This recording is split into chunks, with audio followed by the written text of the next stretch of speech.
At the beginning of the story, we are taken to Xingye County. At the county, we are shown a pavilion in the Young family manor.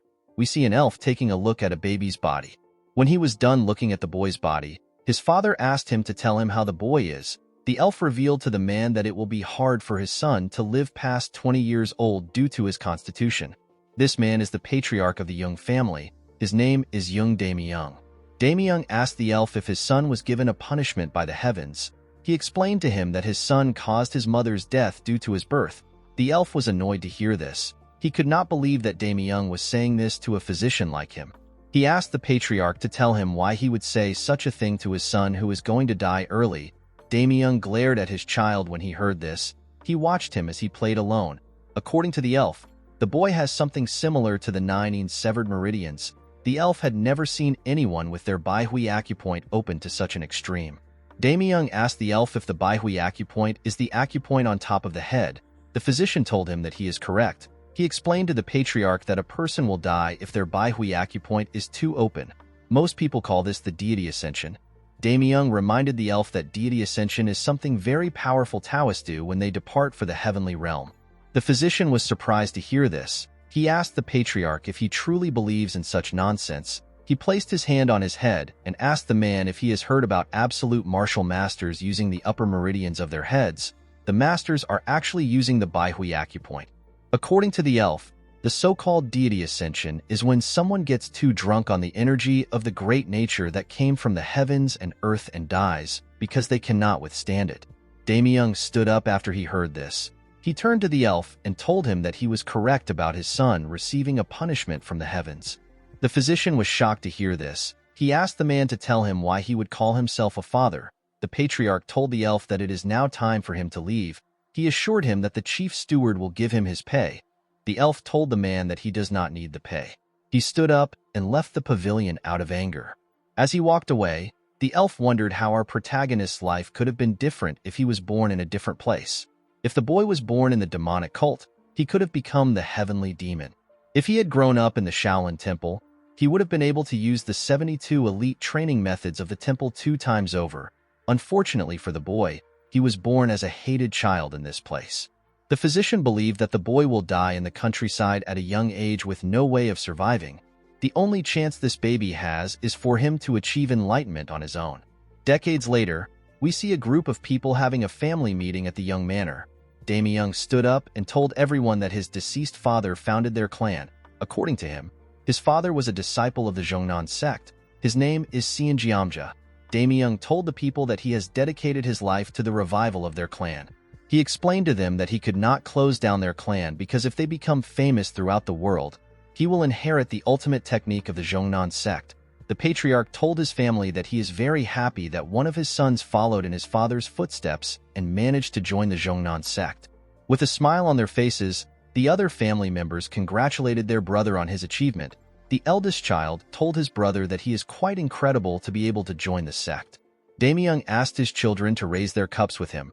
While everyone was enjoying themselves, the eldest sibling noticed that someone was missing. He turned to his father and told him that Yinshin is not there. Damyung's expression became serious when he heard this. He revealed to his son that he asked Yinshin to stay on the training ground. The man was shocked to hear this. Damyung told his son that it is better for our boy to not be there on such a joyous occasion. He told him that Yinshin would bring them bad luck. The man could not believe that his father actually said this. The scene shifts and we see our boy gathering his energy on the training ground. He carefully circulated his energy throughout his body. Immediately he did this. He opened his eyes and released his energy. After he was done, Yinshin took a look at his palm. He realized that he had now completely mastered the Young clan's movement art. With this movement art, Yinshin can stimulate his muscles with energy and then compress it. He realized that his body could no longer get stronger than this. Yinshin wondered if he will have a longer lifespan now that he has a stronger body. While thinking, our boy remembered his brother's reaction when he told him that he created a martial arts technique. Yinshin explained to his brother that he did not create the technique from scratch. Instead, he redeveloped their clan's exclusive martial arts. The man let out a sigh when he heard this. He asked his younger brother to not be offended with what he wants to say. He asked Yinshin to not tell anyone about what he has done. Our boy was surprised to hear this. The scene shifts and we see Yinshin telling his brother to use the martial arts he created.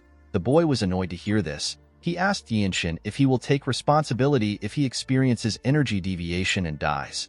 Our boy felt bad when he heard this. When he informed his father about what he had done, the man scolded him for messing with their clan's exclusive martial arts. He asked his son if he believes that he is the clan's founder. Yinshin could not believe that his own father simply dismissed him. While sitting on a chair, our boy thinks about what it means to be a clan founder. A clan founder is someone who creates martial arts and the founder of a martial group. Our boy never believed that he was someone that was so great. He did not think it was incredible to create a martial arts. He simply wanted to become healthy and live with everyone. While he was thinking, Yinshin sees some servants rushing somewhere. He wondered about where they were going. He quickly remembered that today was the day the martial masters of the Zhongnan sect will arrive. The Zhongnan sect is one of the 9 great sects. They are one of the twin walls that are known as the strongest groups in Shaanxi alongside the Manhwa sect. Yinshin remembered that the Zhongnan sect is a place where the sword deities reside. Our boy also wanted to meet the martial masters too. The moment he thought of this, he remembered what the chief steward said to him. Yinshin asked the man if the reason he can't show his face to the clan's important guests is because he caused his mother's death. The steward informed our boy that the order came from his father. Yinshin asked the man if he is certain. The steward apologized to our boy. Yinshin could not still believe that his father gave out such an order. He decided to follow the servants and watch from afar. He was certain that he will be able to learn something from the skilled masters. At the entrance of the manor, the servants wondered about who was coming to meet them. They were certain that the Sky Sword Dragon would not come. They believed that an elder might come to the manor. One of the servants said that it will be a blessing for their clan if an elder comes there. While the servants were talking, Damyung and his family stepped outside. Immediately they did this. Someone screamed that the martial masters have arrived. Immediately the person said this. We see an elf and 2 other men enter the compound. The members of the clan and Damyung's children were shocked to see the elf. One of the servants referred to the elf as a noble race. Yinshin was also shocked to see the elf. The noble race are known to be a mysterious race that can live on forever. Humans think of them as deities. Our boy and his family noticed the unique energy the elf was exuding. Yinshin noticed that the core energy condensed in her body is being exuded by her naturally. Damyung quickly regained his composure and welcomed the elf to his clan. He told her that he is honored that she would visit their clan. He and his son bowed their heads to greet the martial masters. He told them that he is the patriarch of the clan. The woman thanked the man for his hospitality. She introduced herself as Yeo Il Shin. She revealed to Damyung that she is an elder of the Zhongnan sect. Damyung was shocked to hear this. He could not believe that the woman is a noble race elder of the Zhongnan sect. He immediately begged Il Shin to forgive him for not recognizing her as a deity. The woman asked the patriarch to raise his head. She told him that she did not come to boast of her status. Damyung apologized to Il Shin for his disrespect. He could not believe that he kept the sword deities of the Zhongnan sect waiting outside. He asked her to follow him in. Yinshin was surprised to hear that the woman was an elder when she was already from the noble race.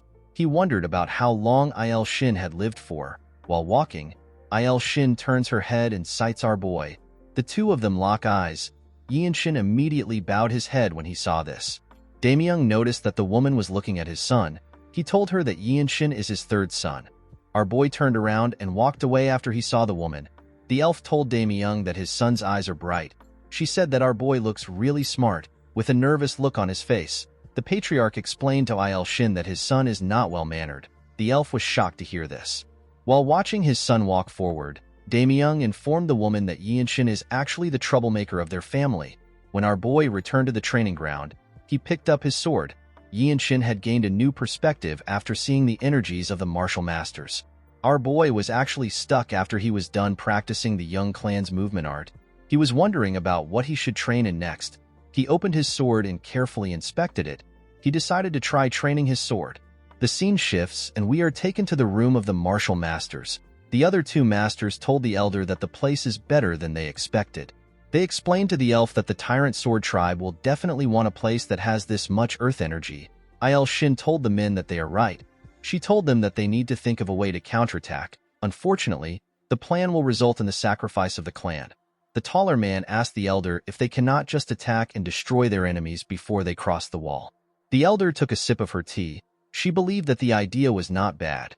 She explained to the man that the 13 skies are the most problematic bunch. She asked the men to never let their guards down and to keep their sword auras sharp. While thinking, Il Shin noticed that she kept thinking about Yin Shin. She was certain that Yin Shin stood out from everyone.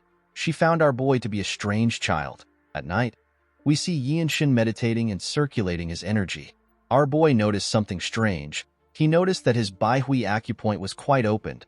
Although he wasn't able to meditate for a year because he was busy training his body with the Young Clan's movement art, the amount of energy that went through his head has gotten even greater. Yin Shin realized that he has less than 5 years before he loses consciousness. If this happens, our boy will end up dying.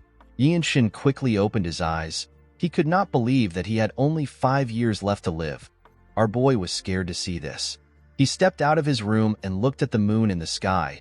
He could not believe that he was not able to change his fate even after he learnt the Young Clan's movement art. While thinking, Yin Shin sensed something. He quickly turned to the side. He could sense an ominous energy coming from the main building. Our boy quickly grabbed his sword and ran to the building. As he got closer, Yin Shin became certain that something was wrong. The scent of blood got stronger the closer he got to the building.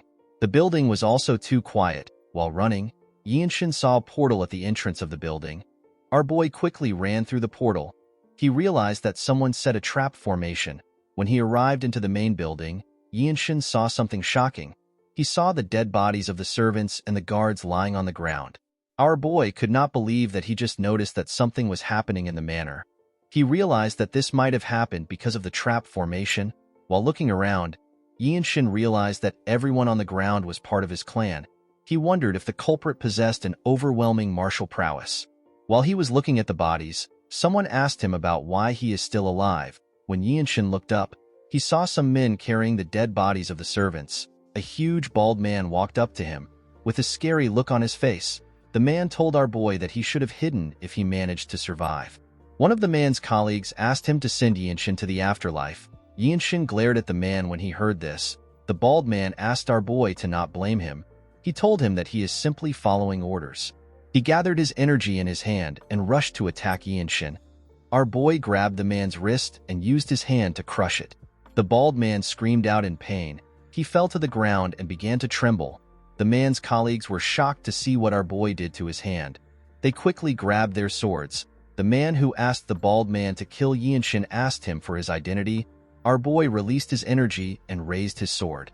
With a serious look on his face, he told the man that he is the third son of the clan. The moment Yin Shin stepped forward, the bald man stood up. He called our boy a bastard. He gathered his energy and got ready to attack. Before he could take a step, Yin Shin used his sword to cut off his head at a crazy speed. The bald man did not know what happened. All he knew was that he could no longer clearly see our boy. Yin Shin rushed to attack the other men. The men were startled when they saw this. Our boy got close to them and used a technique known as scripture origin ability to cut off the head of the man closest to him. Before the other man next to him could react, Yin Shin tore his body apart. The other two men were terrified to see our boy coming towards them. Before they could even attack, Yin Shin cut off the wrist of one of the men and beheaded the other man. Immediately he did this. He turned around and stabbed the man whose wrist he cut in the chest. The man screamed out in pain. Yin Shin was annoyed to see this. He pulled out his sword from the man's body. Our boy watched the men as they fell in front of him. He let out a sigh. This was his first time using his delightful sword. Fortunately, Yin Shin was able to understand how it works. While he was looking at his sword, someone commended him on his sword art. Our boy quickly turned to the side. He saw another group of mysterious men. A man wearing a headband tells Yin Shin that the idiots lost because they let their guard down. Although the man said this, he was actually surprised by how good our boy was. He never expected someone so young to be so skilled. He asked Yin Shin if he has trained in the delightful sword his whole life. Our boy asked the man if he is from the Blood Flame cult. The man revealed to him that the men on the ground are the ones from the cult. He explained to him that they are from the Tyrant Sword tribe. Yin Shin was surprised to hear this. He could not believe that the Tyrant Sword tribe and the Blood Flame cult were in the same place. The 13 Skies are said to be the most cruel and powerful group in the Murim. Yin Shin could not believe that the Tyrant Sword tribe and the Blood Flame cult, which are both part of the 13 Skies, were in his manor. He asked the man to tell him the type of business that their two groups have with the manor. The man told our boy that it is not his business. Yin Shin smiled when he heard this. Due to the fact that the man was answering his question instead of attacking him, our boy asked the man if he knows about him. The man was surprised to hear this. He did not understand what Yinshin was talking about. Our boy realized that the man did not understand the question. He decided to simplify the question. He asked the man if he knows that his family is part of the Desolate Fortress, which is the best branch sect in the Murim. He told the man that it will be a pain for him if he kills him, even if he is part of the Tyrant Sword tribe. The moment he said this, someone destroys a huge wall next to them. A person was sent flying from the other side of the wall. The person crashed on the ground. Yinshin was shocked to see the person. He was certain that this man is one of the Zhongnan sect's martial masters. The man spat out some blood when he tried to stand up. Immediately the man did this. Another person was sent flying into our boy's part of the manor. This person turns out to be Il Shin. The elder landed on the ground and used her sword to hold herself. Yinshin could not believe what he was seeing. He knew that the elder is known as the deity of the sword, and yet she was struggling against someone. Our boy wondered about who Il Shin was fighting. Immediately he thought of this. Yinshin sensed something horrifying. The elder raised her head up when she sensed it too. A man flew into the yard. Our boy wondered about who he was looking at. This man had a black robe, black hair, and a golden sword. He was exuding an ominous aura. The man turned his head and glared at Yinshin. Our boy immediately took a stance when he looked into the man's eyes. His head felt light just from the simple eye contact. The man with the headband moved close to the mysterious man and went on his knees. He referred to him as tribe leader. Yinshin was surprised to hear this. The other men also went on their knees. Our boy could not believe that he was looking at the Tyrant Sword tribe leader, the man who reigns over the Tyrant Sword tribe, which is part of the unorthodox 13 skies. The man is a harbinger of disasters in the Jianghu. Yinshin could not comprehend why a man who is equal to the patriarch of one of the 9 great sect would be in a place like this. Our boy looked around. He noticed that Il Shin and the other man were injured. Yinshin realized that everyone there is dead. Our boy took a deep breath. He decided to test himself before he dies. He gathered his energy and rushed to attack. The man in a headband was shocked to see this. He immediately grabbed his sword. Before the man could attack, Yinshin stabbed him in the chest. Il Shin was surprised to see this. Our boy let go of the man and asked the tribe leader if he can even kill him after what he has done. The other tribe members were annoyed to hear this. They quickly pulled out their swords. The tribe leader asked the men to stop. The tribe members were shocked to hear this. The tribe leader told Yinshin that his spirit is better than everyone's spirit combined. The elder was surprised to hear this. His subordinates were shocked to hear this. They did not understand what was happening. The tribe leader told our boy that he will let him live. With a confident look on his face, Yinshin told the man that he simply can't kill him. He took out his sword from the body and pointed it at the tribe leader. He revealed to him that he is the only grandson of the former Divine Sword Squad leader of the Desolate Fortress. Il Shin was shocked to hear this. She was certain that the Divine Sword is the best in the Desolate Fortress. According to the tribe leader, the Desolate Fortress was created by the imperial family in order to prevent any conspiracy by the Murim forces. The man believed that it won't be a good idea to be involved with such a group. The tribe leader explained to Yinshin that he is not letting him live for this reason. He revealed to our boy that he likes him. He explained to him that his temperament and spirit are things that a powerful martial artist needs in the Jianghu. Our boy simply glared at the man. The tribe leader revealed to Yinshin that he would have taken him in as a disciple if he wasn't related to the Desolate Fortress. Everyone was shocked to hear this. The man raised his sword and pushed it into the ground. He told Yinshin that he will give him one day to leave the place. He told our boy and the elder that he does not permit any clan or sects to step foot on the land. After saying this, he turned around and walked forward. The members of the tribe put their sword away and followed their leader. Before leaving the building, the leader informed Yinshin that he will always be open to have a duel with him. He asked him to come find him when he is ready to get revenge. Yinshin glared at the man when he heard this. After saying this, the leader left the building. Our boy kept the image of the leader in his head. He etched it into his mind. In the next scene, we see Yinshin staring at his father's body. He saw his father coughing. He told the man that he is right next to him. Damyung reached out his hand and touched his son. With a shaky tone in his voice, he asked Yinshin to tell him why he is so strong. Our boy explained to his father that he used the Young clan's movement art which he created. Damyung was shocked to hear this. He could not believe that his son created a martial art. He remembered when Yinshin told him that he created a martial art using their clan's technique. At this time, Damyung turned around and asked his son to repeat what he said. With a look of anger on his face, the man asked our boy to tell him what gave him the right to mess with their clan's exclusive martial arts. The patriarch asked our boy if he is referring to the martial arts he told him about. He referred to the martial arts as the sacred art created by their clan. With tears in his eyes, Damyung told his son that he was too stupid and ignorant. He could not believe that his third son improved their clan's martial arts. The patriarch told Yinshin that he has the qualities of a founder. The man could not believe that someone as skilled as Yinshin was his son. The moment he thought of this, he lost consciousness. Our boy held his father's hand tightly. The second son called out to his father. Our boy stood up and turned to the chief steward. He asked him to tell him how Haya is doing. The man assured Yinshin that his niece is safe. He told him that the girl is simply sleeping because her acupoint has been blocked. According to the steward, Haya's acupoint was blocked to knock her out, and then she was hidden so that the killers wouldn't find her. Our boy called out to his elder brother. He asked him to raise Haya in the Zhongnan sect. He explained to him that the little girl has an exceptional affinity with the 5 elements. He assured him that the sect will take her in. The boy asked Yinshin about what he is going to do. Our boy told his elder brother that he will look after himself. The moment he said this, Il-shin comes to look for him. Yinshin asked the woman if she is already leaving. The elder explained to our boy that she needs to report the situation to the Zhongnan sect now that the tyrant sword tribe leader has gotten involved.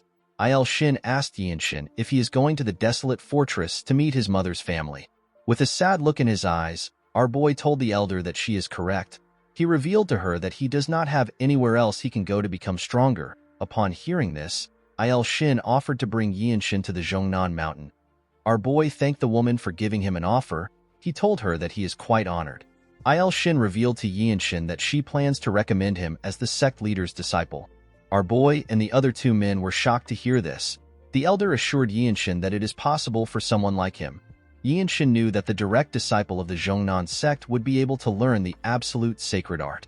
The best part is that the Zhongnan sect leader is one of the few martial artists that is among the top 10 swordsmen in the world. Even though our boy knew this fact, he still declined the offer. He apologized to the elder. Il-shin smiled when she heard this. She told our boy that she simply wanted someone as talented as him. Yinshin asked her to forgive him. The elder assured him that it is fine. She told him that the doors of their sect will always be open for him. The moment he heard this, our boy told the woman that he has a question. Il-shin asked him to share his questions. Yinshin explained to her that he is aware that she is one of the older people among the noble race. With a serious look on his face, our boy asked the woman if she knows a way to get the fruit of the world tree. Il-shin was shocked to hear this. The fruit of the world tree is protected by the desolate fortress leader whom the emperor has acknowledged as the king and a peer. It is said to give eternal life and youth to those who eat it. It is a treasure from the heavens. Yinshin believes that he will be able to add to his short lifespan if he eats this fruit. Il-shin revealed to our boy that she has not lived half of her own lifespan, so she does not have any authority over the world tree. According to the elder, the desolate fortress leader is able to give the fruit to other people. Yinshin told the elder that he has to go to the desolate fortress. Il-shin explained to our boy that the item is not easy to get. She told him that the item is sacred even among the noble races. Yinshin explained to her that he does not know any other way to save himself. He told Il-shin that he will have to become the divine sword squad leader and achieve great feats. The elder bowed her head and assured our boy that she will cheer him on from afar. After saying this, she turned around and told Yinshin that she needs to leave to take the updates to the sect. She referred to the tall man as Cliff Swordsman and the short man as Neutral Spirit Fist. She told our boy that the men will stay to clean up the place. The men put their hand together and accepted the order. After saying this, she left. The scene shifts and we see our boy and his family leaving their manor. Yinshin thanked the 2 men for their help. With a sad look on his face, the Neutral Spirit Fist asked our boy to not thank them. He told him that they also played a big part in the tragedy. Before Yinshin left, his elder brother called out to him. While holding Haya, the man told his little brother that an apology is not enough to console him for everything that has happened to him within the clan. He promised Yinshin that he will be a better older brother the next time they meet. He asked our boy to survive at all cost. Yinshin revealed to his brother that he is not talented. He told him that he has to train like his life depends on it. The man assured our boy that he will do his best. Haya raised her head up to see our boy. She referred to him as uncle. Yinshin asked his elder brother to protect their niece. He turned to the steward and asked him about what he plans to do now. The steward revealed to Yinshin that there are smaller branches of their family all over Nanyang. He told him that he will look after the remaining assets since the bloodline of the family is still alive. Our boy told the man that he is heading to the desolate fortress. He told him that he hopes they can meet from time to time. Yinshin was certain that the chief steward will be of help since he knows martial arts. Before leaving, our boy asked the steward to live a comfortable life. He asked the man to take care of himself. The steward was surprised to hear this. After saying this, Yinshin walked forward. The steward watched as our boy walked away. He could not believe that Yinshin asked him to leave a comfortable life. The man realized that no other descendant of the Jung clan has ever said this to him after he was taken in by the previous patriarch. The man bowed his head at Yinshin. In the next scene, we are taken to Xiangyang. It was a beautiful and vibrant city. Yinshin went into a bar and followed an attendant to the top floor. He placed his bag on the table and looked at the city from the top floor. He was relieved to see that he had finally arrived. While he was looking around, he hears some people talk about how amazing the desolate fortress is. A chubby man tells his friends that people all over the Central Plains gather there with big dreams because of the desolate fortress. According to the man, the owner of the bar told him that he is out of liquor. The man's friend told him that it is really chaotic in restaurants these days. This is because the martial artists who came to take the entrance test are always drunk. Yinshin was shocked to hear that there is an entrance test in the desolate fortress. The moment he thought of this, someone asked him if he is also there to take the entrance test. Our boy quickly raised his head up when he heard this. He saw a martial artist in front of him. The boy's name is Hien Wenchang. Yinshin asked the boy to tell him why he is here. Wenchang apologized to Yinshin for rushing into things. He told him that he was simply fascinated to see a challenger that is younger than him. He introduced himself to our boy and told him that he came from Shaanxi. He called the place a really far place. Our boy also introduced himself to Wenchang. He told him that he is from Xingye County. Wenchang was surprised to hear this. He could not believe that our boy came from somewhere nearby. He told Yinshin that his journey must have been easy. He revealed to our boy that he had to fight the Green Forest bandits and swim against the pirates of the Pirates' Fortress. He told Yinshin that the water martial arts of the pirates was really vicious. Yinshin also faced some bandits when he was traveling. However, our boy easily cut them down. He told Wenchang that his journey was quite easy. The boy looked around to see if there is anyone close to him. He moved close to our boy and told him that they can become friends and share any information about the test with each other. Yinshin asked Wenchang if there is really a test. The boy was shocked to hear this. He raised his voice and told our boy that the test is known as the Desolate Fortress Trial. According to Wenchang, the Desolate Fortress is quite different from the usual martial arts group. Just as those who want to become government officials need to be well-versed in martial arts and literature, there is a test just for joining the Desolate Fortress.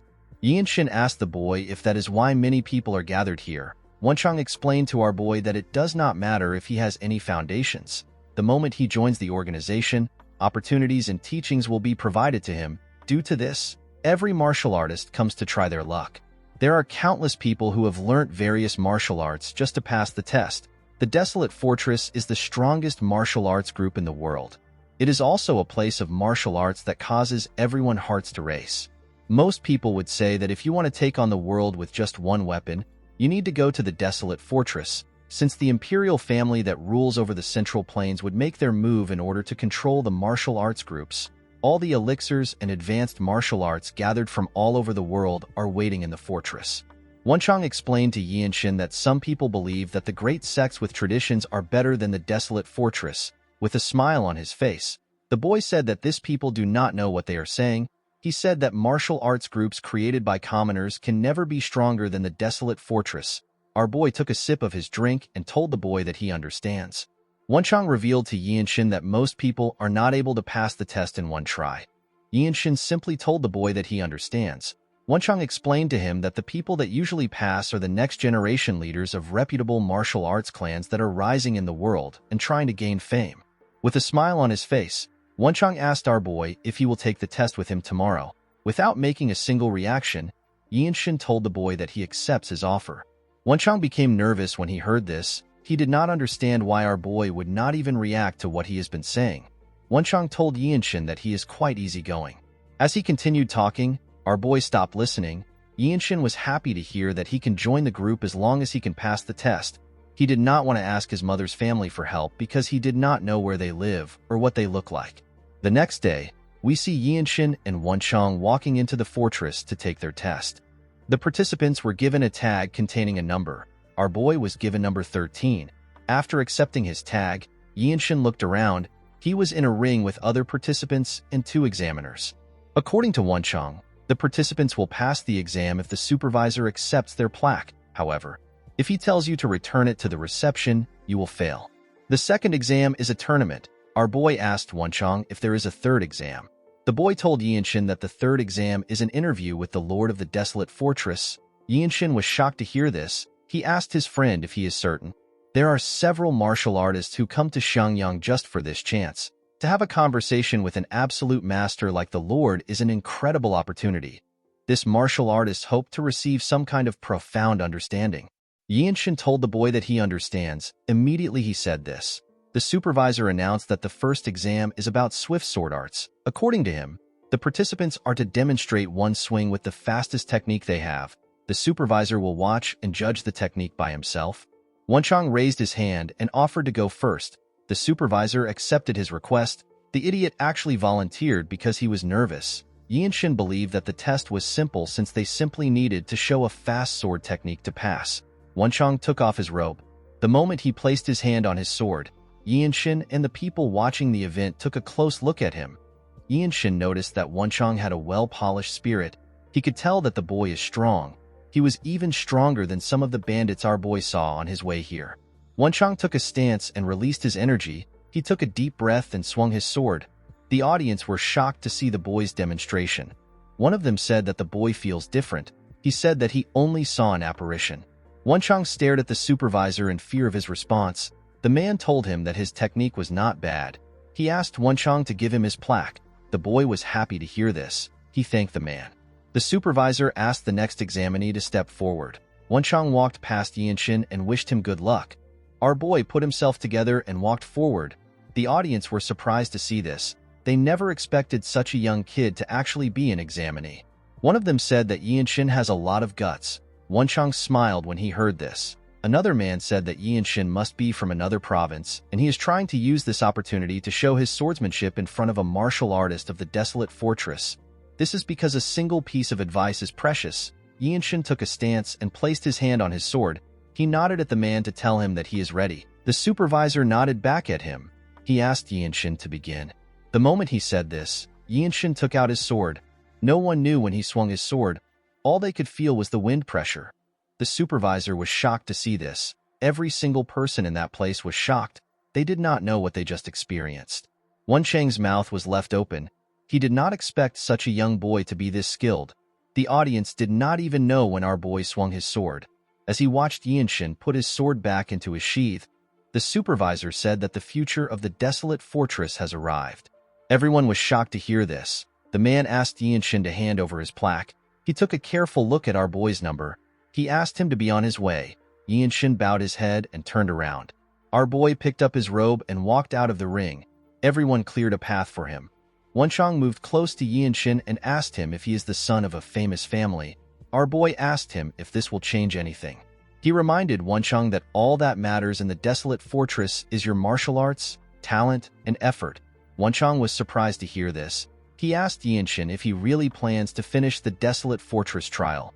With a serious look on his face, our boy told his friend that this is why everyone came here, including him. Wenchang realized that Yinshin was serious. He told him that he is right. He thanked our boy and told him that he needs to go now. Yinshin watched his friend as he walked away.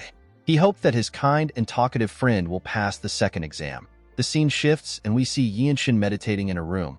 While circulating his energy, our boy thinks about the fact that the second exam is a tournament where different people will compete with each other with their martial arts. Yinshin recalled that the exam will take place in 3 weeks. He realized that he needed to train more seriously. Our boy decided to train his young clan's movement art, the rapid sword arts, and the scripture of origin ability, which is an amplified chi movement technique. 3 weeks later, we see Yinshin and other participants arrive for their test. The supervisor asked the examinees to wait outside until they are called. The moment he said this, he went into a building. At the entrance of the building, a guard stood to watch everyone. While staring at the logo on the guard's clothes, One of the participants said that he is feeling discouraged. According to the man, the white martial arts outfit signifies an elementary-level martial artist. The man asked the person next to him to tell him why the guard's energy would be so strong. The other man told him that even just wearing the white clothes means that his future is secured. Yinshin also stared at the guard. While he was looking at him, Wenchang called out to him. The man ran to meet our boy. He told him that he has gotten taller. Yinshin smiled when he heard this. He told the man that he also looks better. With a serious look on his face, Wenchang told his friend that he wants him to remember that winning is not the important thing in this exam. He explained to him that it is enough to have only one fight in the 2 rounds. He told him that a single round is enough to catch the eyes of the desolate fortress masters who will be watching. With tears in his eyes, Wenchang told our boy that catching the eyes of the masters is actually the hardest part. The boy was able to say this because he had experienced it before. Yinshin asked his friend if a person can win a match and still fail the exam. The boy told him that he is correct.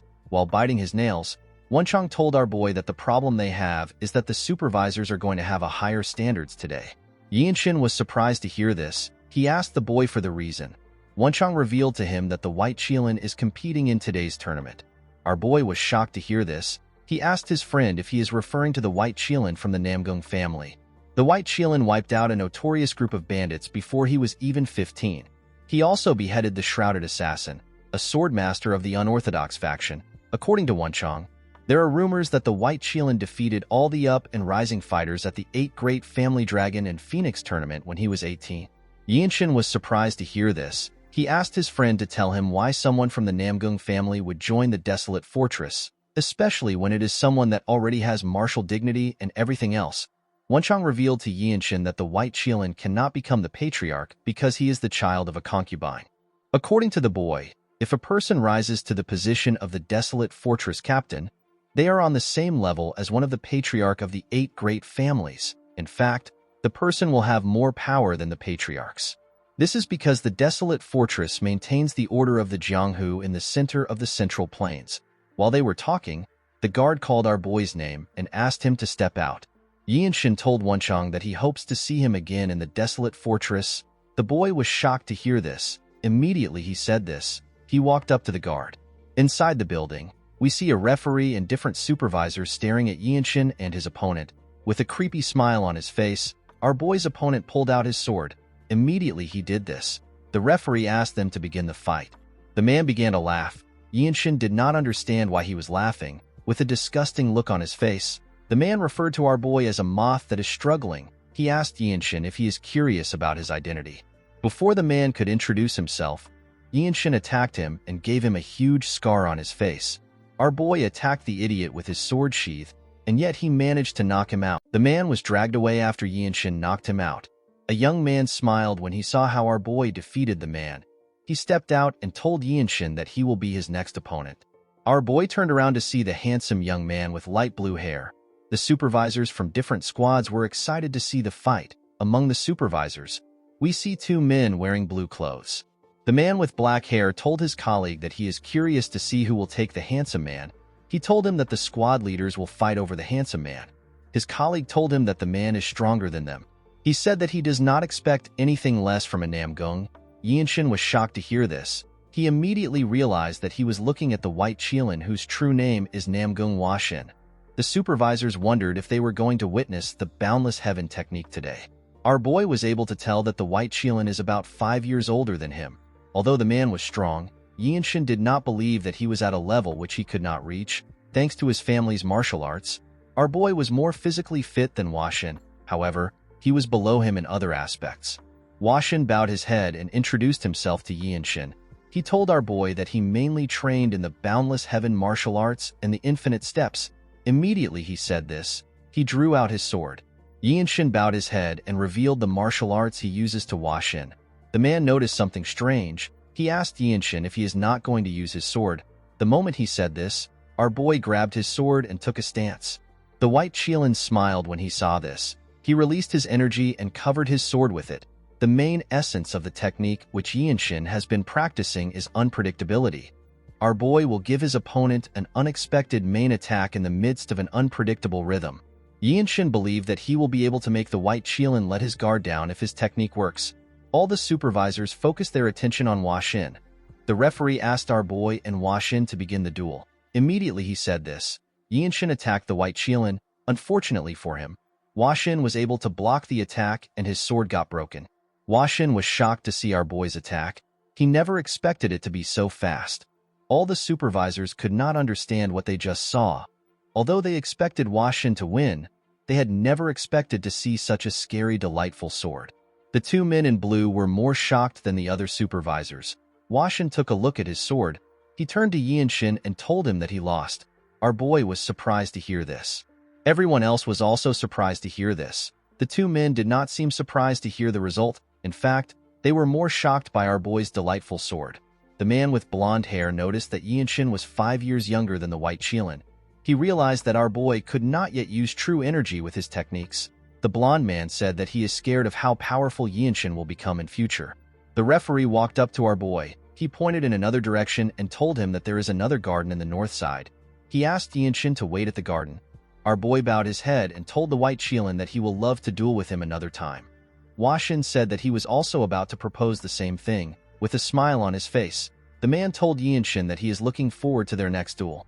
After hearing this, Yinshin moved to the next garden. Inside the garden, he saw some warriors already waiting there. The martial artists were surprised to see that someone as young as Yinshin passed the tournament. They believed that the white Qilin would have been the next to step into the garden. As he walked forward, Yinshin thought about his fight with the white Qilin. Our boy knew that he had no chance of winning the fight if it was dragged on. This is why he used the most extreme form of delightful sword as soon as the duel began. However, because Hua Xin had imbued his sword with his true energy, our boy's sword broke. Yinshin believed that it was a failure on his end for rashly using delightful sword. Although he believed that this was true, Yinshin never expected the white Qilin to admit defeat. He realized that this is how a noble of a renowned family behaves. Our boy remembered how surprised the two men were when they realized that he could not use true energy with his techniques. The Young clan is a third-rate branch clan. There was no one in Yinshin's household that knew how to use true energy. If such a person existed, our boy would have learned from the person. Yinshin drew out his sword. Now that our boy had seen it, he understood how it is supposed to be used. While staring at his sword, our boy began to release some energy. Yinshin understood that it wasn't just simple as putting energy into his sword. Instead, true energy is meant to be used as a medium to become one with the sword.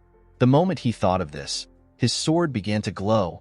The other martial artists saw a shining, blinding light in the garden. When they turned, they saw something shocking. They could not believe that Yinshin was experiencing sword resonation. They were more shocked to see that such a young person was experiencing it. Yinshin's sword released a bright light and waves of energy. Yinshin felt like his body and his sword had become united. He raised his sword and took a stance. Our boy realized that he had reached the body-sword unification. After reaching his new state, Yinshin opened his eyes. Our boy smiled when he looked at his sword. Someone congratulated him on his enlightenment. When Yinshin turned to the side, he saw the white Qilin. The man placed his hand on his sword. Yinshin looked around. He noticed that the other martial artists were staring at him.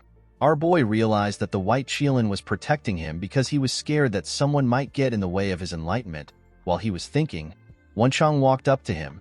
Yinshin put his broken sword away and thanked Hua Xin for protecting him. He also congratulated him on passing the tournament. Hua Xin began to laugh when he heard this. Wenchang reminded his friend that he is also next to him. Our boy smiled and congratulated him. While they were talking, Wenchang remembered something. He told Yinshin that he has gotten a nickname. Our boy was surprised to hear this. When someone has shown exceptional martial arts prowess or has attracted attention, people will give that person a nickname and call them by it.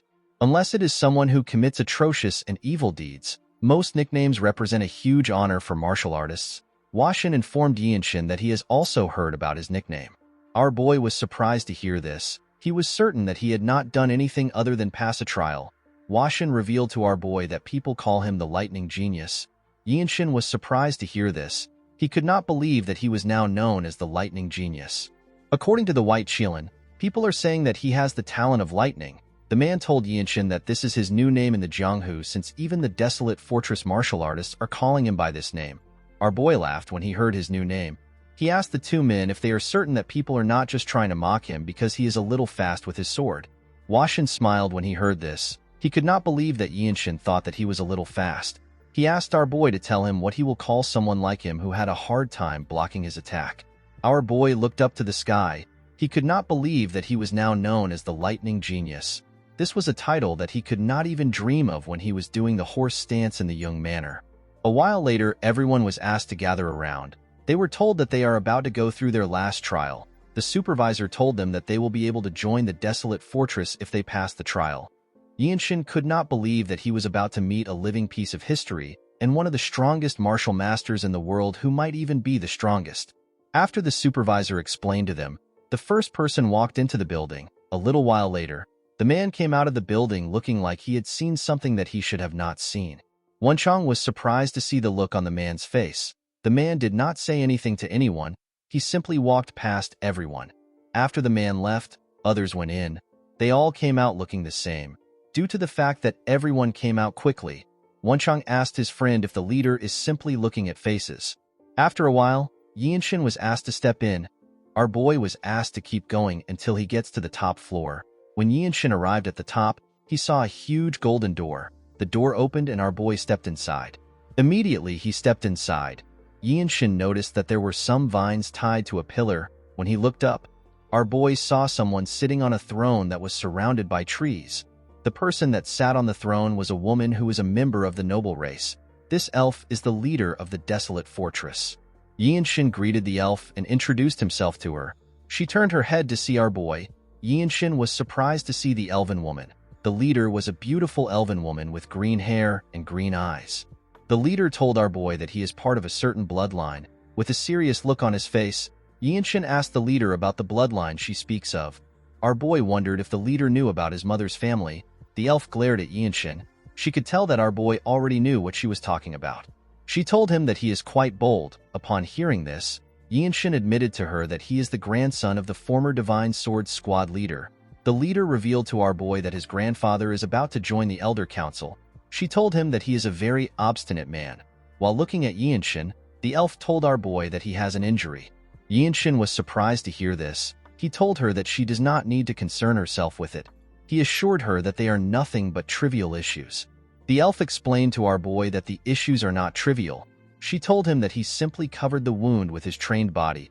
She told him that he has only lived for 15 years. She apologized to Yinshin for commenting on his issue.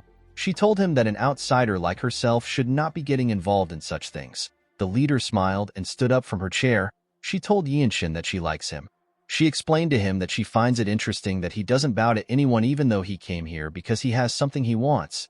Yinshin was surprised to hear this. He did not know how the leader was able to find out that he wants something. He wondered if she has found out that his Baihui acupoint is abnormally wide open. Yinshin decided to ask her his question. He asked the leader if he will live if he eats the fruit of the world tree. The woman told our boy that it is possible for him to get what he wants. Yinshin asked the leader if he can actually get it. The elf explained to him that it depends on what he does. Yinshin was relieved to hear this. He told her that this is enough for him. He thanked the leader for her response. The moment he bowed his head, our boy remembered something. He asked the leader if he is now a martial artist of the desolate fortress. The elf smiled when she heard this. She told our boy that he is. She told him that he can leave now. She referred to him as the next Divine Sword Squad leader.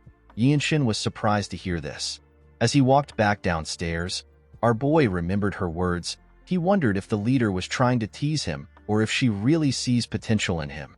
Yinshin realized that the leader might also be telling him that he will be able to get the fruit of the world tree if he becomes the next Divine Sword Squad leader. The scene shifts and we see Yinshin, Wenchang, the White Qilin, and another man. These four were the only people that managed to pass the test. The four of them were being escorted by a staff. While walking, the man asked the group if they know the kind of work that the desolate fortress does. With a confident smile on his face, Wenchang told the man that the desolate fortress stops martial masters from overthrowing the imperial family. The man told Wenchang that he is partly correct. He explained to him that this is actually one of the major things that they do.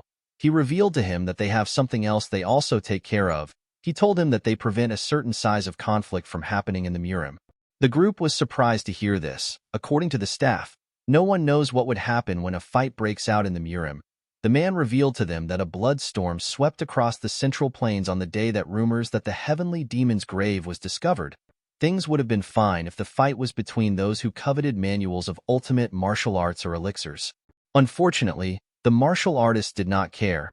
They committed heinous crimes against commoners and other martial artists. The man told them that they will not recognize the Murim after they witness this hellish sight. Wenchang was annoyed to hear this. He recalled the incident which the man was talking about as the disaster of the heavenly demon's grave. The staff told the group that it has been 17 years since the incident took place. He explained to them that the unorthodox sects and the demonic faction are not the only problems they have. All orthodox groups, including the 9 great sects and the 8 great clans, are also a problem. The man told them that the people will suffer if they allow these powers to do as they wish. In other words, if there is unrest among the people and taxes are not paid on time, the reign of the empire will have problems. The staff explained to them that this is the reason why the imperial family provides them with huge amounts of money, elixirs, manuals, and martial masters. The man stopped walking and turned around. With a serious look on his face, he told them that their job is to sever the heads of any martial artist that disrupts the lives of normal people. These words resonated with the group. They each repeated it to themselves. After saying this, the man moved to the side and showed them a building. He told the group that they will be staying there for now. He explained to them that they will later be assigned to a place and be moved to the accommodations of that place. The man wished the group the best of luck. In the next scene, we see our boy on his bed. Yinshin realized that he had now spent a week in this place. He never expected it to take so much time for him to be assigned to a place. While our boy was thinking, someone knocks on his door and asks him if he can enter. Yinshin asked the person to step in. The person turns out to be Wenchang. The boy seemed to be happy. Yinshin asked him to tell him what happened. Wenchang revealed to our boy that the place they are going has been decided. He told him that they are going to the Radiant Demon Squad, which is a combat squad.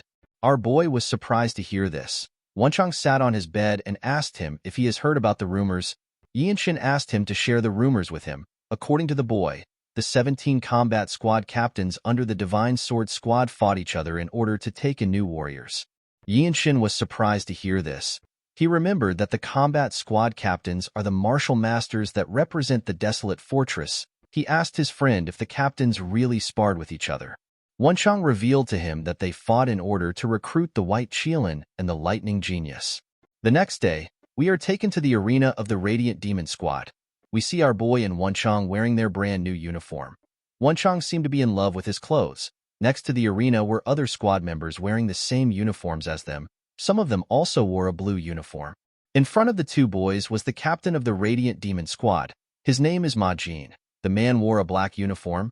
Yinshin had heard that Ma Jin is the strongest among the captains. After seeing him with his own eyes, our boy was able to tell that it was true.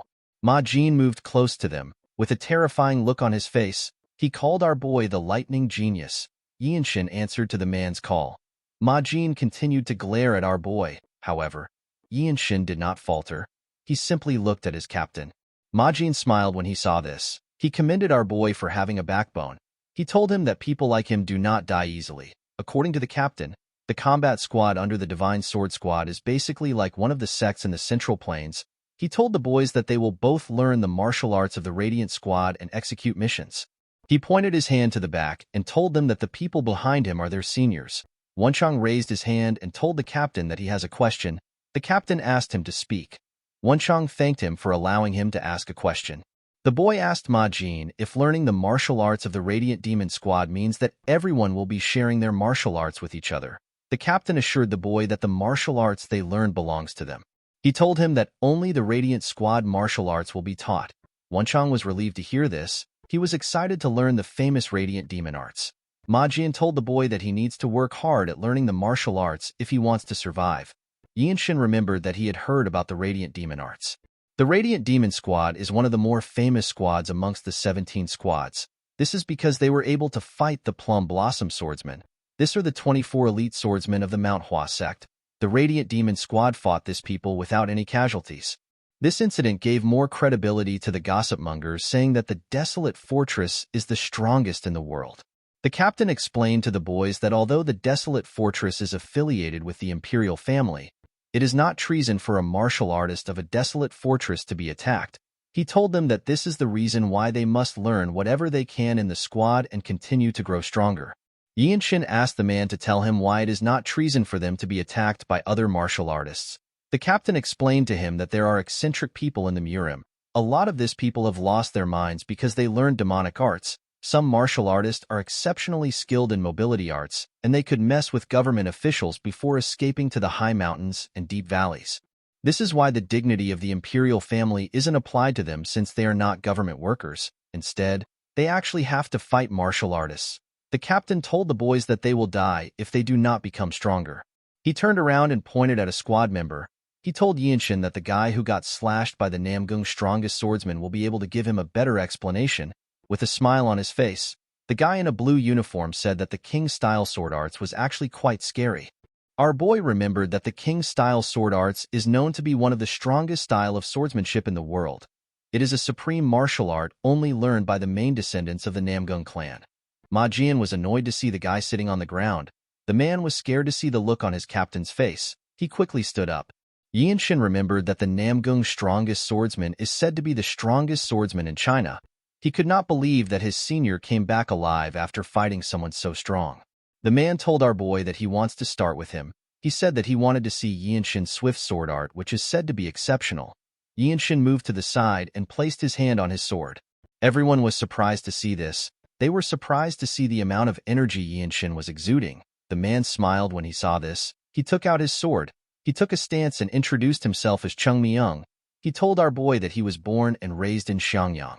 Our boy also took a stance and introduced himself. Myung told him that he has never heard of his town. Myung explained to Yinshin that anyone can feel wind being produced even if it is by a 10-year-old that is using a tri-sword technique. This is how you can find out how a person swings their sword while fighting.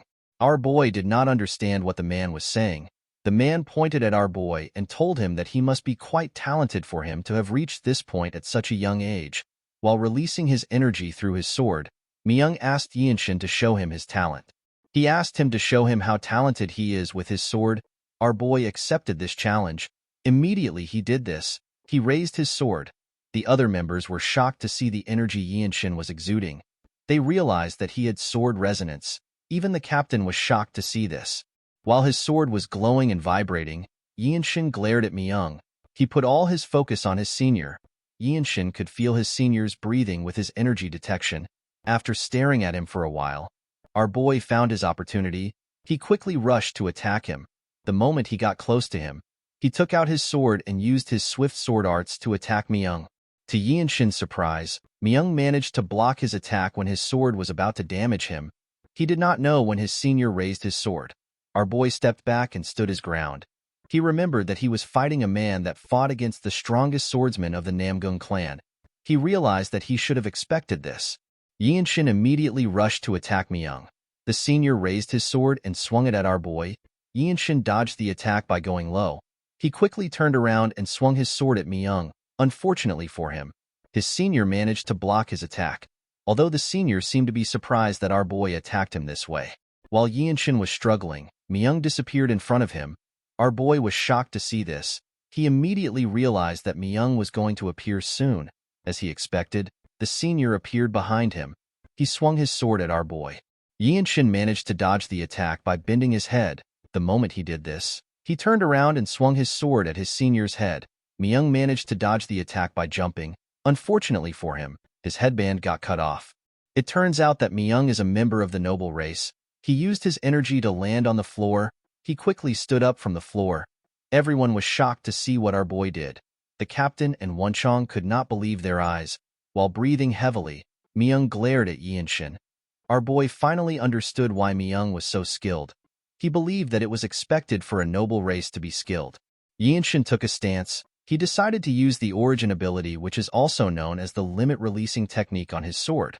While he was thinking, he noticed that everyone had a weird look on their faces. He did not understand why everyone was making such weird faces. Even Myung was surprised. Our boy placed his sword down and asked his senior to tell him what he thinks of him. The man was surprised to hear this. Yinshin told his senior that he knows he went easy on him. He asked Myung to be honest with him. Myung did not know how to react to this. He asked Yinshin to tell him how old he is. Our boy was annoyed to hear this question. He revealed to his senior that he is 15 years old. He asked him if his age is important. He reminded him that their enemies won't go easy on them because of their age. He told Myung that their skills are the most important things right now. Our boy believed that age is a useless thing since he already has a short lifespan to begin with. Myung was shocked to hear our boy's age. Everyone else was also shocked to hear this. They could not believe that a 15-year-old boy would be so skilled. One of the seniors in a blue uniform said that this is completely abnormal. He said that Yinshin might be a mistake from the heavens. He revealed to his peers that he has been to the Dragon Phoenix Summit a few times, but he has never seen anything like Yinshin. He told them that it is impossible for anyone to be this skilled even if they learn the instinct honing arts from birth. Another person in a white uniform said that he was the most talented person in his city. Of course, his talent was nothing compared to our boy's. When Yinshin looked around, he noticed that Wonchong was extremely shocked by what he saw. Ma Jin seemed to be more curious than shocked. Myung laughed and put his sword away.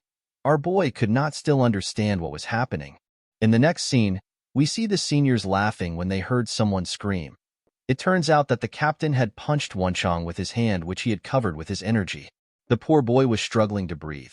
Ma Jian told Wonchong that it is actually a bit impressive that he is still standing rather than sprawled on the ground. He asked the boy to go back and solidify what he has learned. Wonchong accepted the order. The captain turned to the side. He saw our boy circulating his energy while his eyes were closed. When Yinshin opened his eyes, the captain asked him if he has understood the crux of the steps. Our boy told the man that it is to think and act in a seamless manner. Ma Jin told Yinshin that he is correct. According to the captain, there is always a way for a person to move, regardless of the situation. The true crux of the Radiant Demon Arts is to move seamlessly without disrupting the path of your attacks. Ma Jin told our boy that he must now understand the deeper meaning of the path of attacks. Yinshin was surprised to hear this. The captain realized that it will be much better and faster if he shows it to Yinshin. He moved close to a sculpture and placed his hand on it. He asked the two boys to look carefully. Ma Jin released a small portion of his energy. He took a deep breath. After doing this, he took away his energy. Yinshin was surprised to see this. He noticed that his captain was completely relaxed. The captain raised his other hand. He clenched his fist and used it to destroy the sculpture in one strike. The seniors seemed to be impressed with their captain. Yinshin and Wonchong were shocked to see what he did. Ma Jin explained to the boys that using the strongest attack at the perfect time is the path of attack. He told them that if they follow a path of an attack, the most powerful attack will be unleashed. Yinshin realized that their captain was telling them that they need to grasp the timing of unleashing their strength. The captain told the boys that he does not expect them to be able to do it immediately even though he just showed it to them. He told them that it is not something a person can master after just seeing it once. He revealed to them that this is a technique that they have to learn throughout their lives. Yinshin was surprised to hear this. He asked his captain if he is certain. His captain's words did not make sense to him because he felt like he could do it right now. Our boy decided to try it out. He walked past his captain. Ma Jin was surprised to see this. He wondered if Yinshin was actually going to try it out. Our boy stood in front of another sculpture. He remembered that the essence of core energy is the great nature. He believed that it would be sufficient for him to follow the lead of nature. Yinshin raised his sword. He entered the state of body-sword unification. He relaxed himself and opened his eyes. He carefully looked at the sculpture. He saw the sculpture in a shiny blue form. While looking at the sculpture, our boy saw a bright light shining in the middle of it. Immediately he saw the light. Yinshin used his sword sheath to hit the spot where the light came from. The moment he did this, the sculpture began to crack. It crumbled apart. Our boy smiled when he saw this. He realized that he had understood the deeper meaning of the path of attacks. Yinshin was quite happy to see that he had learned all of the Radiant Demon Arts. He simply needed to continue training to be able to use it in a real fight. While he was smiling, he turned around. Everyone was completely lost. They could not comprehend what they just witnessed. Yinshin told his captain that he was not quite good since it is his first time. He explained to him that he still needs to experience many more fights before he can use it properly. He told Ma Jin that if he wants to use the martial arts in an instant where life and death is on the line, normal practices like this won't work. Everyone was shocked to hear this. Yinshin bowed his head and thanked his captain for his teachings. Ma Jin did not even know how to react to this. He told our boy that he will need to think about how he should teach him. Yinshin did not understand what his captain was saying. The next day, we see Wonchong next to our boy. He asked Yinshin if he heard that their seniors had a huge fight with the Heavenly Squad. Our boy was surprised to hear this. He reminded Wonchong that the Desolate Fortress is actually quite strict when it comes to their rules. He told him that fighting outside of training grounds is a punishable offense for martial artists of the desolate fortress. Yinshin asked his friend to tell him why they fought. Wenchang revealed to him that one of the Heavenly Squad members picked a fight with their squad at a restaurant. He told a member of their squad that our boy's talent won't blossom in their squad. Yinshin could not believe that the men actually fought for this reason. Wenchang told his friend that he does not know what the Murim is like. He explained to him that something that does not seem like a big deal could provoke someone to raise their sword against him. Unfortunately, the streets place great value on the process of defeating your opponent and winning the fight. Wenchang told our boy that the situation is actually not bad. With a weird look on his face, the boy told Yinshin that he never expected the seniors of the desolate fortress to get angry over a newbie. He said that he would not know what to do if he was in the same situation. Yinshin did not understand what his friend was saying. He was certain that the seniors were angry because someone insulted their squad. While thinking, our boy realized that he has an opportunity in front of him. Yinshin knew that he needed to accomplish something in order to get the fruit of the world tree which all the noble races of the world worship.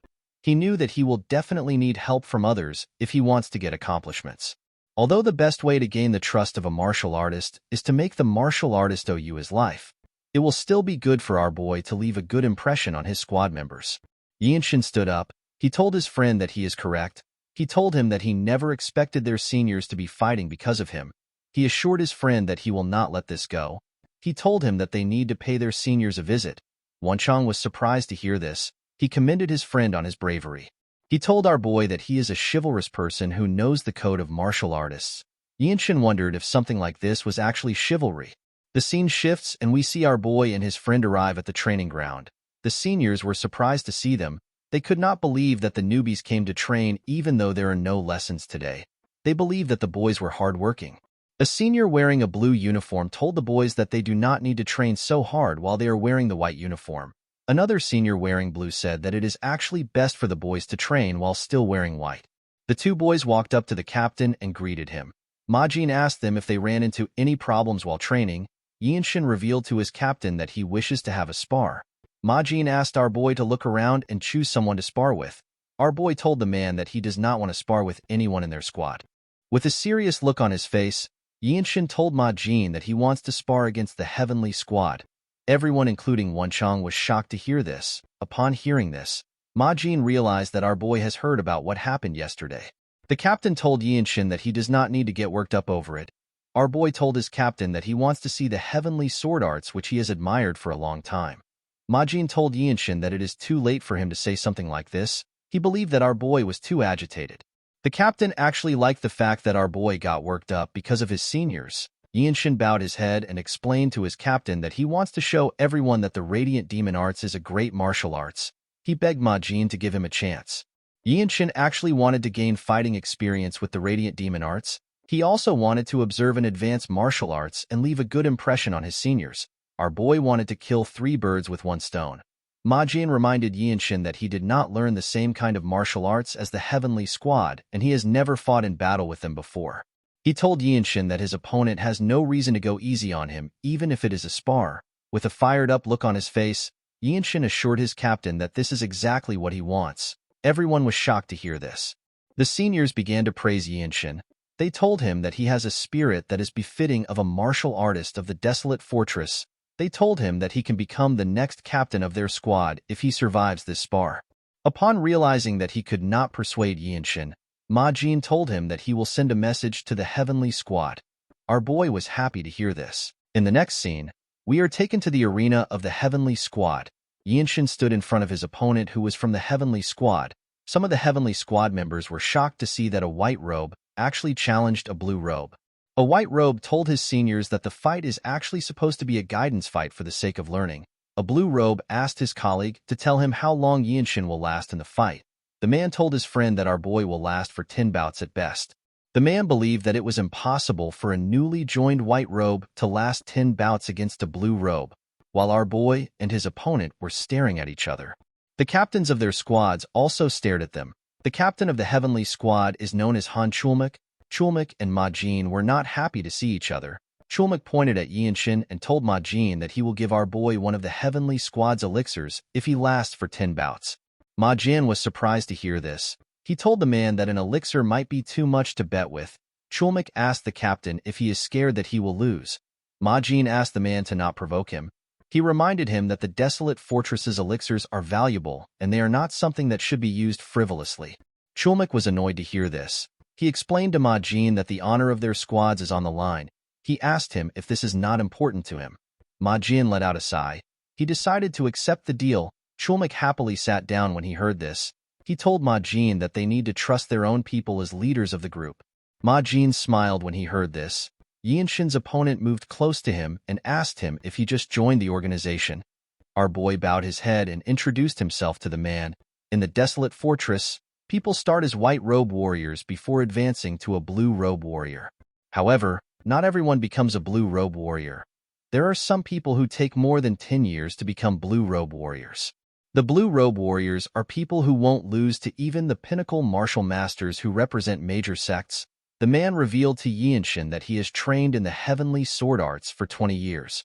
He told our boy that although swords are said to have no eyes, the sword of masters do have eyes. With a serious look on his face, the man told Yinshin that this does not mean anything to him. He assured our boy that he will not show him any mercy. Yinshin told the man that he has no problem with this. The man was surprised to see how calmly he spoke. He drew out his sword. He then released his energy. Everyone focused their attention on the man. Yinshin smiled when he saw this. He was curious about the kind of sword style that a blue robe of the heavenly squad uses. Our boy quickly removed this thought from his head. He believed that he did not need any of this unnecessary thoughts. He told himself that the sword style the man used is irrelevant. He said that he will simply use his own style of martial arts. The man covered his sword with his energy. He told our boy that he will let him have the first attack. He asked him to come at him. Yinshin activated the limit-releasing technique. He quickly rushed to attack the man. He swung his sword at him when he got close to him. The man managed to block the attack. He realized that our boy was quite fast. Yinshin raised his sword and began to attack the man fiercely. The man could only block our boy's attacks. The captain of the heavenly squad and his squad members could not comprehend what they were seeing. Chulmak could not believe that a white robe was this fast. Ma Jin smiled when he saw the look on his face. He knew that anyone would be shocked to see this level of skill from such a young boy. Although he knew that Yinshin is skilled, Ma Jin knew that it will be impossible for our boy to win if he doesn't make use of this opportunity. While fiercely attacking him, Yinshin moved closer to the man. The man was startled when he saw this. Before he could react, our boy continued his rain of attacks. The man could barely keep up with the attacks. Yinshin realized that he has gotten stronger after entering the desolate fortress. His body was now on a different level.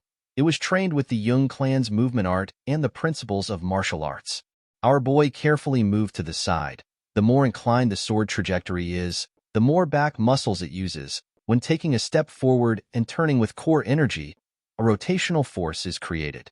With this rotational force and his well-trained body, Yinshin used his sword to land a heavy hit on the man from the side.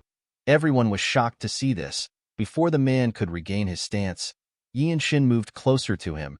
He used the rotational force to knock the man's weapon out of his hand. Our boy could not believe that he had learned a new move. Yinshin put his sword to the man's neck. The man realized that he had lost.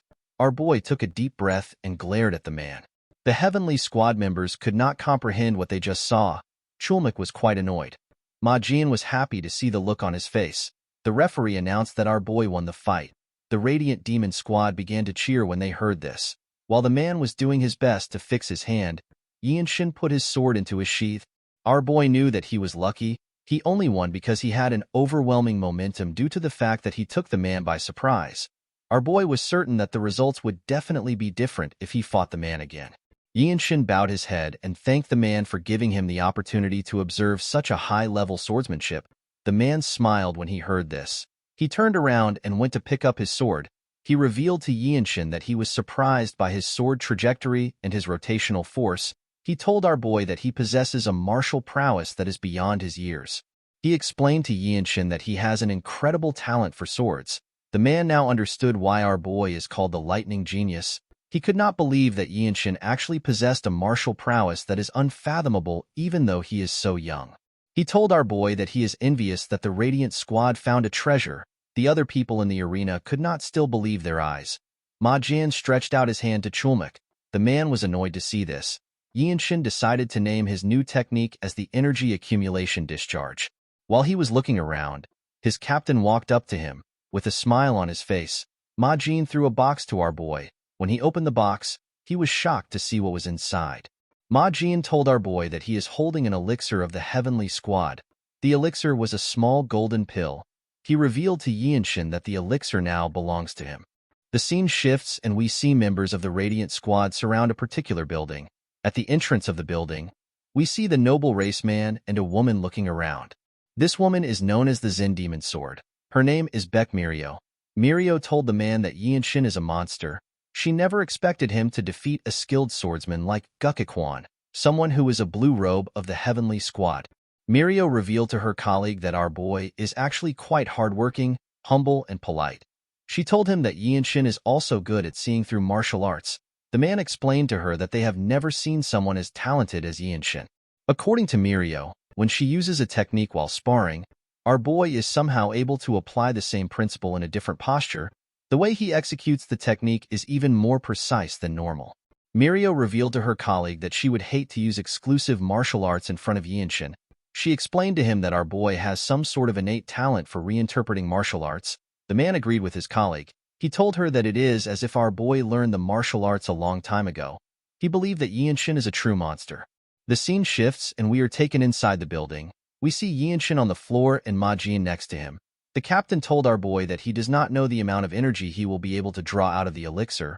People usually absorb about 60 to 70% of the elixir, but depending on the situation, it could be lesser than that. Ma Jin explained to our boy that he will damage his energy core or blood vessels if he acts recklessly because he feels like he is absorbing less. He asked him to not be too obsessed with absorbing it. Our boy assured him that he understood. According to the captain, the way to consume an elixir is to allow it flow into your core energy and to circulate that energy endlessly until it has completely melted. Ma Jin assured our boy that he will step in and help if his energy circulation becomes unstable. He asked him not to get surprised and to act accordingly. After hearing this, Yinshin put the elixir into his mouth and swallowed it. The moment he did this, he closed his eyes. Yinshin could feel his energy increasing immediately. The elixir entered his body. A bright golden light shined from our boy's chest. Yinshin began to gather energy around him. The moment he did this, Mirio and her colleague turned around. They could feel his energy. They realized that our boy had started to absorb the elixir. Mirio wondered about how strong Yinshin will become after he absorbs the elixir. The elixir shined like the sun in our boy's body. Yinshin carefully circulated its energy around his body. Ma Jin was surprised to see what was happening. He was certain that this was Yinshin's first time absorbing an elixir. He did not understand why the circulation of his energy was extremely natural. The captain could tell that there was no need for him to help our boy. After circulating his energy for a while, the energy around him dissipated. He opened his eyes and looked at his hands. He felt the new energy in his body. With a nervous look on his face, the captain congratulated Yinshin. He told him that he has completely absorbed the elixir. While looking at his hand, our boy revealed to his captain that his new core energy is quite strong. Ma Jin never expected him to completely absorb the elixir.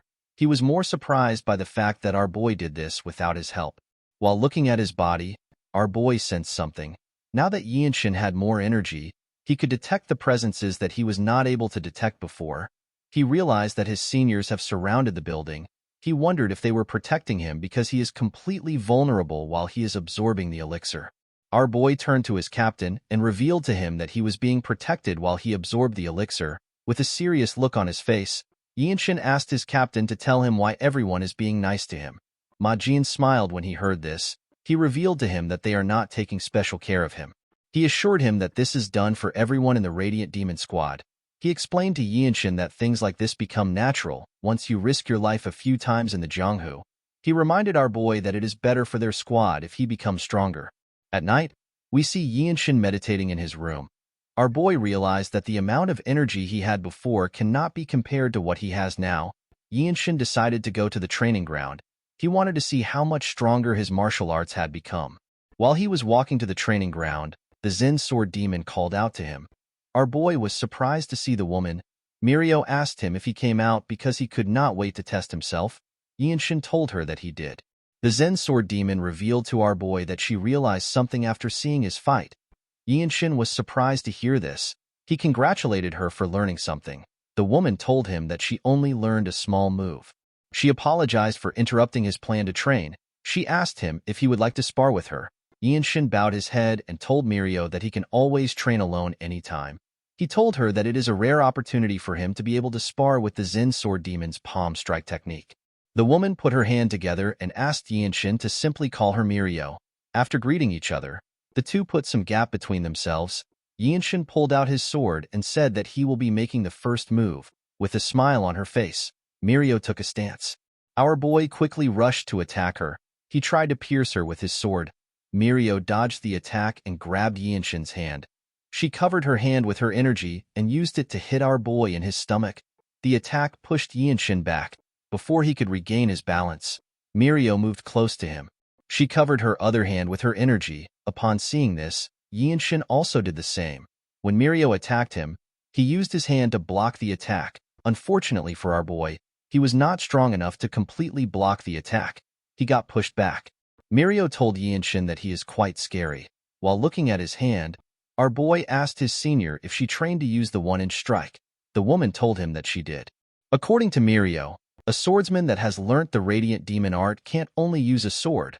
The one-inch strike is very useful in close combat. In order to deal with the energies mixed in the body, a person needs to first destroy the enhanced protection energy with the one-inch strike. The Zen Sword Demon explained to Yinshin that after using core energy in the burst discharge to increase tension, the one-inch strike becomes really efficient. Our boy glared at his senior when he heard this. He asked her if he is allowed to say something. Mirio asked him to speak freely. He revealed to her that he has been more sensitive to detecting energy ever since he was young. He told Mirio that the way she used her core energy attracted his attention. The woman was surprised to hear this. She asked Yinshin if he was really able to see the movement of her core energy. Yinshin told his senior that he can't see her core energy. Mirio asked him to tell her how he was able to know the movement of her core energy. He explained to her that he was simply able to see the flow of the burst discharge and the waves of core energy that were generated outside. Mirio found this hard to believe. She explained to our boy that even purple robe martial masters do not have energy detection skills that is on this level. In the Desolate Fortress, there are white, blue, black, and purple robes. Purple robe martial masters are at the top of the hierarchy. The Zen Sword Demon realized that she was talking to a genius. She decided to take Yinshin's advice. Our boy revealed to her that her palm strike is more suited for puncturing technique rather than the one-inch strike. While remembering the fight, Yinshin told her that the technique may seem more suited for the one-inch strike. He told Mirio that her technique will be more powerful if she was to use it with the puncturing technique. Mirio seemed to be offended when she heard this. She asked him if she looks like an idiot that can't use something as simple as a puncturing technique. She asked him if he believes that this was the reason why she did not use the technique. Yinshin realized that she was angry. He apologized to her for saying something that upset her. To his surprise, the Zen Sword Demon turned around and apologized to him. She also thanked him. Yinshin watched her as she left the training ground. The scene shifts and we see Mirio in her captain's office. She revealed to him that Yinshin has figured out her martial arts. She asked him if he has ever told our boy about the origin of her martial arts. Majin asked the woman to stop spouting nonsense. He told her that he can never share something so important. The Zen Sword Demon was surprised to hear this. She wondered about how Yinshin understood her martial arts. Majin asked his subordinate if our boy figured out that she tweaked the Heavenly Demon Sacred Art, which is a lost martial arts. Mirio told him that Yinshin probably found out about it. Majin smiled when he heard this. He stood up and told his subordinate that Yinshin is special. He assured her that it would be hard to find anyone like him in the Jianghu. He explained to her that people like our boy occasionally appear in the world. They become pinnacle martial masters who are considered the strongest in the world alongside the noble race and the iron race. Mirio asked her captain if Yinshin is truly so special. The man assured her that he is. He told her that our boy is the future of the Desolate Fortress. Majin advised his subordinate to not underestimate his advice and to not think about it as trivial. The Zen Sword Demon asked her captain if he is telling her to discuss the Heavenly Demon Sacred Arts with our boy.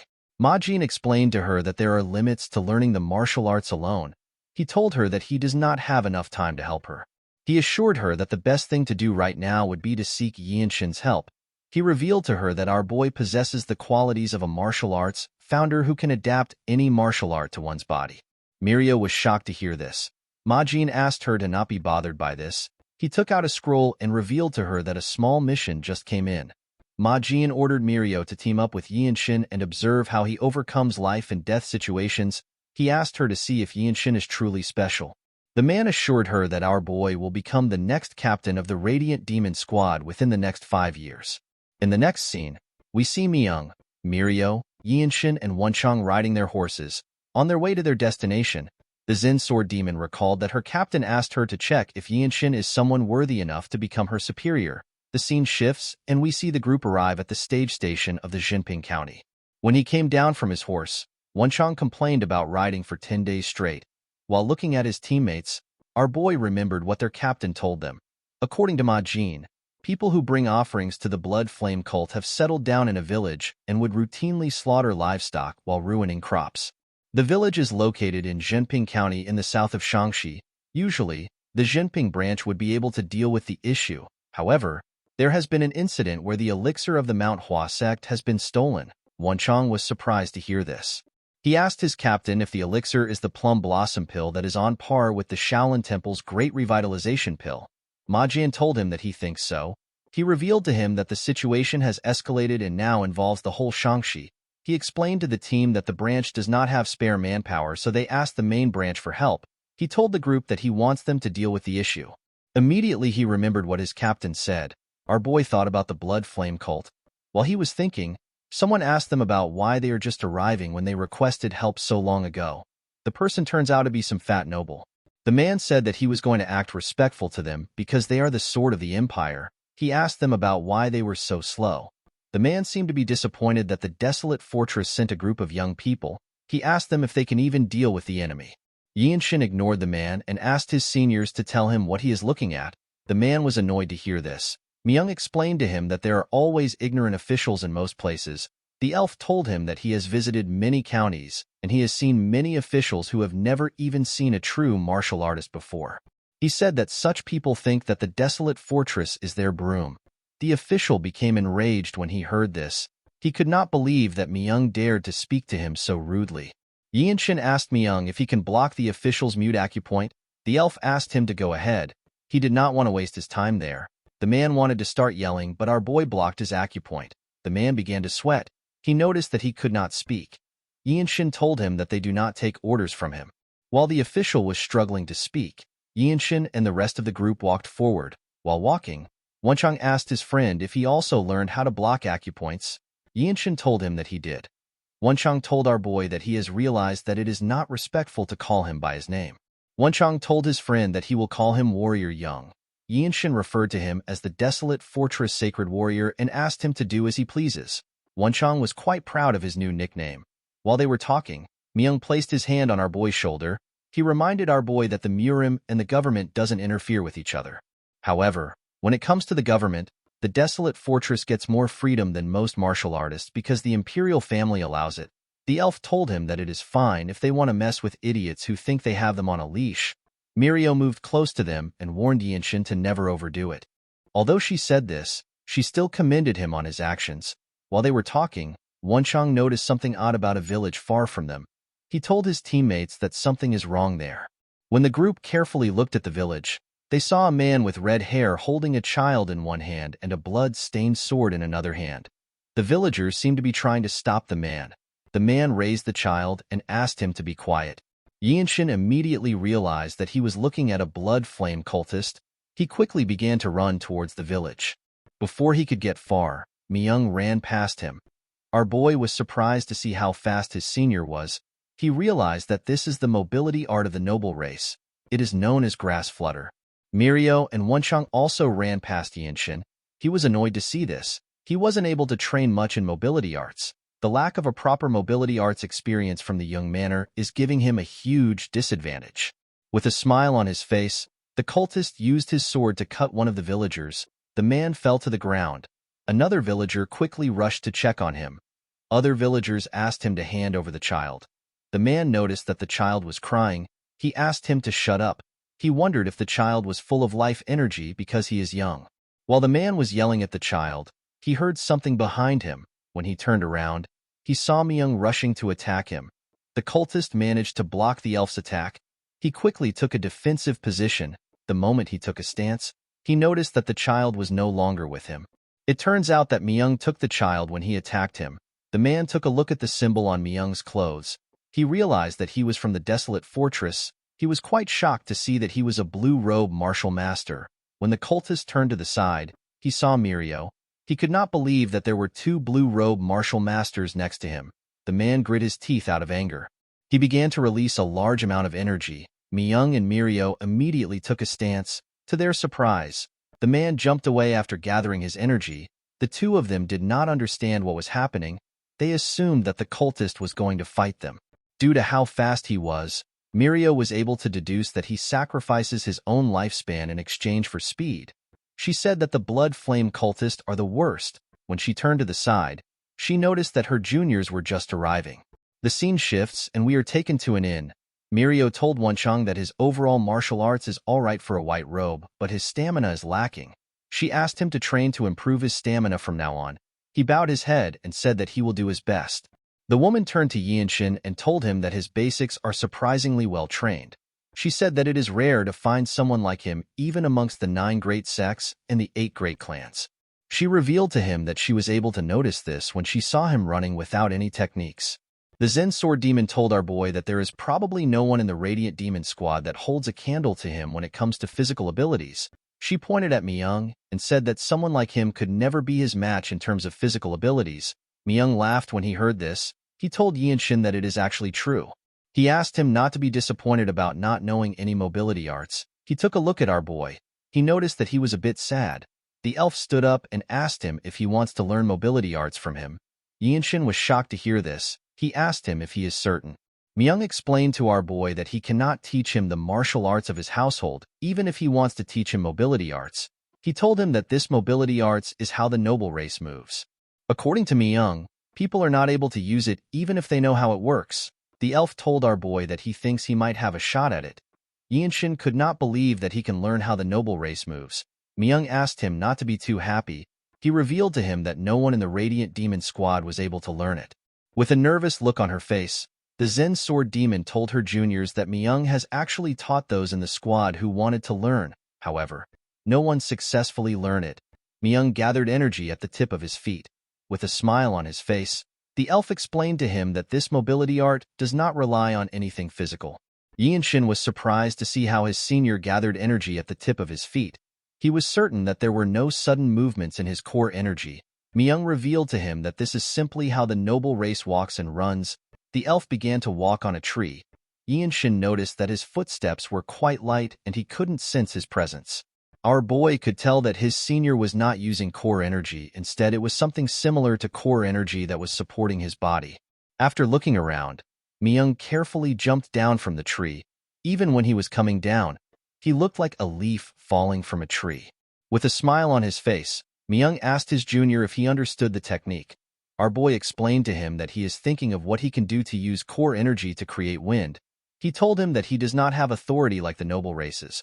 Myung was shocked to hear this. He asked Yinshin if he was able to tell that it is the energy of nature just by watching it once. Our boy asked his senior if this wasn't the reason he showed him the technique. The others did not even know how they were supposed to react to this. Yinshin thanked his senior for providing him with some good ideas. Our boy began to think of ways to recreate this mobility art. Mirio and Myung were shocked to see this. Wonchang realized that this was going to take a lot of time. He turned around and said that he will get them a place to stay. Later in the night, we see Yinshin meditating. He was thinking about the energy of nature. After thinking for a while, Yinshin released some energy. Outside the inn, we see Myung sleeping on a sleeping bag which he attached to the tree. While sleeping, the elf hears someone open the door. When he looked down, he saw our boy. He stepped out and stood in the middle of the place. He looked down and gathered energy at the tip of his feet. Myung was shocked to see our boy using the mobility art of the noble race. In the next scene, we see Wonchang training outside. He seemed to be sad. He could not believe that Yinshin had only been there for a month, and he had already learnt the noble race's mobility art. Myung explained to him that our boy has the qualities of a martial arts founder. He revealed to him that even their captain could not learn the mobility art. He eventually chose to focus on his own mobility art. Mirio remembered what her captain said to her when she heard this. She remembered that Ma Jin asked her to see if Yinshin is qualified to be her superior. While she was thinking, Wenchang asked her if it is alright for them to send our boy out alone. Mirio reminded him that the cultists are people who got scared and hid for a month. She told him that it is simply a reconnaissance mission. She believed that Yinshin is enough for the mission. The scene shifts and we are taken to the mountains. We see Yinshin running with his mobility art. He noticed that his body was much lighter. The proportion of speed and the amount of effort he is using cannot be compared to what it was previously. His body felt amazing. While searching the mountains, our boy finds a cabin. After discovering the hideout of the cultists, Yinshin decided to return back to the inn in order to inform the others. Before he could leave, he saw something horrifying. He saw a cultist drinking a child's blood. The man was sucking the boy's blood through his neck. Our boy became extremely mad when he saw this. He watched the man sink his teeth into the child's skin. While he was drinking the boy's blood, the cultist noticed something odd. He saw someone standing in front of him. The person turns out to be our boy. The man placed the child down and grabbed his sword. He asked Yinshin for his identity. He quickly realized that our boy was from the desolate fortress because of his outfit. He smiled when he realized this. He grabbed his sword hilt and asked our boy if he is alone. Yinshin did not respond to him. The man assumed that he was correct. He called our boy a fool. He could not believe that he came alone even though he is a white robe. He asked Yinshin to blame his own bad luck. The moment he said this, our boy beheaded him at a frightening speed. The man did not even know when his head got cut off. It flew up and fell to the ground. After taking care of the man, Yinshin turned to the child on the ground.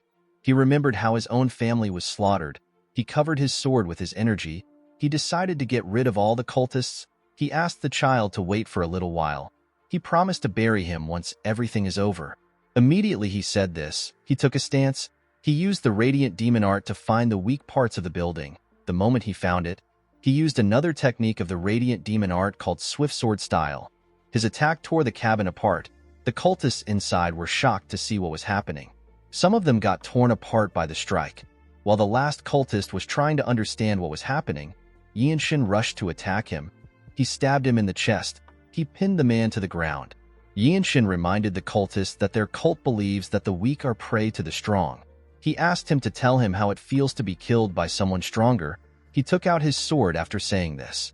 When he raised his head up, he saw a huge cave. The cave was hidden behind the cabin. Yinshin could feel a lot of energy coming from the cave. He realized that this was not just the hideout of the Blood Flame cultists, it was also the branch of the cult. Before he could enter the cave, he sensed something. He saw more cultists rushing to attack him. The men could not believe that he would attack their branch carelessly. One of them said that he was going to kill him for the blood he spilled. The poor bastards did not know that they were about to fight an overpowered protagonist. Yinshin noticed that the bastard who said he was going to kill him was the cultist they met when they first arrived. The cultist also recognized our boy. He promised to make him pay with his blood. The moment he heard this, Yinshin rushed to attack the men. He went into their midst. He used his sword to attack them at a speed which they could not react to. The cultists did not even know what happened to them. They all got torn apart without any resistance. Our boy watched their blood splash all over the place. Immediately, he took care of the men. A much more sinister energy was released from the cave. Someone said that he never expected a white robe to cause a ruckus in a place like this. Yinshin noticed that a man was coming out of the cave. He could tell that the cultists on the ground do not have such a dreary energy. Our boy was surprised to feel the energy the man was releasing. He could tell that this man was on a completely different level compared to those he had fought so far. This man was quite huge, and he had blood-red eyes. Yinshin had heard that when a part of a person's body returns to what it used to be, it means that the person has reached the level of being able to refine their core energy. Our boy realized that this is the strongest person that is in charge of this place. He is the branch leader. People like him are called Blood Master Swordsmen in the Blood Flame cult. The cultist took out his blade. With a creepy smile on his face, he told Yinshin that he will use his pain to strengthen his blood. Our boy became nervous when he heard this. Blood Master Swordsman is the title given to the Blood Flame cult's branch leaders, to the normal person or to their subordinates. These people are almost like death gods, and there aren't many martial masters who possess the prowess to kill them. Yinshin and the man glared at each other. Our boy covered his sword with his energy. He decided to go all out before the man gets close. Our boy realized that he was able to win in the past because he launched a barrage of attacks before his opponent could respond. He quickly took a stance. The man smiled when he saw this. He told him that the title of the Desolate Fortress has made him too arrogant. Immediately he did this. Yinshin activated the limit-releasing technique. He swung his sword at an incredible speed. The man managed to dodge the attack. He was surprised to see how fast it was. He quickly stepped back. Our boy quickly charged at him. He began to attack him fiercely when he got close to him. The cultist managed to block the attacks. However, it was too fast for him. Our boy was pushing him back. He smiled when he saw how fast Yinshin was. He told him that he is not bad. Our boy could not believe that the man said that he is not bad. He remembered the dead bodies of his family members. He remembered how he felt that day. He grit his teeth out of anger. He reminded himself that he is no longer his old self. He made his attacks much heavier. The man was surprised to feel the weight of his sword. While he was struggling to block it, Yinshin reached out to him and grabbed his hand. He held the hand that the man used to hold his sword. He used his energy to twist the man's entire arm. The cultist screamed out in pain. He became more enraged. He gathered his energy in his other hand and rushed to attack Yinshin. He called him a bastard. Before his hand could touch him, our boy used his sword to cut it off. The man screamed out in pain. While he was screaming, Yinshin decided to use the opportunity. He stabbed him in his chest. The cultist spat out some blood. Yinshin twisted his sword and messed up his inside. The man could not believe that he lost to a mere white robe. With a look of anger on his face, Boy told him that he must have only inflicted pain on others. He told him that he must have never received it before. The moment he said this, he took out his sword. The cultist fell to the ground and released some dreary energy. While breathing heavily, Yinshin looked around. He saw a large hole next to him. He put his sword away and moved close to the hole. He found the bodies of the villagers in this hole. These bodies had been drained of their blood. Yinshin felt sentimental when he looked at their faces. He prayed that they would all go to paradise. At night, we see Yinshin return to the inn. Everyone was shocked to see him. He was covered in blood and he was carrying a child on his back. The group stood up when they saw him. Our boy handed the child to Wonchong. The boy was surprised to see that the child was not dead yet. Mirio could tell that her junior fought. She asked him if he is all right. Yinshin realized that she was confused because of the blood. He assured her that he is fine. He revealed to her that the blood doesn't belong to him. He told her that he discovered the blood flame cult branch. Mirio was glad to hear that he is safe. The moment she thought of this, she realized that our boy said that he found the cultist's branch. She and the other members asked him if he is serious. Yinshin revealed to them that they were 8 red-haired cultists. The blood flame cultist that caused trouble in the county was there. He was with a strong cultist that had red and black hair. Mirio and Myung were shocked to hear this. The Zen sword demon told him that the cultist with red and black hair is a blood master swordsman. She realized that our boy truly found the branch of the cult. She could not believe that there was a branch of the blood flame cult that has planted its roots there and is feeding off the people in the county. Myung picked up his sword. He explained to them that the blood flame cult is a target of the desolate fortress that needs to be destroyed. He told his teammates that they will need to raid the branch.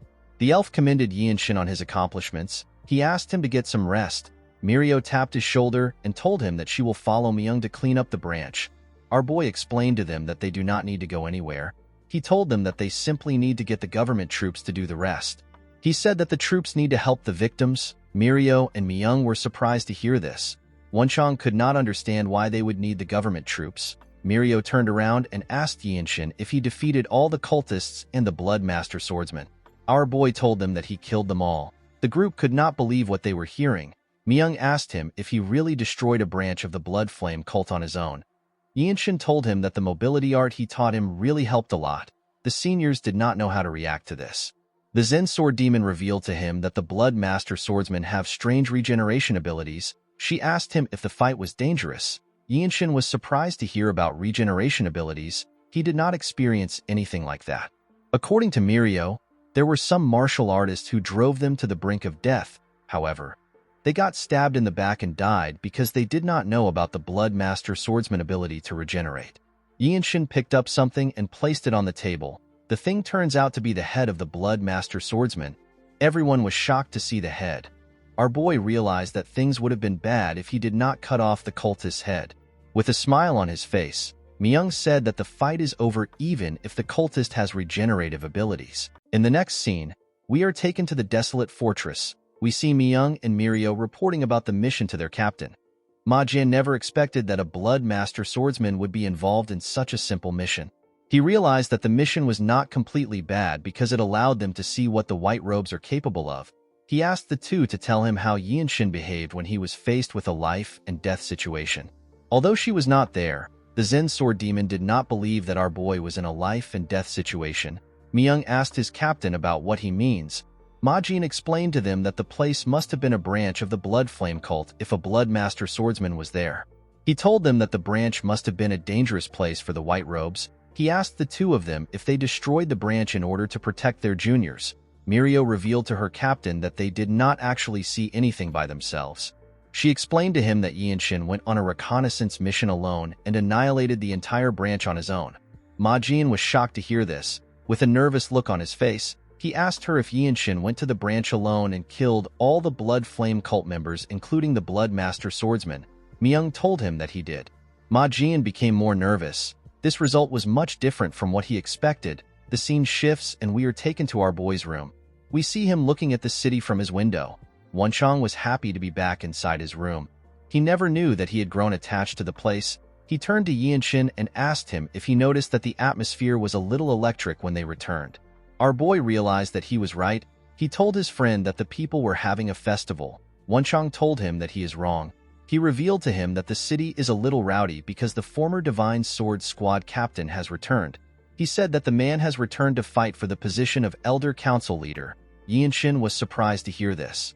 According to Wonchong, the former Divine Sword Squad captain brought a boy back with him. The boy is said to be the adopted son of the famed Desolate Ma clan. He is rumored to be extremely talented. Our boy clenched his fist out of anger when he heard this.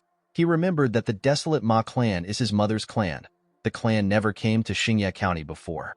Not even when his mother got married, even after she gave birth to him. They did not reach out once. Yinshin smiled when he thought of this. He realized that this kind of story is something a person would hear in the villages. It was as if the clan cut off all ties with their daughter who married into a household that would make them seem like they were of a lower class. The next day, we see Yinshin in his captain's office. He asked the man if he called for him. Ma Jin stared at our boy. He noticed that his energy was different. He found it amazing that his energy had changed again. He could tell that Yinshin did not annihilate an entire branch of the Blood Flame cult by luck. Our boy did not understand why his captain was just staring at him. Ma Jin stood up. He revealed to him that the fortress master wants to see the two of them.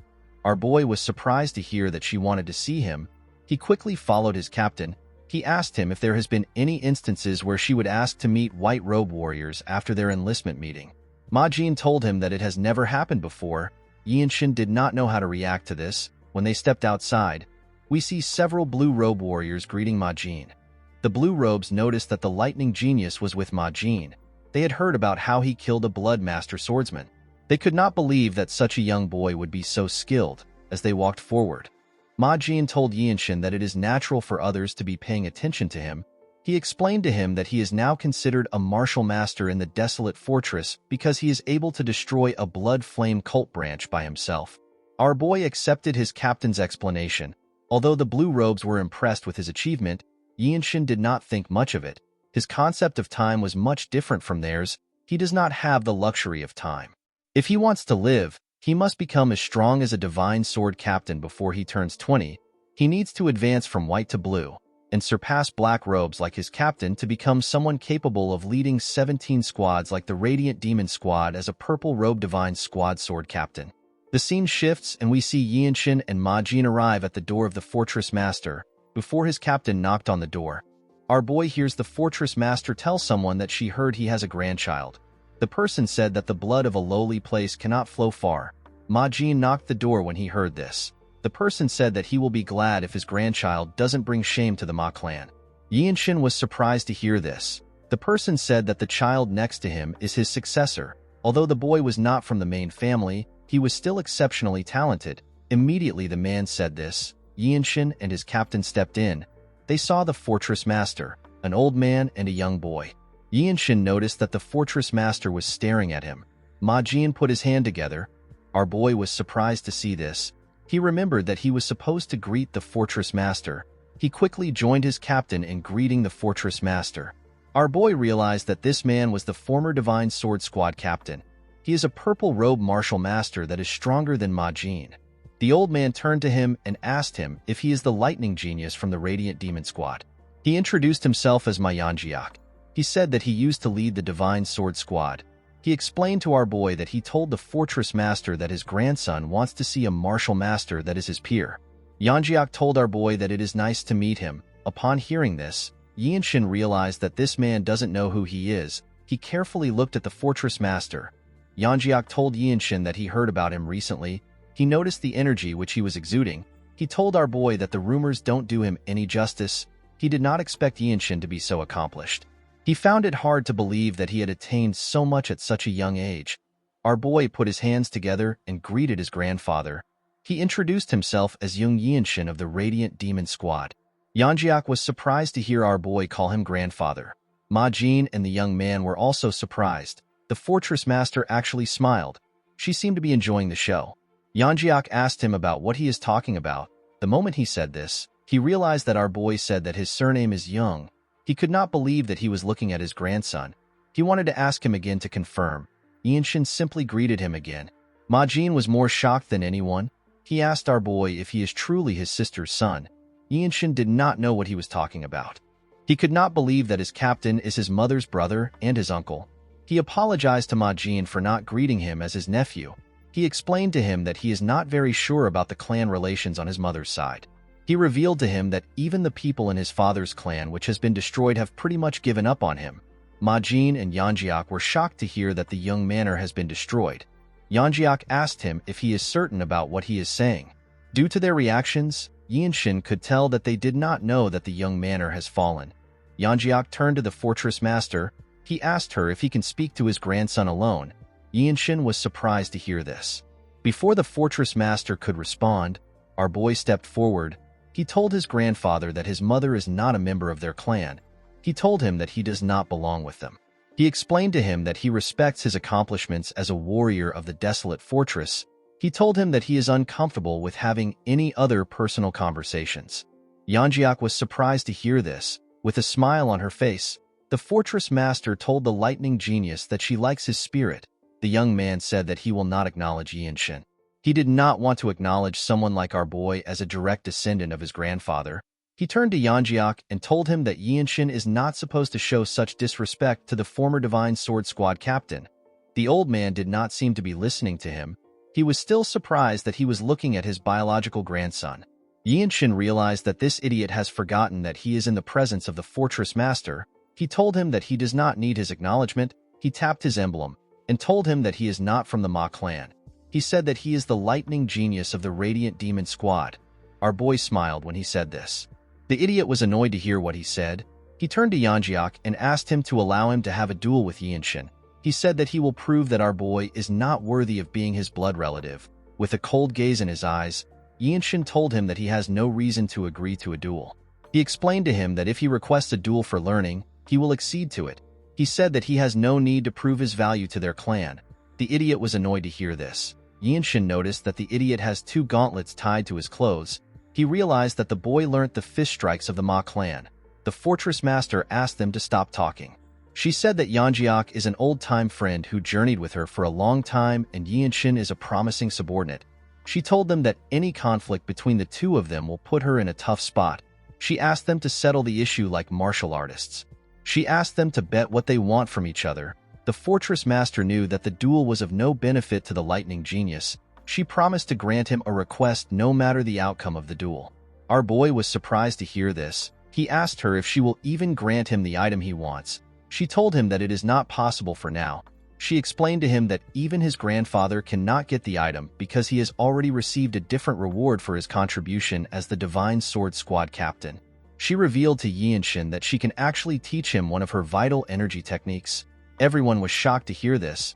They could not believe that our boy has the chance to learn martial arts from someone known as the strongest in the world. The young man was also happy to hear this. He also wanted to learn the martial arts of the fortress master. Yinshin realized that this boy was going to learn martial arts from the fortress master instead of following Yeonjiak's will if he wins. He could not believe that his mother's clan would take in this selfish person as a successor. He decided to accept the duel. The scene shifts and we see everyone at a training ground. The fortress master told the boys that they have the whole place to themselves. She asked them to do whatever they want. Yinshin noticed that the boy wore his gauntlets. He smiled as he cracked his knuckles. Our boy ignored him and turned to the side. He saw his grandfather and his uncle. He told himself that the Radiant Demon Squad is good enough for him right now. He said that he does not need the Ma clan. He took a stance and stretched out his hand. He asked the boy to bring it on. The boy was annoyed to hear this. He called Yinshin a bastard. He quickly rushed to attack him. Our boy managed to block his attack by gently moving his hand. The boy's punch created a lot of pressure when he passed him. He turned around and smiled at Yinshin. Due to the fact that the boy had more energy than him, our boy was able to deduce that he has consumed a lot of elixir. With a smile on his face, the boy clenched his fist and gathered his energy. Yinshin quickly activated the limit-releasing technique. The young man began to attack him more aggressively. Yinshin easily dodged the attacks with one hand at his back. The boy became annoyed. He gathered his energy and attacked again. He asked our boy to tell him why he is not using his sword. Yinshin pushed his hand away. He told him that he is not using his sword because his fist strike techniques are good. The boy became more angry when he heard this. He gathered his energy in his legs. He managed to crush the ground with his energy. He charged at our boy with his hand covered with his energy. Yinshin was not surprised to see the boy close to him. He used his hand to block the attack. The attack only pushed him back slightly. He gently landed on the ground. The young man was shocked to see that his attack did not connect. Yeonjiak was also shocked to see how skilled his grandson was. Ma Jin was not surprised at all. The fortress master smiled when she saw how the fight was going. Yinshin smiled when he landed. He told the boy that he has thought of a strong fist strike technique. He took a stance and said that the fight will come to an end by the count of 10. The boy was annoyed to hear this. Yeonjiak understood that his grandson was talented, but he did not expect him to try to end the fight in 10 moves. Ma Jin explained to his father that he has misunderstood our boy. He told him that Yinshin means that he will create a new martial arts in 10 seconds. Yinshin noticed something odd about the boy. He gathered more energy. He told him that he will do his best in those 10 moves. The boy took a different stance. He said that the technique is known as the fusion fist strike. Yinshin was relieved to see this. Instead of getting riled up by what he said, the boy actually calmed himself. From the waves of the core energy he was feeling, our boy could tell that his grandfather, who is respected by the world, did not teach the young man in a slidshod manner. Yinshin asked the boy to use whatever strike he wants. He told him that he is also allowed to use a palm strike if he wishes. He asked him to simply do his best. He told him that he will be able to show him plenty things regardless of the strike he uses. The boy became angrier. He charged at Yinshin. The moment our boy saw his fist coming closer, he clenched his own fist. He and the boy attacked each other with their fists. Yinshin used a technique known as the energy accumulation discharge. His fist pushed the boy back.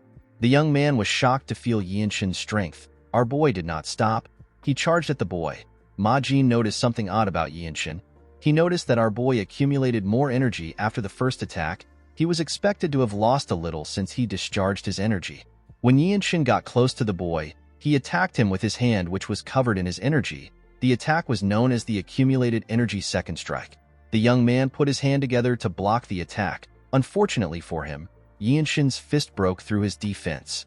Ma Jin realized that our boy got an inspiration for this attack from the fusion fist strike. The young man could not believe that he was pushed back. He could not believe that Yinshin was actually getting stronger. He grit his teeth out of anger. He turned to his master to see the look on his face. Yeonjiak was not impressed or disappointed. The young man gathered more energy in his fist. Yinshin told him that he is doing well. He asked him to show him more. He told him that he can do anything he wants. The boy was annoyed to see that our boy was treating the duel as a lesson. He told him that he is too arrogant. He charged at him with a palm technique that was quite fast. Yinshin used the accumulated energy third strike.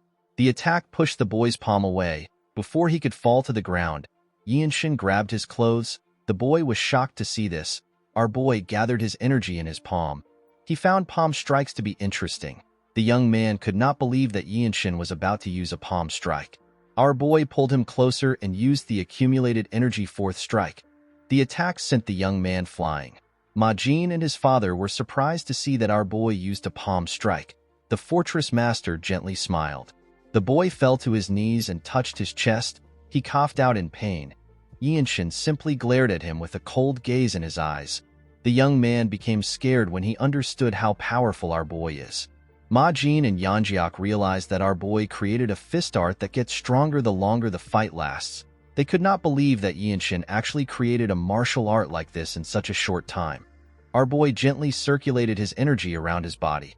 He looked at his hands. He did not expect to create a martial art that can be called a famed ultimate technique. The fortress master told him that the fight was really good. She did not think that she would witness someone creating a martial art.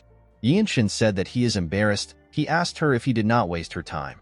The fortress master told him that he is being too humble. She asked him if he has decided on a name for his new technique. Yinshin revealed to her that the new martial art will be called the Infinite Blossom Fist Strike. The fortress master smiled when she heard the name.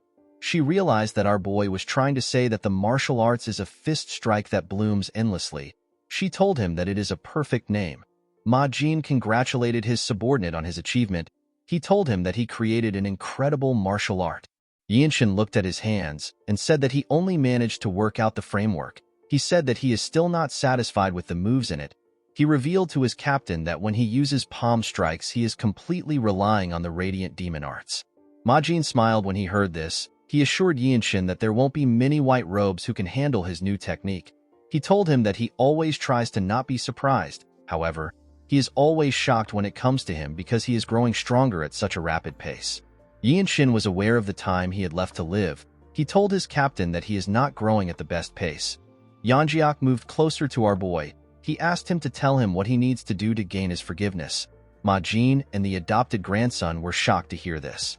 Purple-robe martial masters of the desolate fortress are extremely powerful. They are said to be gods who can take away the life of anyone their energy can detect. Yinshin could not believe that someone this powerful was lowering himself to him. He glared at his grandfather. He told him that he is uncomfortable with what he said. He explained to Yanjiak that they cannot turn back time. He said that members of his mother's clan are no different from strangers to him. He told him that he is now part of the Radiant Demon Squad family. Yanjiak told his grandson that they can start building a relationship now. Our boy told him that he does not have enough time to build up his martial art. The old man was surprised to hear his grandson's excuse. Yinshin explained to him that he won against his adopted grandson in the duel that he requested on impulse. He asked Yanjiak to respect this as a martial artist. The fortress master interrupted them. She told Yanjiak that it is time to give Yinshin his reward since he won. She told our boy that she will teach him a martial arts of his choice anytime he is ready. She told him that he is allowed to make one request from the Ma clan. Yinshin told the fortress master that he will inform the Ma clan about his request through his captain. Ma Jin was shocked to hear this. He could not believe our boy wanted to use him as a messenger. On their way back to the office, Ma Jin called out to Yinshin. He revealed to him that he has a mission that will be of help to him. Yinshin wondered about what his captain was talking about. The scene shifts and we are taken to Xian. We see several people walking on the street. Ma Jin and his squad members were also on the street. Oddly enough, they all wore normal clothes instead of their uniform. Wencheng, Miyang, and Mirio were the ones in the team. While walking with his teammates, Yinshin thinks about what his captain told him. The scene shifts and we are taken to the past. Ma Jin mentioned something about the plum blossom pill. According to him, the pill is an elixir of the Manhwa sect that's considered a treasure in the Murim. The Manhwa sect has lost this pill, so numerous sects and martial artists have started looking for this pill. Yinshin asked his captain if they are all scrambling for the elixir. Ma Jin said that they are. He revealed to our boy that they will be accompanying the Manhwa sect to search for the elixir. He said that they actually have an important reason for searching for the elixir with them. He told Yinshin that they are doing it to reduce the number of casualties during the search. Our boy realized that he will be able to use his sword and experience a real fight in this big conflict. Ma Jin told him that he is correct. He assured him that the mission is going to be helpful to him. He explained to our boy that it will be a good opportunity for him to face off against all sorts of famed martial artists. He told him that the amount of things he would learn and grow by fighting will be incomparable to when he trains alone. The scene shifts and we are taken back to the present. Wencheng said that he feels bad. He could not believe that they can't wear their uniform because they cannot reveal that the desolate fortress is helping the Manhwa sect. Ma Jin smiled when he saw the look on the man's face. When they arrived at the entrance of the building, a man and his group stepped out. The men seemed to be leaving. The man seemed to recognize Ma Jin. He realized that this were the martial masters from the desolate fortress. He told them that they have been waiting for them. Wenchang and Yianshin noticed the plum blossom emblem on the man's clothes. They realized that they were looking at the Mount Hua sect members. The man greeted Ma Jin. The captain put his hand together and greeted the man known as Sage Cheonju. Yianshin had heard of this man. Sage Cheonju is the leader of the Plum Blossom Swordsmen and one of the top martial masters. In order to match his status, a black robe like Ma Jin had to be involved in the mission. Just by looking at him, Yianshin was getting the same feeling he had when he first met his captain. Cheonju greeted the Zen Sword Demon. He referred to Myung as the Azure Demonic Swordsman. He told Ma Jin that he already knows who they are. He said that there is no need for introduction since they already fought together before. Yianshin was surprised to hear that Myung is known as the Demonic Swordsman. While he was looking at his senior, he saw a member of the Plum Blossom Swordsmen yawning. He looked like he was bored. Cheonju walked up to Yianshin and took a look at him. He said that he now understands the kind of mindset the desolate fortress has towards this issue. He told Ma Jin that he never expected him to bring his disciple. Yianshin realized that the man assumed he was Ma Jin's disciple because he was not wearing his uniform. Before Ma Jin could explain, Cheonju raised his sword and interrupted him. He told him that our boy is extraordinary. He asked Ma Jin if he is open to a friendly duel with the disciple of their sect leader. He assured him that it will be fun. The captain smiled when he heard this. He knew that Cheonju was trying to show them that the Mount Hua sect is above them. Since they will be traveling as a party, it would be awkward for the key members to fight each other. This is why they want to use the future generations of their respective groups to determine the hierarchy. Ma Jin turned to Yianshin to see if he will accept the duel. Our boy simply shrugged his shoulders. He was basically telling his captain to do whatever he wants. Ma Jin smiled when he saw this. The Plum Blossom Swordsman, who seemed bored, told his teammates that they are making him do extra work. He said that he will only need 5 moves to win. Cheonju was annoyed to see how arrogant he was. He told him that he will be able to learn something here. He advised him to do his best. The young man smiled when he heard this. He said that he does not know what he can learn here. He had heard that the Radiant Demon Arts is based on senses. Yianshin stepped out to represent his group. He wondered about how deep the martial arts of the Mount Hua sect will be. He reminded the boy that he said that he will only need 5 moves. The young man smiled when he heard this. He asked Yianshin if this sentence offended him. He apologized to him. He told him that he was not trying to underestimate him. He said that he had a really tough training today, so he unknowingly voiced out what he was thinking. He introduced himself as Yu Hyun. Wenchang was surprised to hear his name. He could not believe that he was looking at the Mount Hua sect sword dragon. He heard that Hyun was the best disciple of the sect leader. Mirio revealed to him that Hyun is known as the future of the Mount Hua sect. There are rumors saying that he has already started learning the Violet Dawn sacred art. Wenchang could not believe that Yianshin was supposed to win someone this powerful. Our boy dropped his bag on the ground. He carefully moved his wrist. With a smile on his face, he introduced himself as young Yianshin. Hyun smiled at Yianshin. He activated a technique known as Invisible Wind Stride and charged at Yianshin. He attacked him with a palm technique. The technique contained a variety of moves. Our boy realized that this was the Falling Blossom Palm Strike. Hyun attacked him with a confident smile on his face. Yianshin activated the first strike of the Infinite Blossom Fist.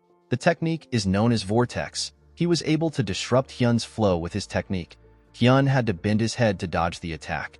He was shocked to see what just happened. He wondered about what created this force. Yianshin quickly charged at the boy. When he got close to him, he covered his leg with his energy. He hit the ground with a lot of strength. He attacked Hyun with his second strike. The technique is known as the Formidable Wall. The boy had issues deflecting Yianshin's attack with the Falling Blossom Palm Strike. Our boy realized that the Falling Blossom Palm Strike of the Mount Hua sect is sufficient enough to become the inspiration for the third strike of the Infinite Blossom Fist Strike. He asked Hyun to play a little longer with him. He told him that he wants to end the fight in 10 moves. Hyun was annoyed to hear this. Our boy took another step forward. He clenched his fist and gave Hyun a punch that sent him flying. Yianshin did not give the boy the time to rest. He closed the gap between himself and Hyun. He gathered a large amount of energy in his fist. His energy looked like a flower that was about to blossom. He landed multiple punches all over Hyun's body. The boy screamed out in pain. He fell to the ground and rolled over. The members of the Manhwa sect were shocked to see what happened. Yinshin took a look at his fist. He realized that he can use the last attack as his third strike. He decided to name the third strike the Flower Strike. Yinshin noticed that everywhere was quiet. When he looked up, he saw everyone staring at him. They were all shocked by what they just witnessed. They could not believe that the talented disciple of the Manhwa sect lost after 3 moves. They wondered about who our boy was. Cheonju was annoyed to hear what they were saying. He ordered one of his sect members to get Hyun. A huge man stepped out and carried the boy on his shoulder. Cheonju turned to Ma Jin. He told him that the desolate fortress has been raising a dragon. He asked him if the desolate fortress still wants to gain more control of the Murim. The captain said that he is overreacting. He told him that the desolate fortress won't do anything as long as no harm comes to the people of the country. Cheonju asked him to stop using excuses that make sense. He turned to our boy and called out to him. He told him that he had a good martial arts performance. Although Yinshin's last attack was similar to the Falling Blossom Palm Strike, Cheonju could tell that it was completely different. He knew that there was no way Yinshin had learned any martial arts of his sect. He told our boy that he never expected that there would be a martial arts similar to theirs. He said that the duel will provide enough motivation for their sect leader's disciple who has gotten lazy in his training. He told Yinshin that the Manhwa sect will welcome him as a guest if something causes him to leave the desolate fortress. Ma Jin and the rest of his group were shocked to hear this. Ma Jin turned to the sage. He told him that he has crossed the line. Cheonju raised his hand to show that he understands. He admitted that he got ahead of himself due to his greed. He apologized to Ma Jin. He told him that he couldn't help himself because there is a brilliant talent in front of him. Someone called out to Yinshin through telepathy. Our boy was surprised to hear a voice in his head. The person turned out to be Mirio. The Zen Sword Demon told him that he looks like he is having trouble standing. Yinshin smiled when he heard this. He revealed to her that he used up all his core energy in his last attack. The Infinite Blossom Fist Strike uses burst discharge in all its stances. This is why it consumes a large amount of inner energy. Our boy realized that he still needs to use a sword when fighting for real. The scene shifts and we are taken to an inn. After Yinshin explained the situation to his seniors, Myung told him that he needs to open up his center energy core quickly. Our boy was surprised to hear this. Myung explained to him that he needs to make up for his lack of inner energy with stamina. Yinshin asked him about how this was related to his center energy core. Mirio realized that he did not know that this was the function of the center energy core. According to the Zen Sword Demon, the center energy core possesses an efficacy that even the upper Dantian, which is said to house the divine in the mind, cannot bestow. She told Yinshin that it will give him a more robust inner energy. Our boy found this weird. Mirio explained to him that it simply means that there is higher efficacy. She asked him if he has heard of martial masters who don't get tired even after fighting for 7 days and nights. Yinshin told her that he has. Mirio explained to him that the masters are able to do this because they train their center energy core. It stabilizes the core energy and allows them to use energy-draining skills multiple times.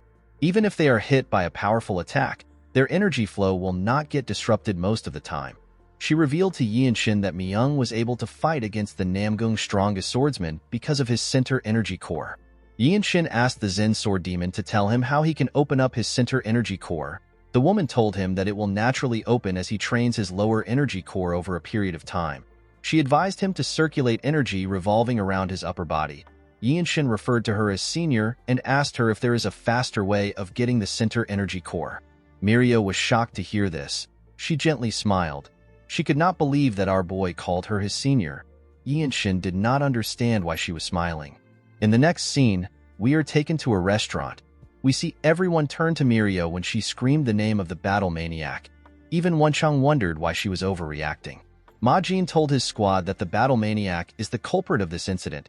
He is a notorious thief based north of the Yangtze River. Ma Jin said that the battle maniac was also the one who stole his martial arts manual. He said that this case actually worked out great for him.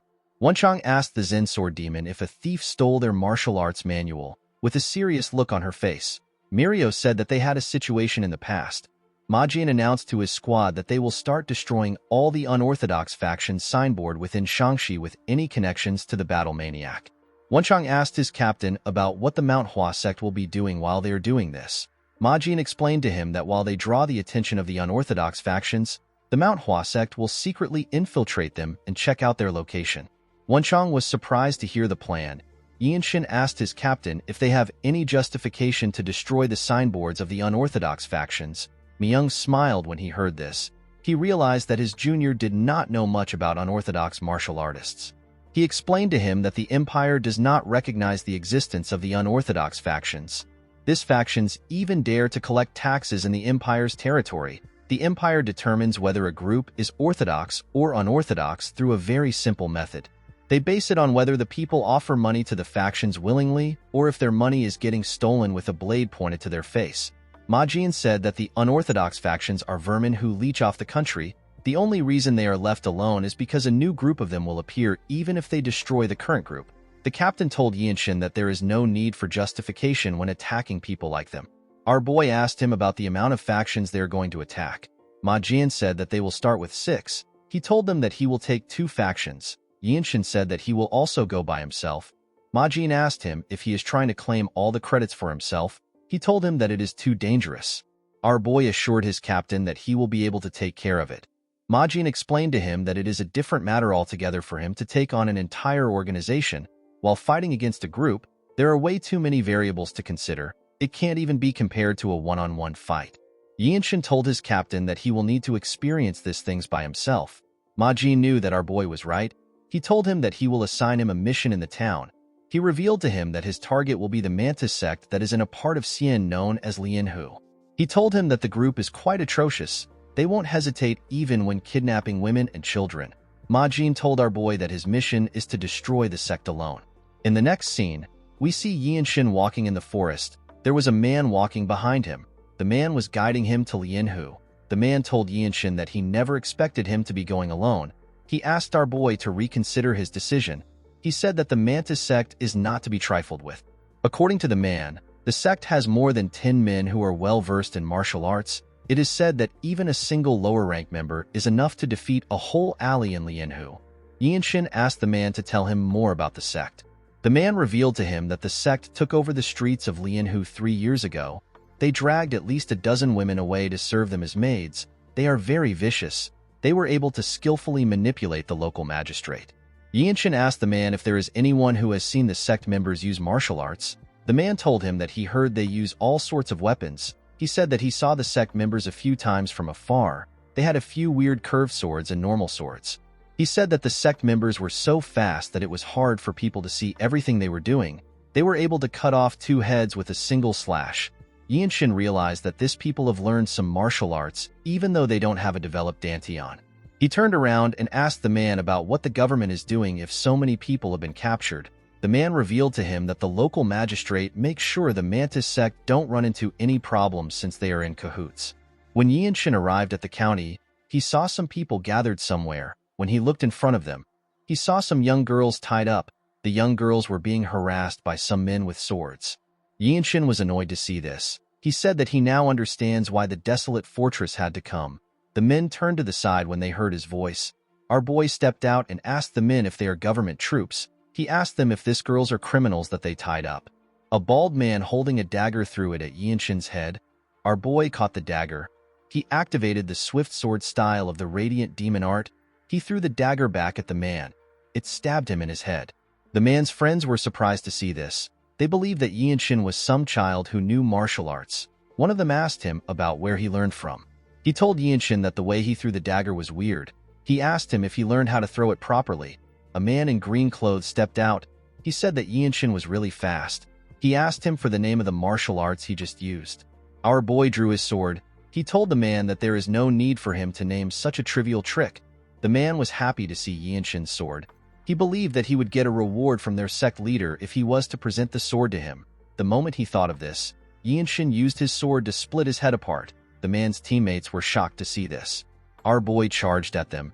He tore all of them apart before they could even draw their swords. Everyone, including the man who brought him there, was shocked to see how he easily took care of them. The men on the other side quickly ran to the girls. They thanked Yinshin for saving the girls. The man who brought our boy was still quite shocked by what he witnessed. Yinshin turned to him and asked him about where the Mantis sect is. The man quickly pointed to a building. Our boy walked towards the building. When he arrived at the gates, he saw the signboard of the Mantis sect. He kicked the gates open with a lot of force. The men in the building were surprised to see a young boy barge into the building. The leader of the sect was surprised to hear that a young boy like Yinshin killed their sect members. Our boy noticed that the man was oddly dressed. He wore a dragon robe, which should only be worn by the emperor. Yinshin wondered if the man was really a rebel. The leader stepped down. He asked his sect members to stay out of the fight. He said that it has been a while since he used his sword. He told Yinshin that he chose the wrong place to perform a chivalrous deed. He drew his sword after saying this. Our boy asked the old idiot for his name. The leader laughed and said that there is no point in giving his name to someone who is about to die. Yinshin revealed to him that he needs to know the name of the sect leader in order to claim the credit. The man smiled when he heard this. He quickly charged at our boy. Yinshin immediately realized that he was using a swift sword technique. He noticed that he could see the trajectory of the leader's attack. He wondered if it is because he has gotten stronger. He drew his sword and blocked the man's attack. He pushed the leader back when he blocked his attack. The man was shocked to feel the weight of Yinshin's attack. He took a careful look at our boy. He realized that he wouldn't be able to win in a one-on-one match. He ordered his men to attack our boy. They all charged at him. Yinshin carefully looked around to see the amount of men rushing towards him. He did not seem to be bothered. The men attacked him at the same time. Our boy easily dodged their attacks. He cut one of them down and turned around to block an attack. Some men tried to attack him from behind as he did this. Yinshin easily tore the men apart before their swords could touch him. They did not even know when they got cut down. Our boy looked around as he fought. He noticed that he could see the trajectories of all their attacks. He decided to attack them. He moved into their midst and struck them before they could attack him. He moved forward and continued to cut down the people in front of him. He tore apart the people around him and jumped out of their midst. He landed in front of the leader. The man was shocked to see Yinshin. All he could see behind him was the blood of his members everywhere. He was shocked to see the amount of people our boy killed. Yinshin remembered that he was asked to subdue the leader in front of the whole sect. He gathered his energy in his sword. He decided to think of the sword in his hand as a fist. He took a step forward and activated the second step of the Infinite Blossom Fist strike, known as the Formidable Wall. The technique gave him a large amount of force to jump. The sect leader did not know when Yinshin got above him. Before he could make a move, our boy swung his sword and cut him down. His sword literally cut through the man. It split his body apart. The poor bastard fell to the ground. Yinshin announced that he will destroy the Mantis sect signboard. He turned around and glared at the sect members after saying this. The men were horrified to see the look in his eyes. One of them asked his teammate to get the master swordsman. Yinshin was surprised to hear this. He asked the man if he is referring to a blood master swordsman. He asked him if the blood flame cult is the one behind them. The men did not know what to say. Our boy grabbed the man who asked his teammate to call the master swordsman by his neck. He pushed him down and asked him to speak. The man revealed to him that the master swordsman is probably sleeping in the side building. Yinshin found this weird. He knew that a real blood master swordsman would have detected a fight on this scale. While he was thinking, someone threw a sword covered in energy at him. Our boy managed to block the sword. The sword got shoved into the ground. Someone jumped above Yinshin and landed next to the sword. He picked his sword. He told our boy that he is really skilled. He told him that he never expected him to sense his attack. Upon seeing the black and red hair which the man possessed, Yinshin realized that he is a blood master swordsman. The scene shifts, and we are taken to the past. We see our boy talking to his captain. He asked his captain to tell him what he needs to do to become a blue-robe warrior. Ma Jin smiled when he heard this. He revealed to Yinshin that he needs 5 of something. He told him that he needs to slay about 5 blood master swordsmen to go up in the ranks. He told him that he can become a blue-robe warrior regardless of his age. Yinshin could not believe that another master swordsman was in front of him. He told the man that he is lucky. The cultist did not understand what he was talking about. With a condescending look in his eyes, our boy said that he has 3 left to go. The cultist noticed that Yinshin released his energy. He quickly took a stance. Our boy gathered his energy around his leg. He crushed the ground with his leg. He charged at the man at a crazy speed. The cultist managed to block the attack, but it pushed him back a bit. Yinshin knew that he had to end the fight now. He knew that this cultist was the center of the Mantis core. If he lets the fight drag on, his chances of winning will drop. The master swordsman gathered some energy in his hand. He asked Yinshin to die. Before his hand could touch our boy, He activated a technique of the infinite blossom fist strike known as Vortex. A large amount of energy gathered around his sword. The energy was spinning fast. Our boy stabbed the master swordsman in his chest. The master swordsman was annoyed to see this. He tried to move his hand. Yinshin took out his sword from his chest. He told the cultist that he won't be listening to his last words. The moment he said this, he beheaded him with a clean strike. The Blood Master swordsman did not stand a chance. The rest of the sect members were shocked to see what just happened. They quickly realized that the sect was done for. Yinshin released his energy. He advised them to not try to run away. He glared at them intensely. The men were horrified to see the look in his eyes. In the next scene, we see the people of the town thanking Yinshin. They could not believe that he got revenge for them. The man who guided him to the town was holding a child in his arms. With tears in his eyes, he thanked our boy for his efforts. He told him that he has brought peace to his dead daughter. Yinshin did not expect to see the man holding his dead child. He asked the man about how things got this bad.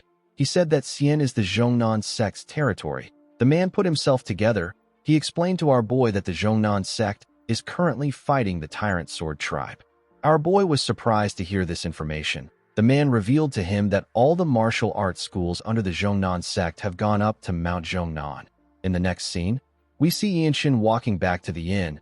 He was holding a sack. While walking, he thought about what his guide said. He realized that the Zhongnan sect will need to risk their lives if they are up against the Tyrant Sword tribe. It is not a fight that will end with 1 or 2 martial masters dying.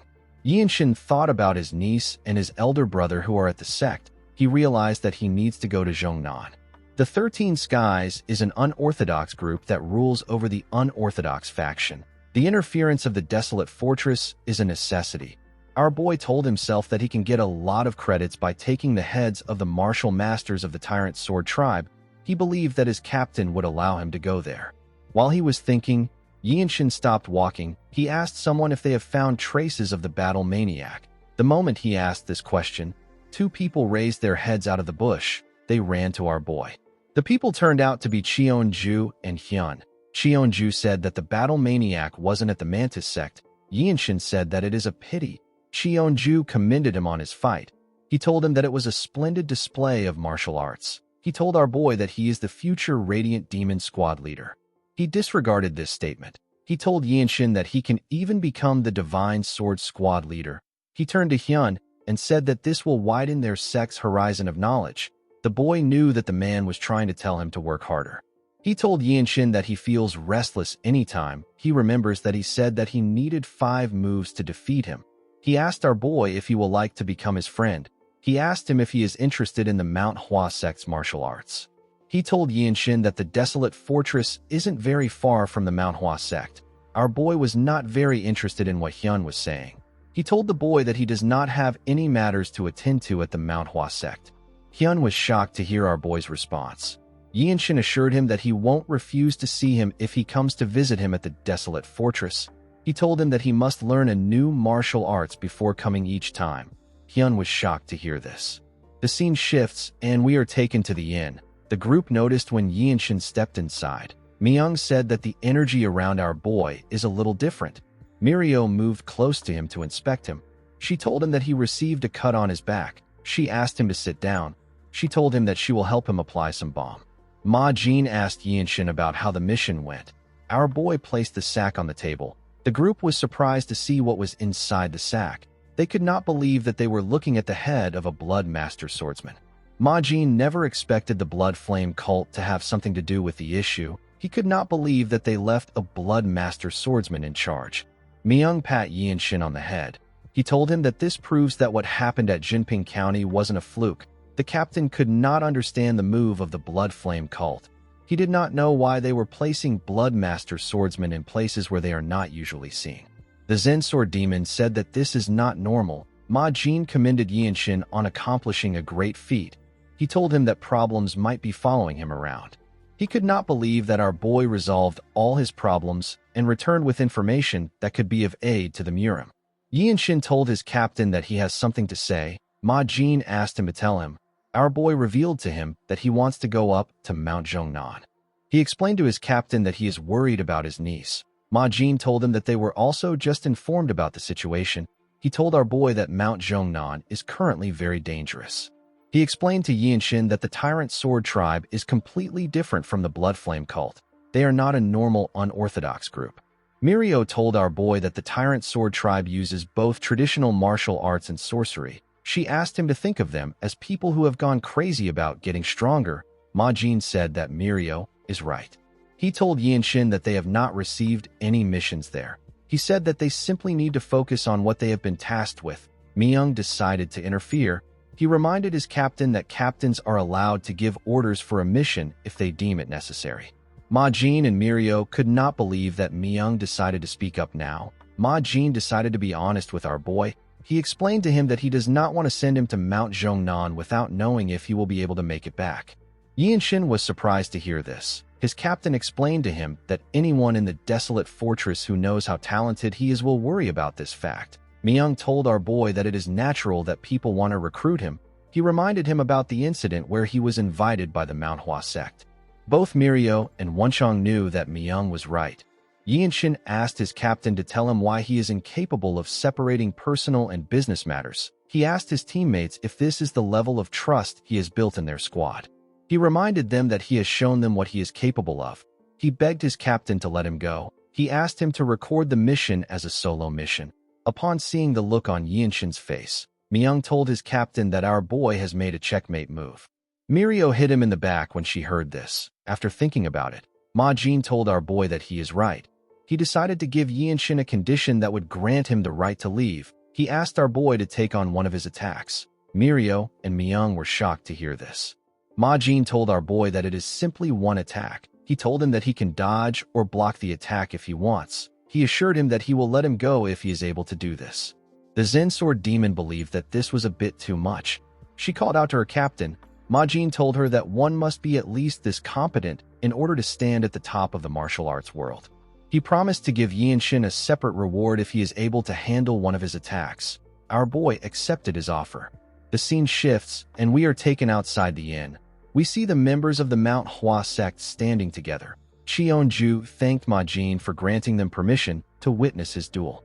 After thanking him, he moved close to his team. He told Hyun that it is a precious opportunity to see the technique of the Radiant Demon Squad captain. Hyun found this to be weird. He reminded Cheonju that a black-robed warrior of the desolate fortress should be on the same level as him. Cheonju told him that he is right. He explained to him that Ma Jin is very strong when it comes to close combat. He told him that the captain is even stronger than him. Hyun was shocked to hear this. Cheonju told him that Ma Jin's nickname is Hell Slaughterer. It means that he completely rules the battlefield. According to Cheonju, there is a large amount of reputable clan elders who were killed by Ma Jin after committing hypocritical atrocities. For someone as skilled as the captain, even a slight movement in his hand has great meaning, because that single attack could end a life instantly. Hyun could not believe what he was hearing. Unlike the martial artists of the 9 sects who seek the ultimate principle of swordsmanship, Ma Jin's martial arts were trained for the sake of fighting. Cheonju admitted that even our boy will have a hard time in this fight. He said that no one around his age can take on an attack from a master like Ma Jin. Yinshin glared at his captain. He asked him if he can give him some time. Ma Jin asked him to take as much time as he needs, because he was going to be using a move that a white-robed warrior can't handle. Ma Jin advised Yinshin to sharpen his senses as much as possible. There are less than 30 black-robe martial masters in the desolate fortress. However, our boy believed that he did not need to be nervous. He closed his eyes and took a deep breath. He released his energy and placed his hand on his sword. He told himself that he simply needs to show what he has learned. When he opened his eyes, we see that it is covered with his energy. Our boy was able to see the energy around his captain. He told Ma Jin that he will let him have the first move. The man smiled when he heard this. When he simply raised his hand, a large amount of energy gathered around it. Yinshin was able to tell that this was a ridiculously powerful palm strike. A palm strike of this level can easily break through most fortress walls. Our boy realized that he could not block such an attack. He needed to dodge it. He quickly let go of his sword. The moment he let go of his sword, Ma Jin charged at him like a lion going after its prey. He swung his palm at him when he got close to him. Immediately our boy saw his palm.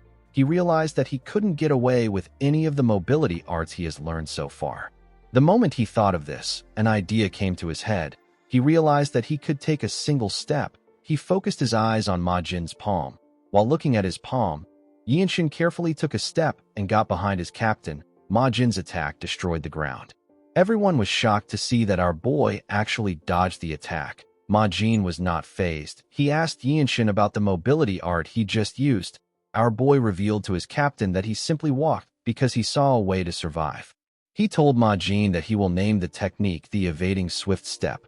Ma Jin smiled when he heard this. He stood up straight and announced that he will permit Yinshin to travel to Mount Zhongnan. In the next scene, we are taken to a forest. We see Yinshin wearing a blue robe over his white robe. He was walking with Wenchang. As they walked through the forest, our boy remembered what happened at the inn. Myung took off his robe and gave it to him. He told him that he is lending him. Yinshin was surprised to see this. He told him that he does not understand what the robe means. The Zensword demon explained to him that by putting the robe on top of his white robe, Myung is putting his honor on the line to tell everyone that Yinshin is a rising star of the desolate fortress. Mirio told him that he now has the authority to give orders to the white robes of the desolate fortress. Our boy could not believe that Myung saw him as a rising star. Rising star is a phrase used to describe a junior who is the best in their rank. Myung told our boy that he should tell anyone who questions him that the Azure Eye demonic swordsman recognizes his abilities. He assured Yinshin that no one will pick a fight with him if he says this. Mirio told Yinshin that he can also use her name. She told him that she also wanted to put her robe on him. Our boy did not expect this. The scene shifts, and we are taken to the present. Wenchang commented on the fact that there is a blue robe on a white robe warrior. He told Yinshin that it suits him. Our boy told him that it feels a little out of place. Wenchang assured him that he will get used to it soon. Our boy thanked him for encouraging him. Wenchang did not know why he was thanking him. He told Yinshin that he was actually sincerely complimenting him. In the next scene, we see the boys arrive at the entrance of Mount Zhongnan. Some martial artists were guarding the entrance.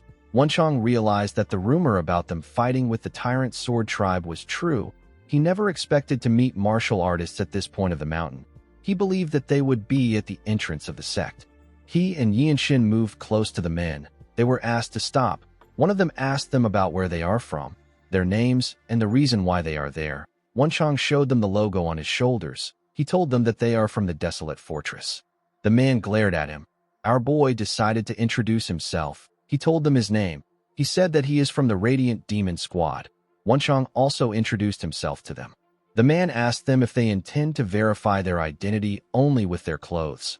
Wenchang put his hand into his pocket and brought out a tag of the desolate fortress. The man said that no one will believe that the desolate fortress allowed two young martial artists to come there alone. Wenchang did not know what to say. Someone asked the man to stop acting rude. The men turned around when they heard this. They saw a man resting on a pillar. The man was also a disciple of the sect. The man told Yinshin and Wenchang that their sect is in the middle of a war. He said that they can't accept people with identities that they can't verify with certainty. Wenchang became angry when he heard this. He released his energy and made the ground shake. The men became nervous. They asked him if he is really from the desolate fortress. Wenchang smiled confidently when he heard this. When he took away his energy, the men accused him of threatening disciples of the Zhongnan sect on Mount Zhongnan. Wenchang was surprised to hear this. Due to the way they were acting, Yinshin could tell that their battle against the Tyrant Sword Tribe was not going well. Their pride as one of the Great Nine sect is getting damaged, and now two young martial artists who boldly claim to be from the desolate fortress have appeared. It was natural that they would feel offended.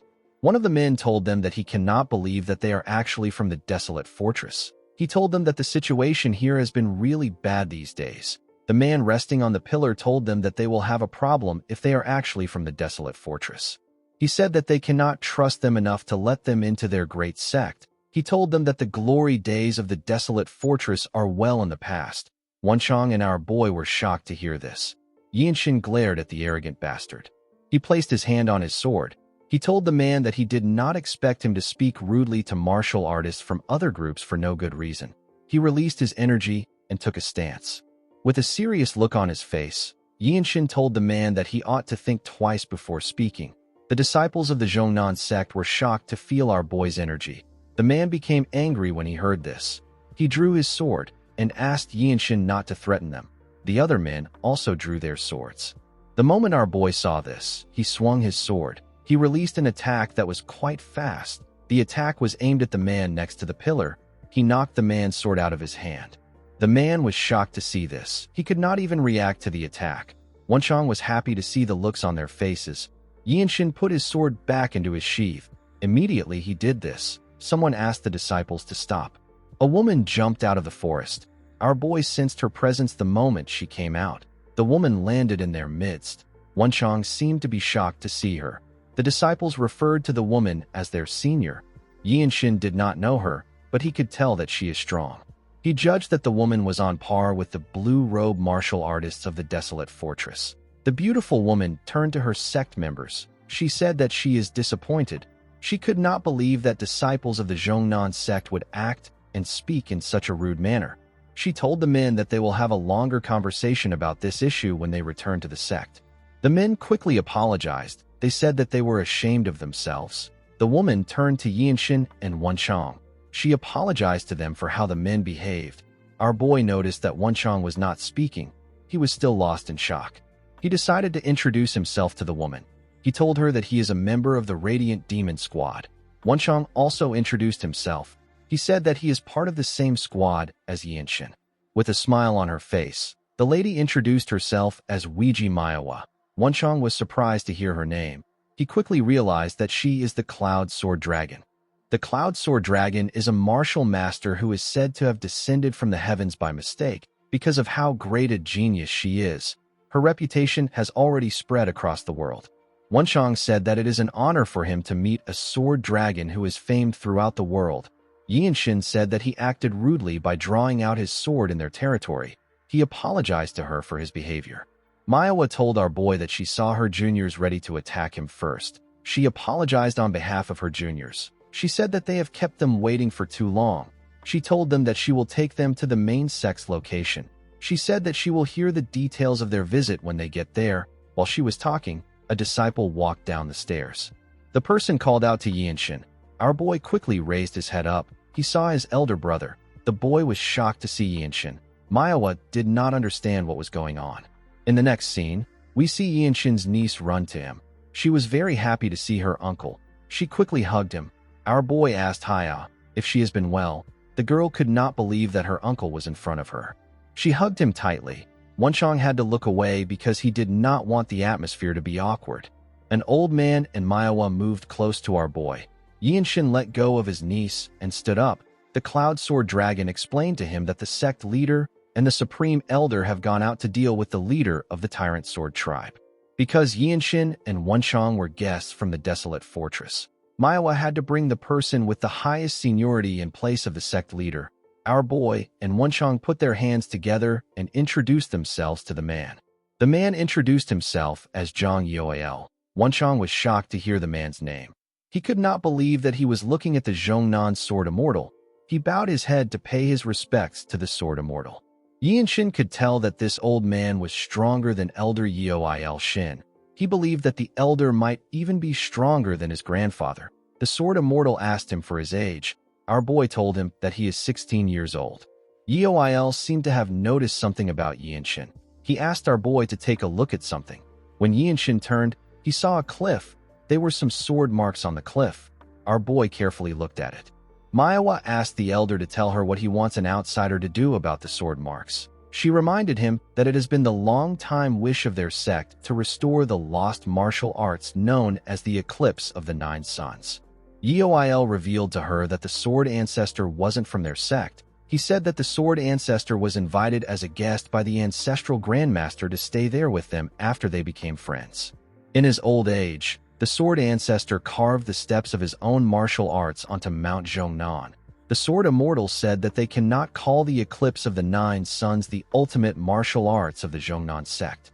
He told the woman that his days are numbered. He said that he will do anything to see the sword arts of his benefactor again. He told Manhwa that she is the only one talented enough with a chance of restoring the Eclipse of the Nine Suns. He told her that he does not want to burden her with his last lingering regret.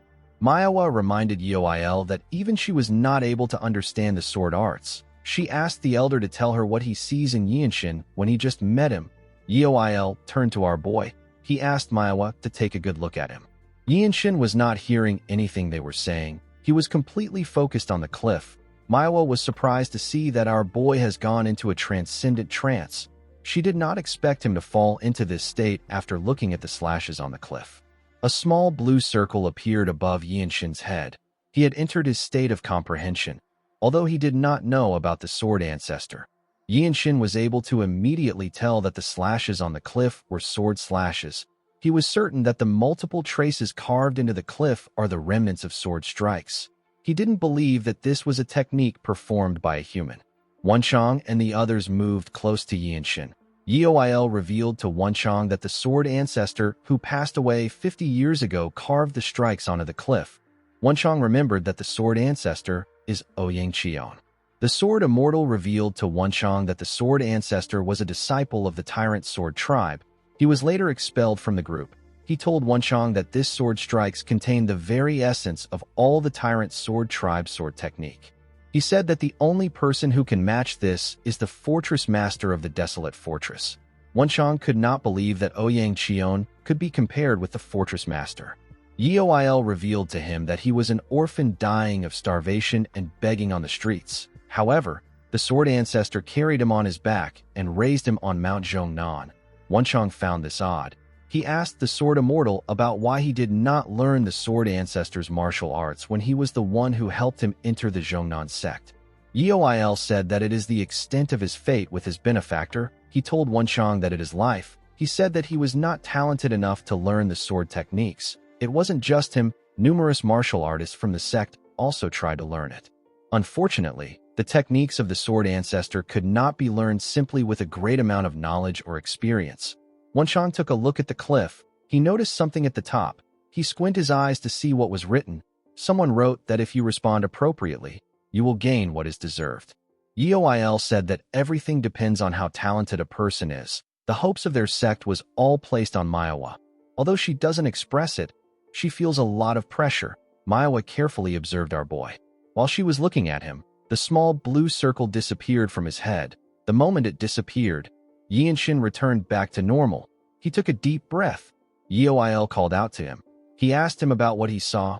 Our boy smiled when he heard this. He placed his hand on his sword. Manhwa was surprised to see this. Yianshin drew out his sword and took a stance. Wenchang smiled when he saw Yianshin take out his sword. The sword immortal was eager to see what he will do. Before Yianshin could do anything, they heard a bell ring. Our boy had to put down his sword. The bell was ringing loudly. Manhwa said that it is the tyrant sword tribe. Wenchang was surprised to hear this. He could not believe that the tyrant sword tribe is on Mount Zhongnan. The elder asked them to wait there. Manhwa turned to our boy's older brother. She asked him to protect Haya. The boy said that he will. The moment she said this, Manhwa moved together with the sword immortal. Yianshin asked his brother if this has happened before. He asked him if the elder and Manhwa are just going to fight like that.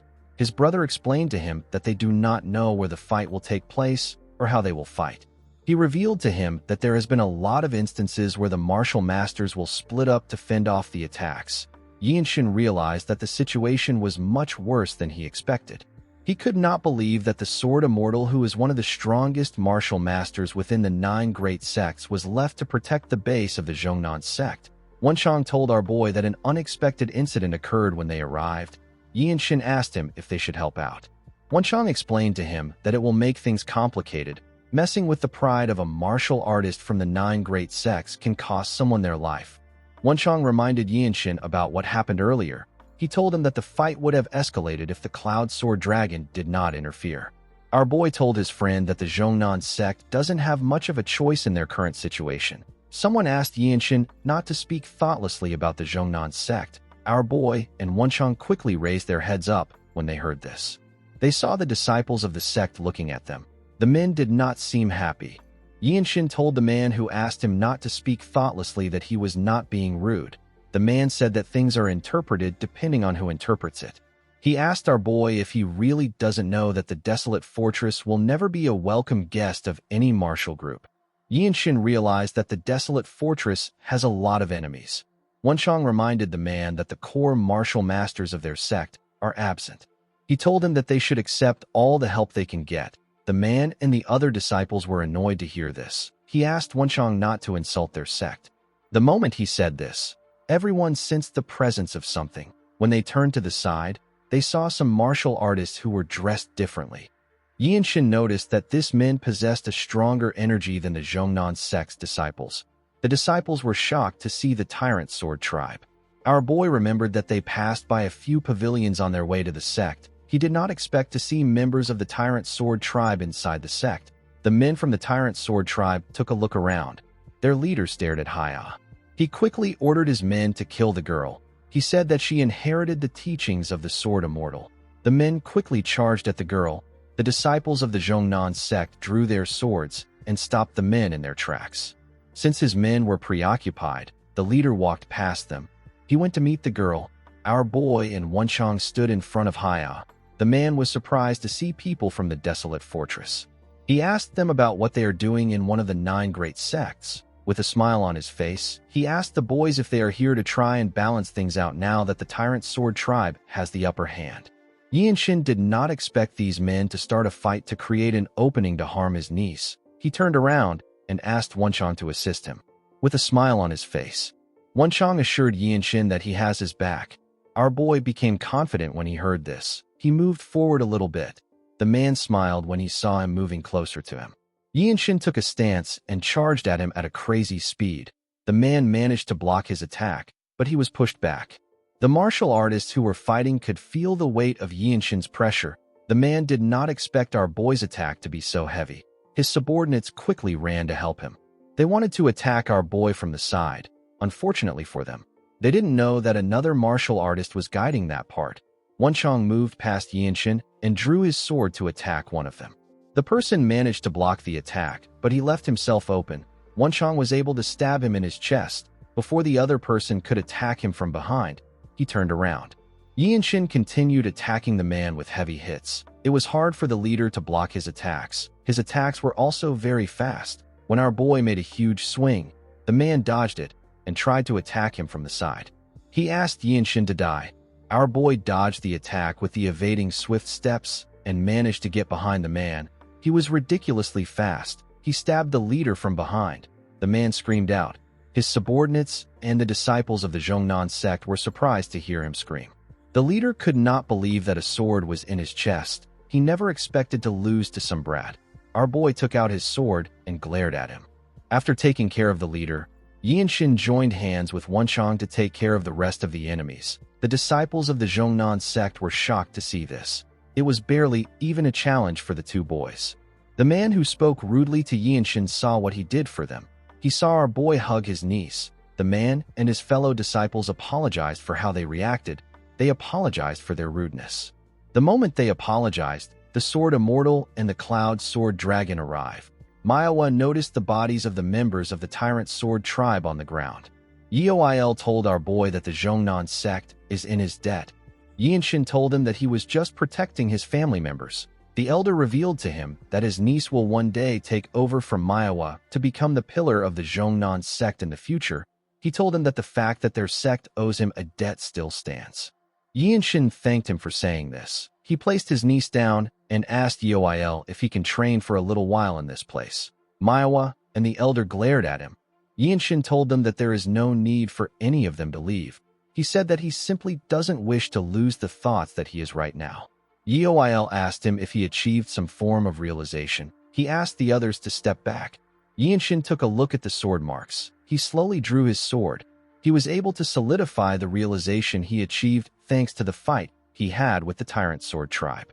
Manhwa focused all her attention on Yinshin. Our boy's sword released a small golden light. He carefully took a stance. The elder was surprised to see this. When Yinshin made a single move, the energy disappeared.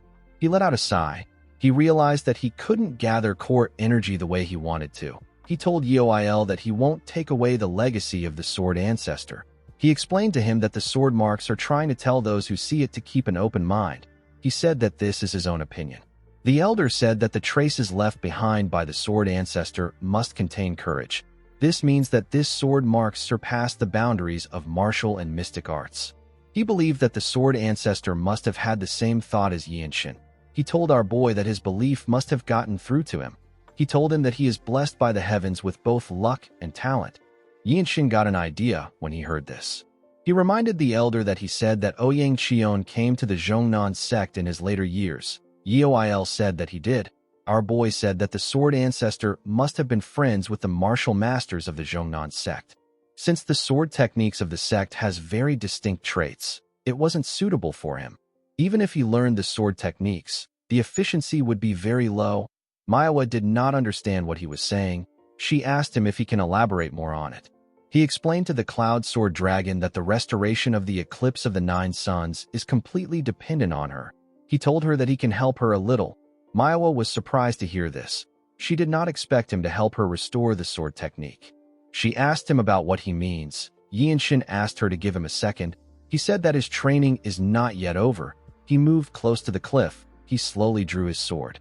Yinshin had a strange experience when he looked at the sword traces on the cliff. It was an illusion that seemed to combine everything in the heavens and on earth into one ray. Everything served as an inspiration for him. When he raised his sword, it released the golden light again. He took a stance and began to swing his sword in a skillful manner. He realized that all he needs to do is to extend his sword faster than his opponent. Yinshin now understood the reason why martial arts like the Taiji Enlightened Sword Arts and the Plum Blossom Sword Arts are seen as the top martial arts. He swung his sword around himself and created a small golden ring around himself. Unlike swordsmanship that relies solely on wielding a single sword, the profound intent contained within the secret techniques merges with the inner energy and swordplay. This creates an unprecedented harmony that is unseen in the world. Manhwa could not believe what she was witnessing. She had never seen any sword techniques like this until now. Tears gushed down the elder's eyes as he watched Yinshin. He felt like he was watching the sword ancestor. The swordplay was very beautiful. At sunset, Yinshin was done with the display of the techniques. He took away his energy. Someone asked him if he has decided on a name for this sword technique. When our boy turned to the side, he saw Wenchang. He took a look at his sword and told his friend that he has decided to call it the Radiant Sword Arts. Wenchang smiled when he heard this. He believed that the name was perfect. It referred to how the radiance of the sun and the moon that fills the world does not disappear. Yinshin hoped that this is how his life will be as well. In the next scene, we are taken to a room. We see our boy and Wenchang resting in the room. Yinshin realized that he had obtained a lot from this place. He was able to save his niece and create his very own sword technique. When Wenchang had a sip of the tea, he was amazed. He said that he wants to get some of the golden tea on their way back. He told Yinshin that they are able to enjoy such a good treatment from the Zhongnan sect thanks to him. The moment he heard this, our boy remembered how Wenchang charged at the members of the Tyrant Sword tribe. He remembered the scary look on his face. He decided to not ask his friend any questions. He believed that everyone has their own stories. While he was thinking, someone knocked on the door and called for him. Wenchang immediately recognized the person's voice. When our boy opened the door, he saw Manhwa. She told him that she came to listen to the rest of what he was about to say earlier. Yinshin asked her if she is referring to the sword traces of the sword ancestor. In the next scene, we see them on the balcony together. Manhwa revealed to our boy that she wishes to step out of the sword ancestor's shadows. She said that she won't be able to face her sect if she does this. She said that she wants to walk her own path in both chivalry and swordsmanship. Yinshin told her that he will cheer her on. He gently smiled at her after saying this. Manhwa felt comforted. The woman realized that she was being too shameless by asking for Yinshin's help casually. She cleared her throat and put her hands together. She told our boy that she wants him to help her restore the eclipse of the 9 suns. She promised to never forget the favor till she dies. Yinshin did not know what to say to her. Manhwa asked him if he will help her. Our boy smiled and asked her to follow him. He told her that it won't take long. Manhwa was happy to hear this. She told Yinshin that this is pleasant to hear. On their way to their destination, the sword immortals saw them walking together. He watched the two of them closely as they spoke to each other. Yinshin took Manhwa to the cliff. He told her that he will teach her the steps first. Manhwa asked him about which steps he is referring to. She could not believe that our boy was able to find clues to restore the technique, and he even figured out the steps. Yinshin explained to her that the steps won't be completely identical. He told her that she will be responsible for restoring that part. Manhwa did not say anything. She was more surprised that there are people who possess this level of talent in the world. Yinshin did not know why she was looking at him with such intensity. He wondered if he has to explain things in simpler terms for her to understand. He told her that the steps he will be teaching her are incomplete. He told her that it is up to her to complete it. Yinshin believed that this wouldn't be difficult for the girl. However, tracing the remnants of a sword path and retracting the actual steps one by one are on completely different levels. He told Manhwa that he will begin now. The next day, Yeoil revealed to Yinshin that Manhwa fell to her inner demons after hearing the steps from him. Our boy was surprised to hear this. The Sword Immortal explained to him that Manhwa is probably shocked by the talent that he possesses. She is so talented that no one around her age in Shangxi was on par with her. People around constantly told her that she possesses the greatest martial art talent. However, for the first time in her life, she felt like her talent was nothing after witnessing true talent. She was completely blown away. Yinshin said that this is meaningless. He told the elder that her skill level is significantly higher than his. Yeoil said that the heavens have made a grave mistake. He told our boy that they did not just give him exceptional talent, they also gave him a heart that craves improvement. Yinshin said that he is embarrassed to hear this. While they were talking, someone called out to them. The person turned out to be Manhwa. The girl bowed her head to the elder. The Sword Immortal told her that he knew that she would get over her inner demons quickly. Yinshin also greeted the Cloud Sword Dragon. The girl put herself together and asked our boy if he can also use the sword technique. Yinshin said that he can. Manhwa asked him if he can learn the Eclipse of the Nine Suns together with her. She explained to him that if they learn together and help each other in the parts they are lacking, he will be able to grow stronger faster than when he is training alone. Yinshin apologized to her and declined her offer. He told her that he doesn't even have enough time to practice his own sword techniques. Manhwa was surprised to hear him decline her offer. Our boy told her that his sword techniques and Eclipse of the Nine Suns are similar. He told her that they can watch each other practice their techniques. He told her that she can stay and watch him practice the radiant sword arts. Manhwa was shocked to hear this. She asked Yinshin if he will really allow her to watch him train. Yinshin told her that she can also practice the Eclipse of the Nine Suns. Manhwa could not believe that he was going to let her watch him while he practices the radiant sword art. She told our boy that he is the better martial artist here. The Sword Immortal told him that a person shouldn't be overly generous. He said that this is how the world works. Yinshin wondered why they were acting weird. The moment he thought of this, he remembered someone telling him that he must not watch someone else when they are practicing their martial arts. Yinshin realized that he has forgotten this fact because they are always watching each other train in the Radiant Demon Squad. He asked the person for the reason why he shouldn't watch someone else while they are training. Myung explained to him that watching someone else train might cause them to fight him to death. Yinshin reminded him that their squad leader showed them his own martial arts to teach them, and they also trained together. Mirio explained to him that it is a different thing when the martial arts can be shown without consequence. She told him that the training of a person's personal martial arts should not be shown. She advised him not to try to look at other people's training. She told him that it is an unspoken rule in the Murim that no one should watch someone else when they are training. Yinshin noticed that the Sword Immortal and Manhwa were looking at him like a saint. He realized that he created a misunderstanding. When our boy took out his sword, Manhwa also did the same thing. She copied his steps and made the same moves as him. The way the core energy is used in the Radiant Sword Art and the Infinite Blossom Fist Strike are different. Unlike the Infinite Blossom Fist Strike that aims to destroy everything in one attack, the Radiant Sword Art is about seamless flow. There is no hesitation when wielding the sword, and everything felt through the blade seems to be connected to the body. Yinshin smiled as he skillfully swung his sword. He said that this is possible because he is the creator of the technique. He told himself that he is the creator of the Radiant Sword Art. Manhwa watched Yinshin as his sword shined brilliantly. At first she was making progress in the Eclipse of the Nine Suns, but she slowly got caught up in our boy's technique.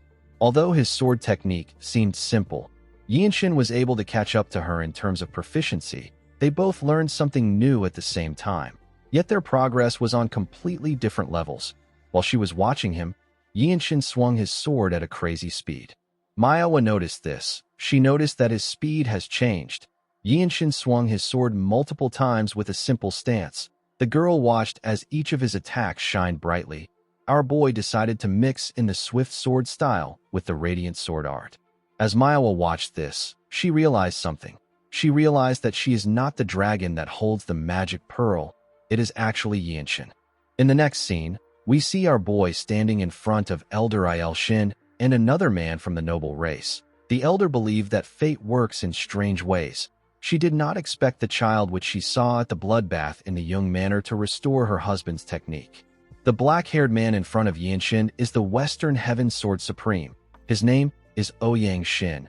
He is the leader of the Zhongnan sect and the son of the sword ancestor and Yeo Il Shin. Ouyang Shin referred to our boy as the lightning genius. He told him that he heard about how he restored his father's legacy and was able to teach them the steps clearly. He told him that he also heard about how he saved the Sword Immortal's disciple. He told Yinshin that he is thankful for what he has done.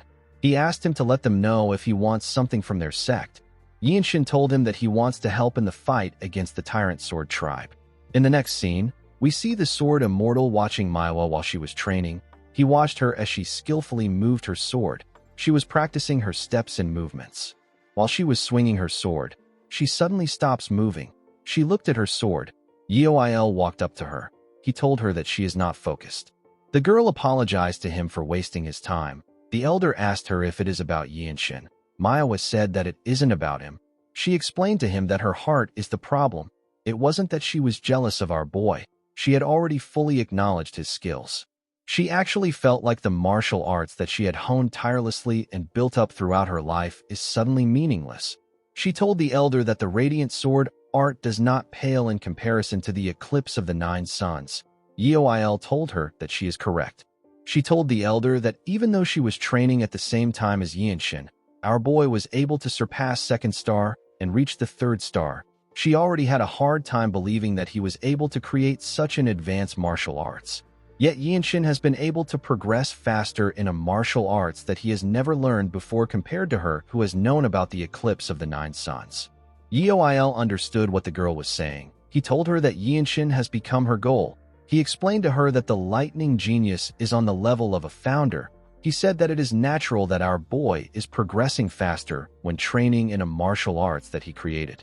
The same logic applies to object and human affairs. He told Manhwa that it is inevitable that the creator would be most suited for whatever they created. The girl said that his talent must really be one of a kind. She understood that this was a talent that she cannot catch up to. Yeo Il told her that living in the same era as a founder like Yinshin could also be a blessing. He told her that it depends on her mindset. He reminded her that she also inherited the eclipse of the 9 suns. Manhwa said that she did. She said that she is forever grateful for this. The elder noticed that she forced herself to say this. He told her that he did not want to tell her something before. He revealed to her that Yinshin's Baihui acupoints, which communicates with the great nature, is receiving too much energy from nature. It is to the point that even the most skilled masters would find it hard to handle. Manhwa asked the elder about what he is talking about. The Sword Immortal revealed to her that Yinshin doesn't have much time left to live. The girl was shocked to hear this. The elder told her that our boy is still doing his best to leave his mark on the world. Manhwa was surprised to hear this. The Sword Immortal looked at a mountain. He told the girl that he has respect for Yinshin regardless of martial prowess or age. The scene shifts, and we are taken to the Guanzhong Plain. We see the Zhongnan sect and its members standing on the land, and we also see the Tyrant Sword tribe and its members standing on the other side. Yinshin was with the Zhongnan sect. He stared at a man that stood in front of the Tyrant Sword tribe. The man had a sword that radiated a dark energy. The man turns out to be the Tyrant Sword tribe leader. Wenshang carefully looked in front to see the enemies. He turned around to see Yinshin. He noticed that our boy was smiling. He asked him if something is wrong. Yinshin told him that it is fine. He did not expect Wenshang to come even though he didn't have to. While the two groups were staring at each other, someone jumped out from the Tyrant Sword tribe. The man landed inside the basin in front of them and smiled. He raised his sword up and introduced himself as the 3rd disciple of the Tyrant Sword tribe leader. He said that his name is Wai Muyuk. He asked if there is anyone who is willing to fight him. The moment he heard this, Yinshin turned to Ouyang Shin. He told him that he will like to use the wish he gave him now. He said that he wants to respectfully make a request in his capacity as the one who retrieved the legacy of the Sword Master, esteemed predecessor and husband of the Grand Elder. He told the sect leader that he will like to fight on their behalf as a guest of the Zhongnan sect. Manhwa was surprised to hear this. She quickly realized that Yinshin is trying to leave his mark on the world. The sect leader granted our boy's request. Our boy put his hand together and thanked him. He went to meet Muyuk. Everyone watched him as he did this. The Sword Immortal saw Yinshin as a martial arts founder who is trying to leave a mark in history as his life burns away. He believed that Yinshin was already a magnificent young man. As our boy walked towards him, Muyuk said that the Zhongnan sect must have run out of luck. The moment he said this, he recognized our boy. He asked him if he is from the Yung Manor. He drew his sword and told Yinshin that he should have killed him back then. With a smile on his face, he told our boy that he is glad to see him again. He told him that he is confused if he thinks that things will go the same as last time. Yinshin simply glared at him. Muyuk said that he wants to know the kind of excuse that his grandfather, who is the former Divine Sword Squad leader, will make to interfere in a life-and-death match. Yinshin ignored the idiot and turned to the group behind him. He looked at the leader of the Tyrant Sword tribe. He drew his sword and glared at the man. Muyuk noticed that Yinshin wasn't looking at him. He was annoyed to see this. He charged at him out of anger. He called him a bastard and asked him not to be distracted when he is in front of him. Our boy easily blocked his attack. When their swords clashed, a small amount of energy got released around them. Yinshin held his ground and didn't get pushed back. Muyuk told him that he is not too bad. Yinshin did not care for his compliment. He told him that someone from the noble race once told him that he can tell the disposition of another person by the wind that their sword technique produces. Now that he had learned proper sword technique, our boy understood what the person was talking about. Muyuk was annoyed to hear this. Yinshin decided to use the Radiant Sword art. His sword shined brightly. He pushed Muyuk back and charged at him. Muyuk managed to gain some balance. Before he could attack our boy again, he charged at him at a crazy speed and made a clean cut on his neck. Manhwa and the sect leader were surprised to see this. Muyuk turned around to see Yinshin. He did not know when his head got cut off. He simply fell to the ground. Yinshin raised his head up to see the Tyrant Sword tribe leader. He pointed his sword at him and told him that he will take one of his arms. The leader simply smiled when he heard this. The Zhongnan disciples began to scream when they heard this. Their morale got boosted by the death of Muyuk. They told Yinshin that he deserves the title of Lightning Genius. They were all amazed by the Radiant Sword art. It was as beautiful and mysterious as they had heard. The members of the Tyrant Sword tribe were shocked to see what happened. They couldn't believe that Muyuk was defeated without any resistance. While they were in shock, their leader ordered them to kill everyone.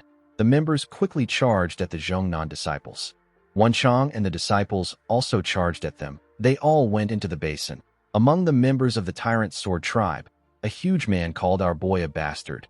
He seemed like he was very interested in killing him. Yinshin drew his sword. He could tell that the old man was very strong. He knew that this is a martial master that he couldn't handle. He wondered if this man is Muyuk's grandfather. The old man told him that he will kill him. Yinshin told the man that his grandson wouldn't have died so fast if he taught him well.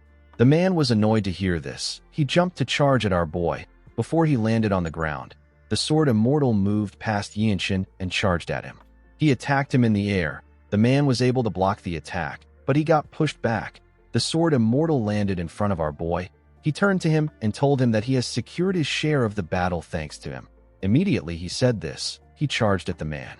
Yinshin looked around. He saw everyone fighting for their lives. Since this was a group battle, he needed to find someone that he is capable of handling. While he was looking around, some of the enemies charged at him. Our boy's sword shined brightly when he saw them coming towards him. One of them was holding a spear. He tried to stab our boy with the tip of the spear.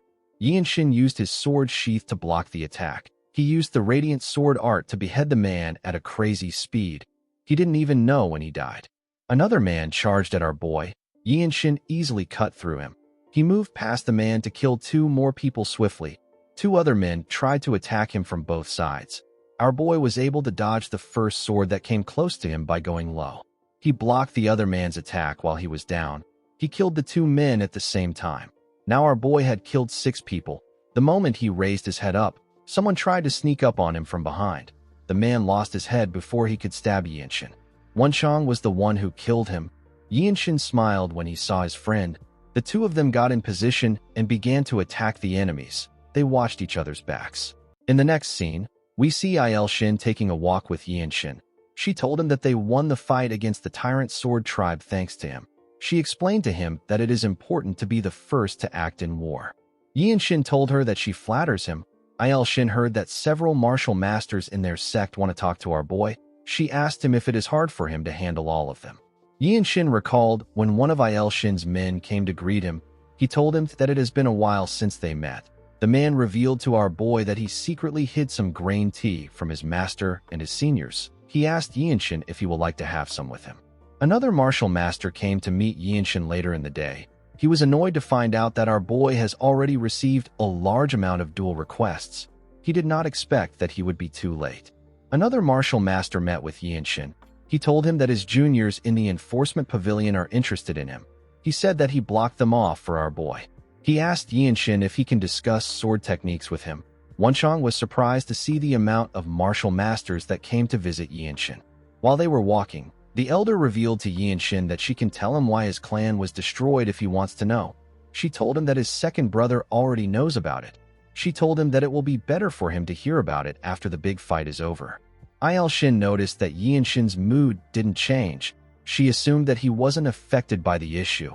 Our boy told her that he will go with her suggestion. The scene shifts, and we are taken to Guangzhong Plains. We see the Tyrant Sword Tribe leader and his forces on one side. The men stared at their enemies who were on the other side. The Sword Immortal told Manhwa that this fight won't be easy. He said that all the old birds in the small Elder Council of the Tyrant Sword Tribe are there. Manhwa realized that the war will be over if they win this fight. The Sword Immortal asked Manhwa to look after the disciples. She accepted his order. She turned to Yinshin and wished him good luck. Our boy asked her to stay safe. The Sword Immortal turned to Yinshin. He advised him to be careful of the vicious Rakshasa swordsman. He is the grandfather of Mayuk. Yinshin asked the elder if he is referring to the elder of the Tyrant Sword Tribe from last time.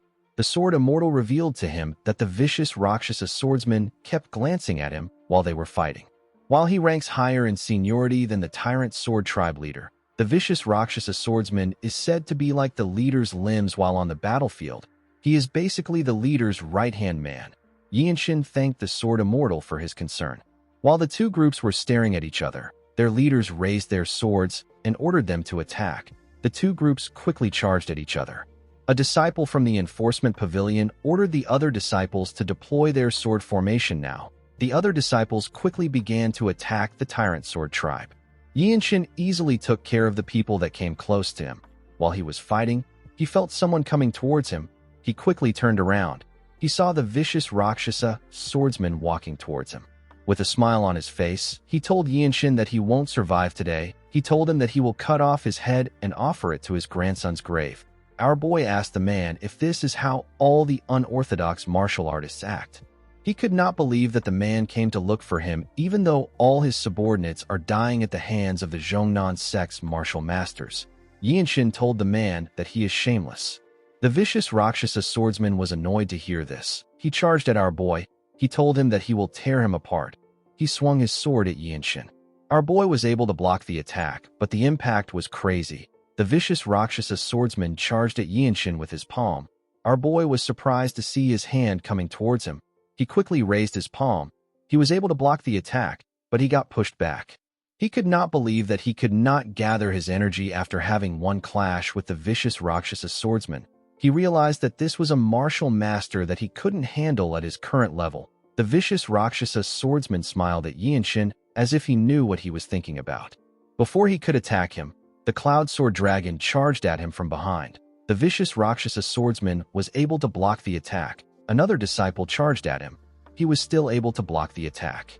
He was being attacked by 3 disciples. Yinshin watched them as they fought. The blue circle of comprehension appeared above his head. He decided to analyze the techniques of the vicious Rakshasa swordsman, the way he holds his sword, the way his muscles move when he puts energy into his sword. Yinshin slowly analyzed the way he behaves and the habits that he displays when using burst discharge. He wanted to see the way the man moves when he is defending. Yinshin promised himself that he will figure out everything he does. While they were fighting, Manhwa charged at him from above. The vicious Rakshasa swordsman grit his teeth out of anger. Yinshin immediately realized that Manhwa was making a suicide attack. Before her sword could touch the vicious Rakshasa swordsman, he used his palm to hit her stomach. Manhwa forcefully used her sword to cut off his arm. She fell to the ground after doing this. The vicious Rakshasa swordsman quickly made a huge swing to push anyone around him back. He watched as his hand fell to the ground. He told the Cloud Sword Dragon that she lives up to her reputation. Manhwa was not ready to give up. She grabbed her sword.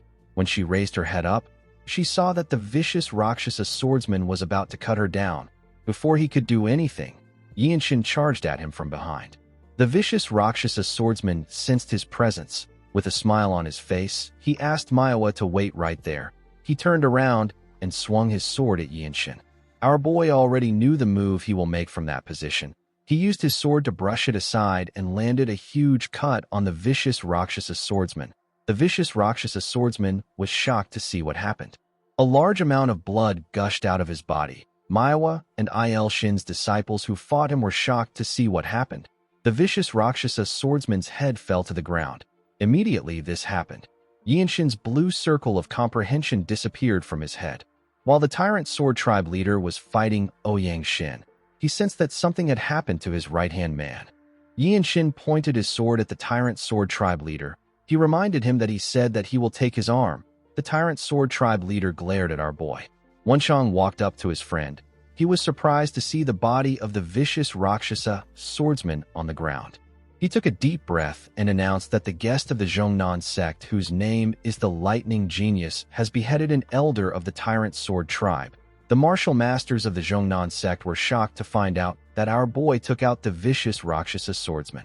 The members of the Tyrant Sword Tribe could not believe that such a thing actually happened. They could not believe that the vicious Rakshasa swordsman was killed by a child. Shin could not believe what she was hearing. She did not expect Yinshin to be the one who took out the vicious Rakshasa swordsman. Her disciple raised his hand up and announced that the vicious Rakshasa swordsman is dead. The members of the Zhongnan sect screamed out in excitement when they heard this. Their morale was boosted. They charged at the Tyrant Sword Tribe members without any fear. They tore them apart easily. Some of them began to run. The Sword Immortal turned around to see Yinshin. He did not expect our boy to kill the enemy that he warned him about. He watched as his sect members charged at the Tyrant Sword Tribe members. Shin pushed the leader of the Tyrant Sword Tribe back with his sword. The moment he did this, one of the members of the tribe charged at him and pushed him back. The man told the tribe leader that the momentum of the Zhongnan sect is no joke. He informed him that the situation is dangerous. He said that they must retreat for now and prepare for what's to come. The tribe leader did not like this at all. While the man was struggling to hold Shin back, he called out to his tribe leader. The tribe leader turned around to see Yinshin. He saw our boy kill one of his members. Yinshin glared at him. He knew that the tribe leader was someone too high up for him to look at. A mere glare from him would shake a person's soul. Yinshin watched the tribe leader as he ran away. He told himself that he will defeat him in 4 years' time. The tribe leader ordered his men to retreat. The scene shifts, and we are taken to the Zhongnan sect. We see the leader of the sect give Yinshin a plaque. The plaque is known as the Floating Cloud Token. If this token is shown to the groups affiliated to the Zhongnan sect, they will treat the person with utmost respect. Shin asked Yinshin to let him know if he ever needs his sword to fight for him. He told him that he will help him out once to resolve any issues, even if it involves political issues in the desolate fortress. Yinshin put away the token and thanked the sect leader. He told Shin that it is time she told him why his clan was wiped out.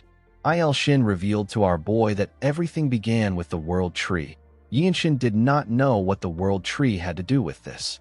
The elder explained to him that it is a divine tree that sustains the world. All the laws of creations and existence are firmly anchored by the mystical energy of the World Tree. The land of the Jung clan was extremely fertile. The World Tree's roots spread far enough to stretch beneath the Jung estate. There is even a saying that the formidable martial power of the desolate fortress leader is maintained because she consumes the fruits of the World Tree. Yinshin asked the elder to tell him the reason why the Jung clan was annihilated. She explained to him that the Tyrant Sword Tribe and the Blood Flame Cult are both factions that are completely opposed to the desolate fortress.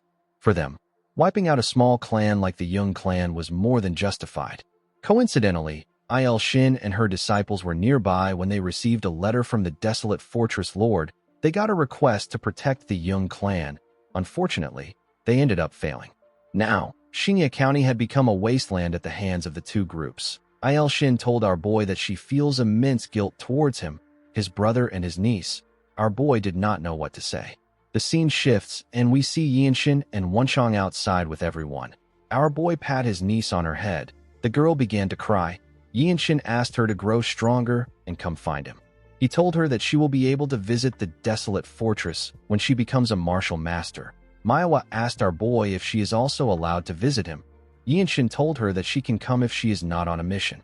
He told her that he would also like to learn martial arts with her. The Sword Immortal said that the downstream water of the Yangtze River has finally come together. He said that this is heartening. He told Yinshin that this brings joy to an old man like him who should be thinking about retirement. Our boy told the man that he looks like he will live for another 100 years. The elder told Yinshin that he hopes his wishes come true. Our boy gently smiled when he heard this. He and Wenchang bowed together. They said their goodbyes and began their journey. The scene shifts, and we are taken to an inn. We see a man telling everyone that the Mount Hua sect received secret aid from the desolate fortress. He said that the 9 great sects in the desolate fortress are fading away like the setting sun. He said that only the Zhongnan sect who defeated the tyrant sword tribe hold influence in Shaanxi. A martial artist sitting across the man poured himself a liquor and asked him to listen. He told him that he will give him a tip because it is his first time in the Murim. He told the man that keeping his mouth shut is the key to survival in the Murim. The man was annoyed to hear this. He stood up and asked the martial artist if he is calling him a first-timer. He picked up his sword and asked his friend if he said anything wrong. He said that the desolate fortress must be weak since they were unable to defeat the battle maniac. The martial artist gently smiled when he heard this. The man's friend told him that he heard that the azure-eyed demonic swordsman lost an eye. The fat man said that a blue-robed martial master from the desolate fortress isn't worth anything. With a smile on his face, he told his friend that it is just an empty reputation. Immediately he said this. Someone threw a chopstick on his table. The man was shocked to see the chopsticks. The martial artist and the women with him quickly raised their heads up. With a serious look on his face, Yinshin asked the idiot to tell him more of what he just said. Wenchang raised our boy's robe to show the man the symbol of the desolate fortress that was on it. The man was shocked to see that our boy came from the desolate fortress. The martial artist and the women stared at Yinshin. Wenchang smiled when he saw the look on the man's face. The entire inn became quiet. Everyone was cautious of our boy and Wenchang. Yinshin walked up to the man. With a scared look on his face, the man told Yinshin that he had no intention of insulting the desolate fortress. Yinshin glared at him. He told him that he doesn't care about that. He placed his hand on his sword and asked the man to tell him about how the azure-eyed demonic swordsman lost his eye. The man became nervous. He quickly revealed to our boy that it was done by the battle maniac. He said that the Blood Flame cult is backing the battle maniac. According to the man, several Bloodmaster swordsmen and one emissary from the Blood Flame cult clashed with the Radiant Demon Squad. The azure-eyed demonic swordsman got injured while protecting a family of commoners. Yinshin glared at the man with a scary look on his face. The man became terrified. He bowed his head and told our boy that he is sorry. Our boy decided to let him go. He asked him to continue eating and pay the innkeeper for the table. The man thanked Yinshin. Every martial artist in the inn focused their attention on Yinshin. The man who sat with the women knew that our boy could afford to act arrogant with his level of martial prowess. He realized that Yinshin was a martial master from a prestigious sect who carries himself with dignity. Before Yinshin and Wenchang could sit down, the man walked up to them and asked Yinshin if he is the lightning genius. He told our boy that he recognized him as the next star of the desolate fortress. He said that he was able to recognize him because he is not the White Qilin. The man introduced himself as Jin Yul of the Jin clan from Shaanxi. Yinshin told the man his name. Jin Yul told him that he has heard about the rising star of the desolate fortress who is known for his exceptional martial arts prowess. He told Yinshin that he heard that he was active in Shaanxi. The two women smiled at our boy when they heard this. Wenchang told Jin Yul that he has sharp ears. Jin Yul believed that Yinshin and Wenchang were heading to Xian because they belonged to the Radiant Demon Squad. He asked the boys if he can move with them. Yinshin did not expect this. Jin Yul explained to them that he truly wishes to form a friendship with the martial masters of the desolate fortress. He apologized to them for being too forward on their first meeting. Yinshin asked him about how he knew where they were headed. Jin Yul explained to him that after the clash between the Zhongnan sect and the Tyrant Sword tribe, the Radiant Demon Squad and the Manhwa sect have become the hottest topic in the Xianmurim. He told Yinshin that everyone's attention is on them. Even the small and mid-tier martial artists know about what is happening.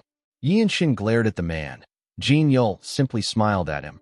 Our boy poured himself a drink and told Jin Yul that they will move out after a quick bite. Jin Yul and the two women bowed their heads to thank Yinshin. The scene shifts, and we are taken to the forest. We see Wenchang telling the women about how he announced that Yinshin beheaded the vicious Rakshasa swordsman. With a proud look on his face, he said that his roar was just as mighty as the Shaolin lion roar martial art. He turned around and told the women that every martial artist on the battlefield turned their heads. He told them that they should have seen it for themselves. Jin Yul told Wenchang that a martial artist of the desolate fortress won't lie. He assured Wenchang that he believes him. One of the women asked Yinshin if he really beheaded the vicious Rakshasa swordsman by himself. Our boy told the woman that they took turns fighting him. He said that the Cloud Sword Dragon, the Neutral Spirit Fist, and the Cliff Swordsman had already weakened him.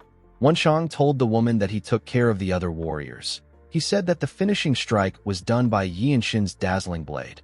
Jin Yul and the women laughed when they heard this. While they were walking, Yinshin suggested that they take a short break next to a lake. Wenchang said that he is going to look for wild animals. He told them that they will need the meat. The two ladies turned to him. They told him that they will follow him. While Wenchang was out hunting, Yinshin filled his bottle with water. Jin Yul sat behind him.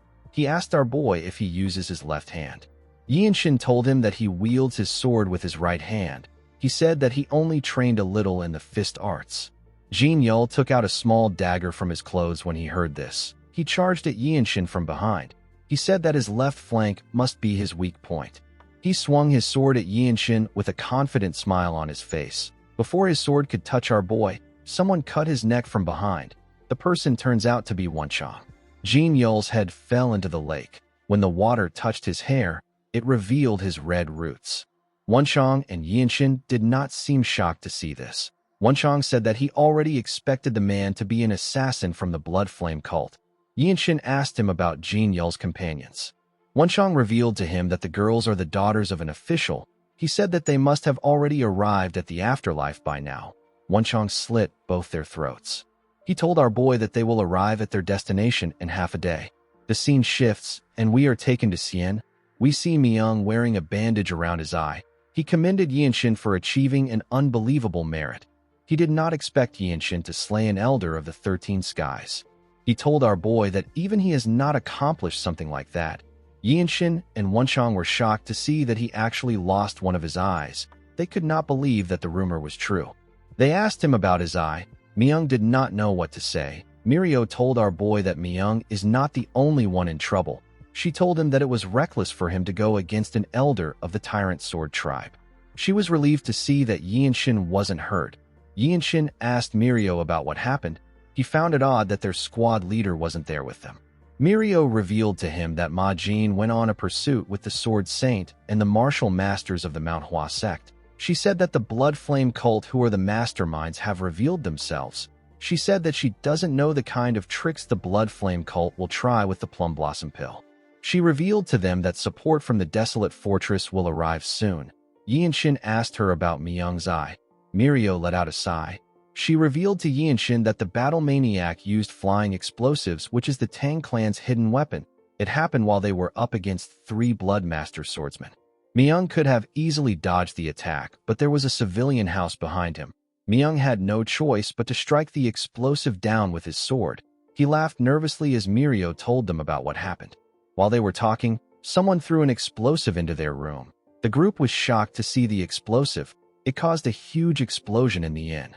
Myung quickly picked Wenchang up and carried him out in an instant. He took a look at the inn and said that their squad leader isn't working hard enough. When he turned to the side, he saw Yinshin and Mirio land on the ground together.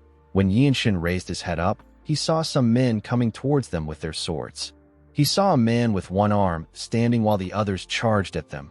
Yinshin immediately realized that this man is the battle maniac. Our boy asked his teammates to take care of the others. He said that he will handle the battle maniac. Myung and Wonchang were surprised to hear this. The battle maniac smiled when he saw Yinshin coming close to him. He knew that there is only one person wearing a blue outer robe and white on the inside in the Radiant Demon Squad. He knew that he was looking at the lightning genius. He watched Yinshin as he drew his sword. He believed that our boy had become incredibly arrogant because of his title. He asked Yinshin if he doesn't know that he was the one who took the azure-eyed demonic swordsman's eye. Yinshin asked the battle maniac to tell him the actual reason he came. He asked him if he hasn't already taken the plum blossom pill. The battle maniac took a stance and revealed to Yinshin that he came to take the head of the azure-eyed demonic swordsman. Our boy told him that he can incur the wrath of the Sword Saint and the Radiant Demon Squad leader by being here. The battle maniac raised his amputated arm. He asked Yinshin if he does not understand what a martial artist's hand means to him. He asked him to stop asking stupid questions. He told our boy that he spoke to him because he heard that he showed some promise. He told him that he is no different from the other fools. Yinshin gathered his energy into his sword. He used the Radiant Sword art to attack the battle maniac. The battle maniac dodged the attacks and charged at our boy. He appeared behind him. He attacked our boy with a perfect grasp technique. Yinshin turned around and used his sword to block the attack. He moved back a bit. The battle maniac was shocked to see our boy's footwork. He was certain that this was the footwork of the noble race. He quickly realized that he was wrong. He knew that the martial art of the noble race can't be copied. He realized that Yinshin was using a completely different martial art. Our boy told him that he talks too much. The battle maniac smiled when he heard this. He told Yinshin that he heard that his family is buried on the mountain behind their clan's estate. He asked our boy if he has ever wondered about what happened to his land after he left. With a smile on his face, he asked Yinshin if he expected his hometown to be untouched after he made an enemy out of the Blood Flame cult. He revealed to our boy that they dug up the mountain and burned all the corpses. Yinshin was shocked to hear this. He remembered how the maid used to wake him up for breakfast. He remembered his first brother and his wife. He remembered how his father called him his son with his last breath. Yinshin released his energy when he thought of this. With a cocky smile on his face, the battle maniac asked our boy if he believes that he can beat him. Yinshin wondered about what would make a martial artist feel despair. The first thing would be when their masters, seniors, juniors, or they themselves face death. The second would be when they lose the ability to perform martial arts due to their body. Yinshin wondered about which of this situation would best fit a martial arts-obsessed warrior. Our boy didn't believe that cutting off his limbs would be enough. The battle maniac charged at him while he was thinking. Yinshin put away his sword and used his palm to block the battle maniac's attack. The battle maniac was annoyed to see that Yinshin was using a palm technique against him. He attacked our boy faster. Yinshin was able to block each one of his attacks. Before he could make a huge attack, Yinshin caught his wrist. With a look of anger on his face, the battle maniac asked Yinshin to tell him how he knows his technique. Our boy told him that he made his technique better.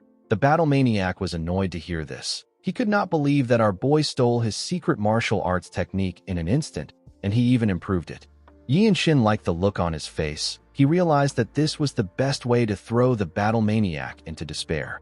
To martial artists, their martial arts is a life that they built up through countless years of dedication. Yinshin basically denied the battle maniac's entire life work. He even showed him a more superior form of his martial arts. Our boy moved close to the battle maniac and asked him if he would like to learn the improved version.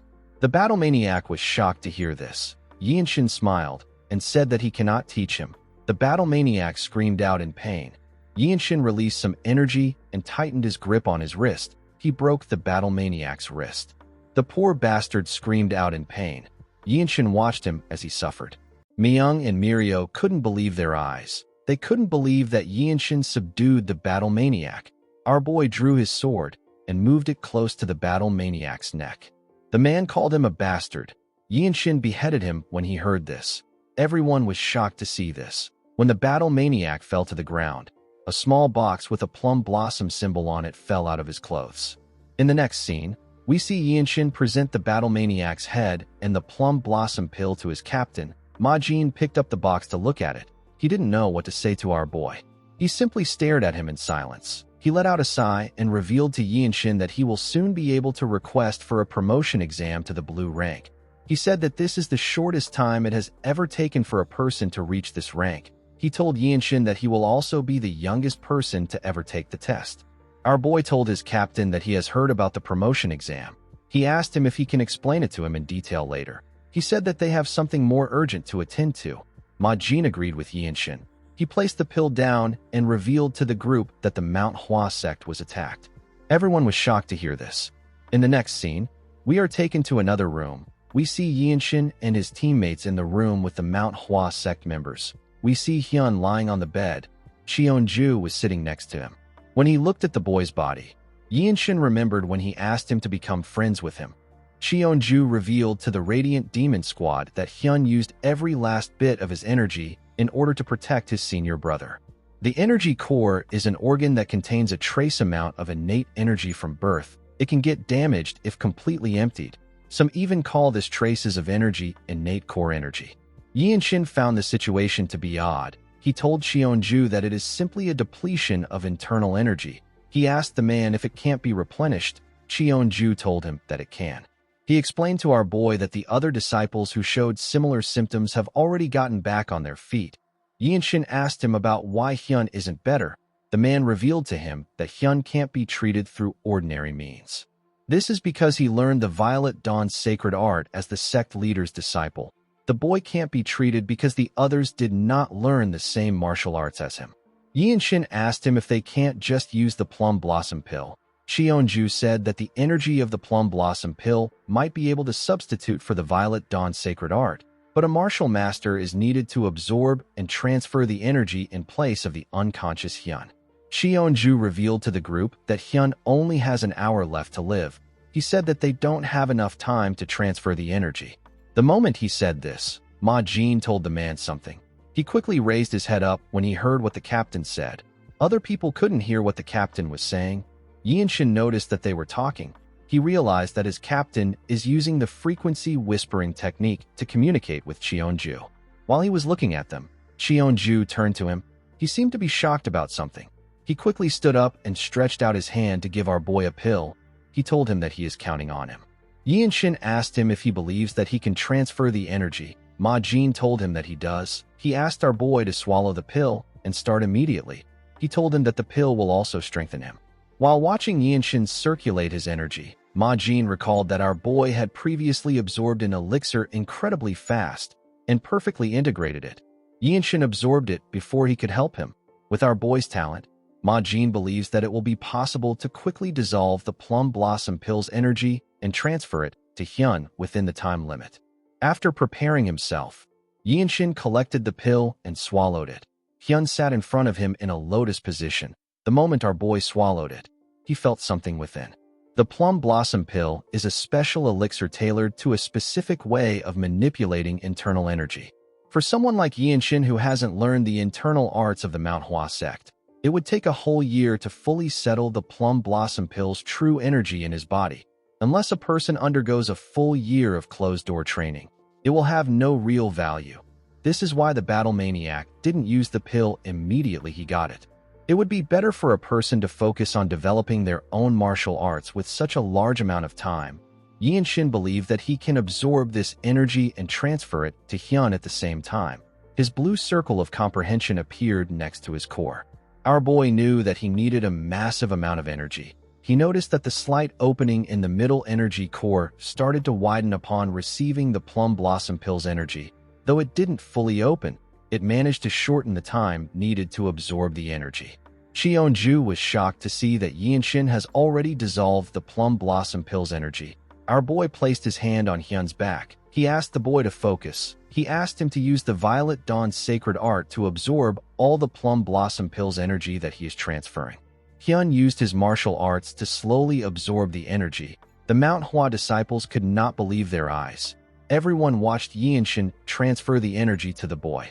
After a while, Yinshin removed his hand from Hyun's back. The boy regained consciousness. He opened his eyes and looked around. Cheonju asked him if he is conscious.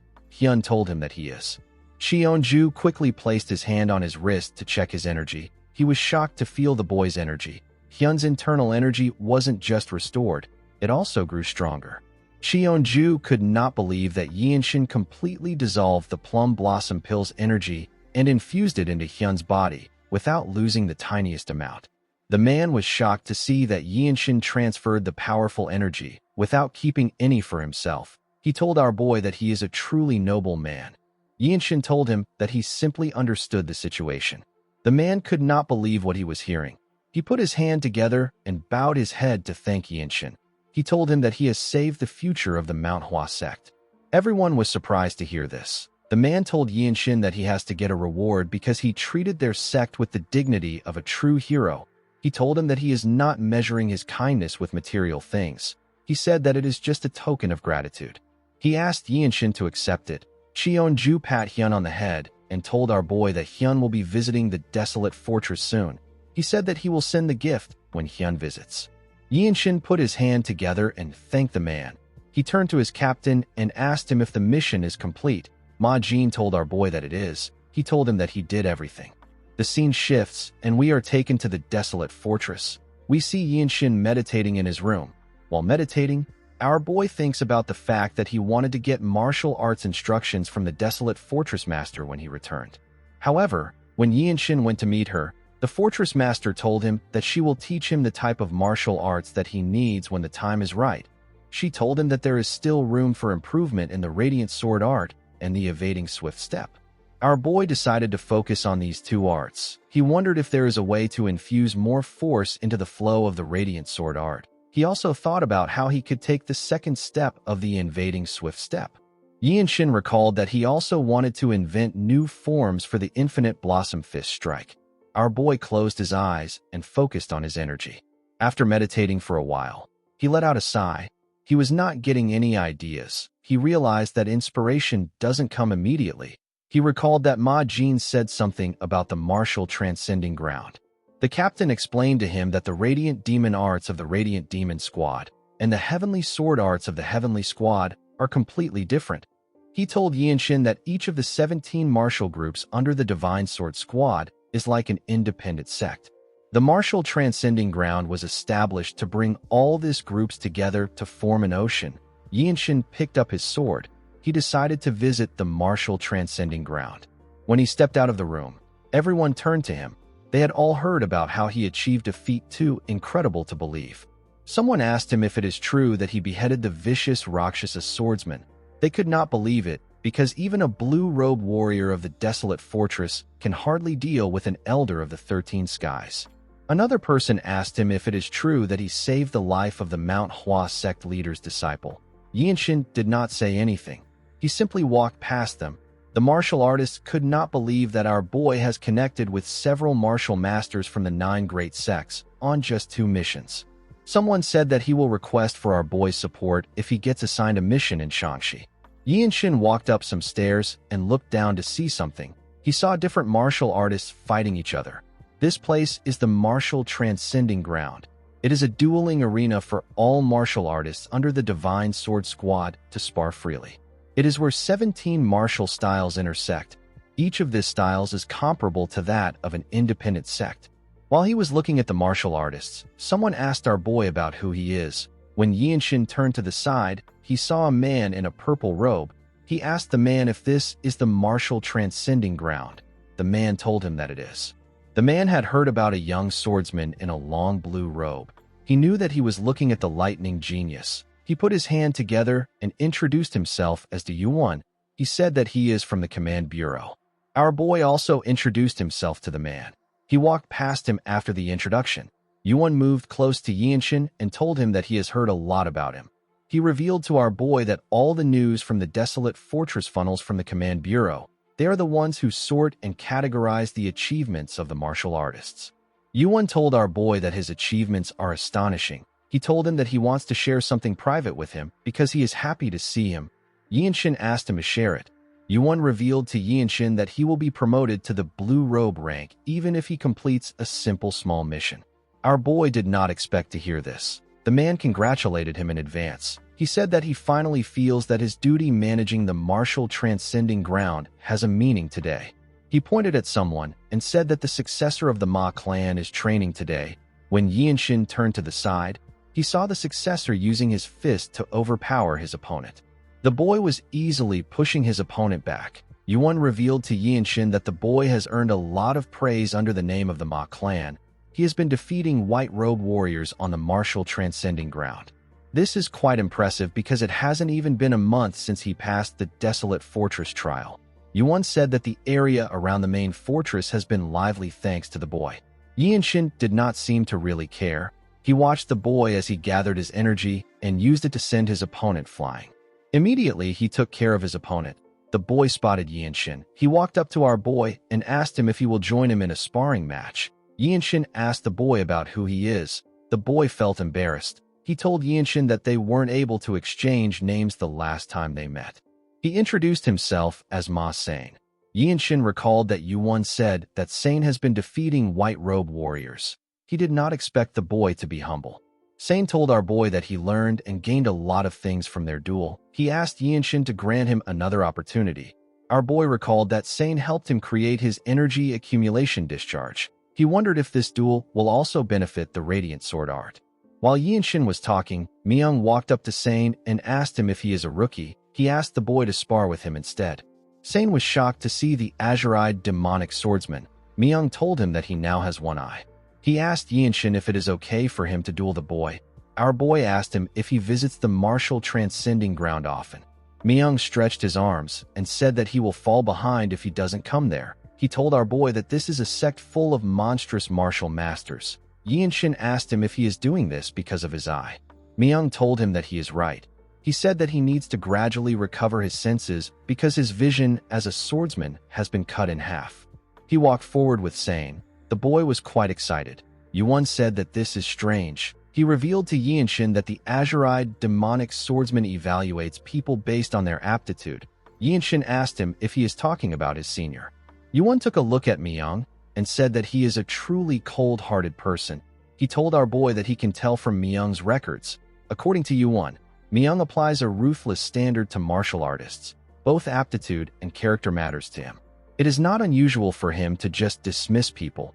There have been times when leaders of orthodox sects lost their lives to him for their hypocrisy. This is why he is called the demonic swordsman. Yuan said that Myung's standards are quite harsh. Our boy said that he doesn't understand this. Yuan told him that he has never experienced anything because his aptitude is exceptionally outstanding. He said that most blue robe warriors are reluctant to approach Myung. Yianshin recalled that his senior has also never treated Wenchong poorly. While he was talking, Yuan saw something. He saw Myung give Sane a heavy punch in his chest. With a smile on his face, he said that Sane picked the wrong opponent. Sane spat out some blood and fell to the ground. He quickly stood up and sat in a lotus position. He began to meditate. He smiled as he circulated his energy. Yianshin could tell that the boy has gained some insight from the duel. Myung told him that Sane isn't just some empty-headed fool. Yianshin noticed that his senior's martial prowess hasn't diminished much even though he lost his sight. Sane, who was once nothing but an arrogant young master, has drastically changed in such a short period of time. Our boy understood that this was the power of the Desolate Fortress. He felt the amazing strength of the Desolate Fortress again. While he was looking at Sane, someone called out to him. When Yianshin turned around, he saw his captain. Ma Jin walked up to him and revealed to him that the fortress master wishes to commemorate his coming of age. Our boy asked him if he is saying that the Desolate Fortress will host his coming of age ceremony. Ma Jin told him that he is correct. Yianshin was not interested in this. He asked his captain about when he will get his next mission. Ma Jin revealed to him that the fortress master personally arranged the event. He told our boy that she acknowledges his talent and potential. Yianshin took a look at the martial transcending ground. He told his captain that he doesn't really want to do it. He said that he can analyze and refine dozens of sword techniques here in the next 2 hours. Ma Jin realized that the fortress master knows our boy better than he does. He told Yianshin that the fortress master already anticipated his reaction. He revealed to him that the fortress master asked him to offer him a reward. He said that the lightning immortal treasure liquor is the reward. It is a rare elixir that doesn't clash with any known medicinal properties in the world. Ma Jin told Yinshin that one sip is enough to grant a person a long life without illness. Yinshin did not expect this. He wondered if the medicine could slow down the opening of his Baihui point. He told his captain that he will attend the event. Ma Jin did not think that our boy would do it. He explained to him that among those participating in the coming-of-age rite, only one person will get to drink the lightning immortal treasure liquor. In the past, this was decided through a competition between children who could not become a white robe, but it is different this time. Ma Jin revealed to Yinshin that there are several white robes from renowned clans who are aware that he will be participating in the event. Yinshin said that this won't be a problem. A few days later, we are taken to Yanjiak's office. We see him eating with Ma Jin. He told the captain that the fortress master has intervened. Ma Jin asked his father if the main house plans to hold the ceremony. Yanjiak didn't say anything. The scene shifts, and we see some white robe warriors and some young warriors gathered outside. They were all wearing their ceremonial caps. Other white robes and blue robes watched the ceremony from the side. The fortress master touched Yinshin's head and congratulated him. She announced that the lightning genius will not take a new name. On some occasions, some people take on a new name upon coming of age. As the fortress master walked forward, a blue-robe warrior said that this is the final step. He was curious to see who will drink the lightning immortal treasure liquor this year. He said that no white robe can compare to Yinshin if they go by achievements. Even Namgung Washin has only just completed his first major mission. The man believed that the great martial clans also possess overwhelming strength in this ceremony. He said that the potential of the heirs of the Ma and Shin clans has far exceeded expectations. The fortress master took out a blue bottle and poured the liquor into a cup. Everyone watched her as she poured the lightning immortal treasure liquor. The fortress master raised her hand and told them that this is a small gift for them. She said that it will belong to whoever takes it first. She released her energy and asked the young warriors to take it if they can. Her energy pushed the warriors back. Most of them were sent flying. Yinshin and the heirs were the only ones pushing back. Sane quickly fell to the ground.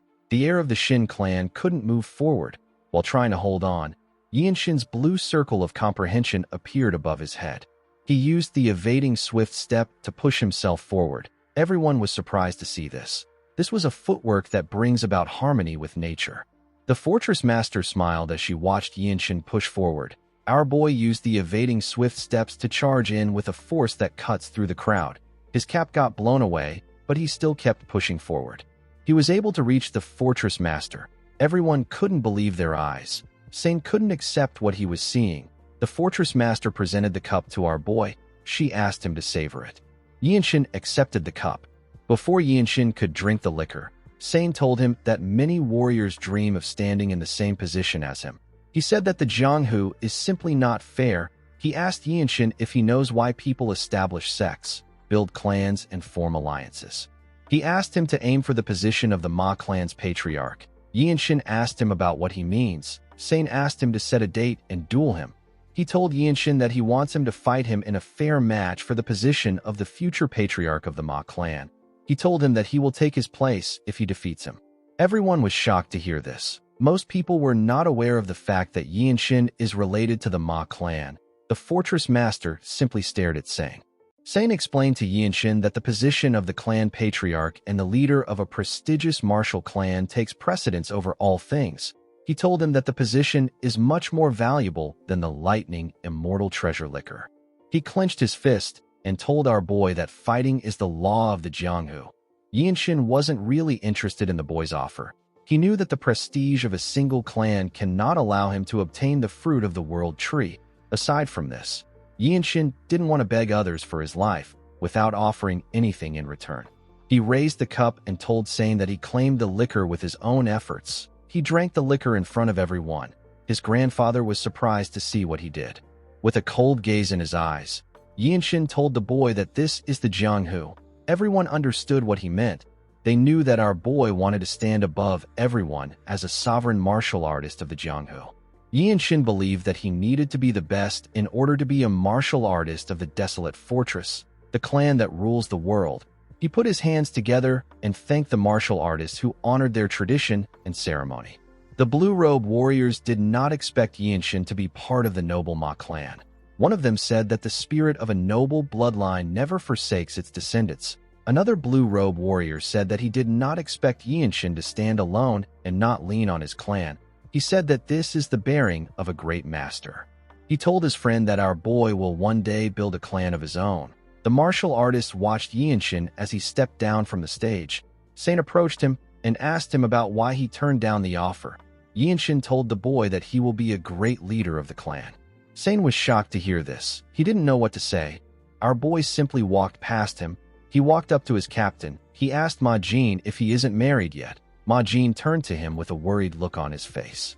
Yinshin recalled that his captain is the eldest legitimate son of the Ma clan. He asked him about why his clan is so desperate to find a successor when he is still capable and healthy. Ma Jin's expression became grim. It seemed as if Yinshin had brought up a topic he wanted to avoid. Myung moved close to his captain. He told him that our boy deserves to know the truth. He asked him if he can tell him. Ma Jin walked forward and asked him to go ahead. When the captain was no longer close to them, Myung told our boy that he has something to tell him. He revealed to him that their captain brought Mirio back from a mission in the past. He was holding her hand at the time. Our boy asked him if he is talking about his senior. Myung assured him that he is talking about the same Mirio. He told him that she was much younger at that time. Ma Jin took Mirio from a secretive sect and said that she is destined to become a pillar in the desolate fortress. However, Mirio wasn't the issue in this story. The story is about the mission that Ma Jin took. The mission took place in Mount Tian Shan. It is a battleground swarming with the remnants of the demonic cult. Myung told our boy that it is a perilous place. He said that their captain completed the mission, but he got in a fight with a martial master of the demonic path. With a scary look on his face, Myung revealed to Yinshin that their captain was struck in a vital point by a piercing art that damages internal organs. Yinshin was horrified by what he heard. After the incident, their captain has not been able to perform fully as a man. Even the Heavenly Squad captain, who Ma Jin often argues with, never brings up this incident. Yinshin didn't know what to say. Myung asked him if he now understands the situation. Our boy assured him that he does. In the next scene, we see Yinshin in Ma Jin's office. The two of them looked each other in the eye. Our boy asked his captain about when the next mission will take place. Ma Jin explained to our boy that he can go for a month's break now that he has completed the customary ceremony. Yinshin told him that the break is not important to him.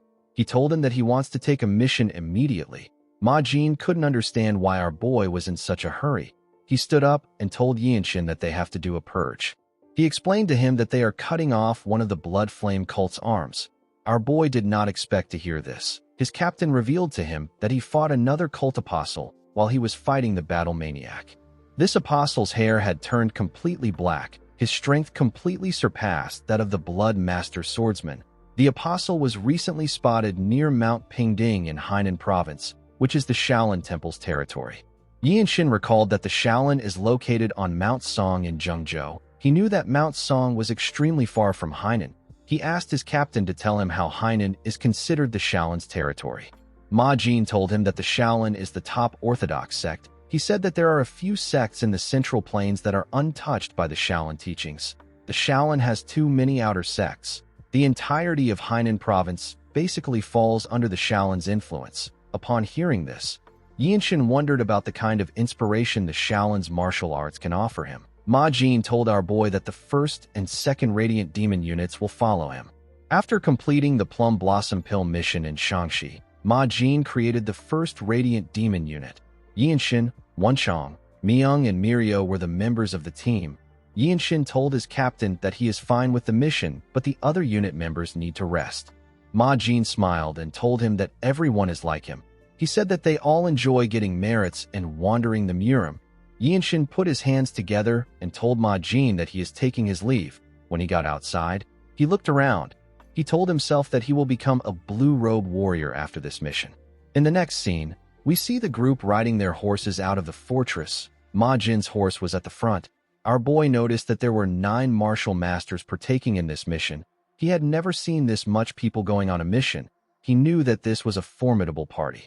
The scene shifts, and we see the group getting off their horses at Shinya County. Ma Jin announced that they will be resting there. Yinshin looked around his hometown. He noticed that it was empty. There was no one in the streets. Wenchang said that he did not expect the county to look like this. Our boy was a bit sad to see the state of things. When the group arrived at the entrance of an inn, they heard someone saying that the county is basically paradise now that the Young Manor is gone. He said that the income from the woodlands is flowing freely. The man laughed and said that the Blood Flame cult has done them a favor. Yinshin was shocked to hear this. He remembered the last time he spoke to the head steward. He asked the man about where he plans to go. The man told him that the bloodline of the clan still lives on, so he needs to serve them with the remaining estate. When our boy remembered this, he told himself that the profits of the woodlands must not fall into the hands of the underworld scums. He opened the door and walked into the inn with Wenchang. He saw a huge man drinking with his friends. The man had an axe on the table. Yinshin asked the men to explain the matter concerning the land of the Young Manor. The men did not expect to get a question like this. They all stared at our boy. Yinshin looked them in the eyes. One of them stood up and called our boy a brat. He quickly became scared when he saw Wenchang holding up Yinshin's clothes to show him the logo of the desolate fortress. The men became nervous. They couldn't believe that our boy was from the desolate fortress. The huge man among them wasn't convinced that Yinshin was from the desolate fortress. He grabbed his axe and said that our boy isn't from the desolate fortress. He quickly threw his axe at Yinshin. Our boy drew his sword and blocked his attack with a clean swing. The man was shocked to see this. He couldn't believe his eyes. Before he could do anything, Ma Jin and the other squad members stepped into the inn. Ma Jin asked if something is going on there. The man and his friends became scared. Yinshin asked him if he speaks by swinging his axe. The man became worried. He raised his hand and told our boy that it was a mistake. Yinshin knew that he couldn't spare this man even if he lets the others go. The attack he used was done with the intent to kill, yet the man used it as if it was meaningless. Our boy was certain that countless commoners must have fallen victim to this man. The huge man said that someone insulted the desolate fortress without knowing their place. The moment he said this, Yinshin beheaded him with a clean swing. The other men were shocked to see this. The members of Yinshin's squad didn't even flinch. Our boy told the men that he is going to give them another chance. He asked them to tell him about the situation of the Young clan. With a nervous look on their faces, the men said that they will tell him everything they know. They went on their knees and explained the situation to Yinshin. Our boy clenched his fist out of anger when he heard what they said. A storm of blood was said to have swept through the marketplace after the Young Manor was wiped out. Amidst this chaos, the head steward of the clan created a merchant group and grew it with astonishing skills. He wanted to leave the county, but the woodlands and assets from the destroyed Young Manor became the merchant group's foundation. Due to this, the underworld martial artists targeted them.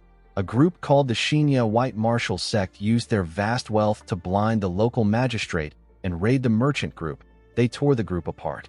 Wenchang slammed his fist on the table. He called the men rotten bastards. Yinshin could not believe that the magistrate simply watched this happen even though he is in charge of the county. Myung moved close to our boy and told him that he will gladly help if he says the word. Yinshin raised his head up and looked behind him. He saw that the entire group was ready to help him.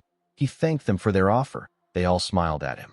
He asked his captain if he is allowed to punish the magistrate himself. Ma Jin told him that he can't do this. He said that he will investigate the magistrate himself when he returns. Yinshin asked him about what they should do about the Shinya White Martial Sect. His captain told him that an underworld sect like that shouldn't be too difficult for him to handle alone. He asked him if he needs any assistance. Yinshin said that he doesn't. Wenchang moved close to him and told his captain that he will follow Yinshin. With a smile on his face, he told his captain that they can't allow a young martial artist who isn't of age to act alone. He said that the name of the desolate fortress would be tarnished.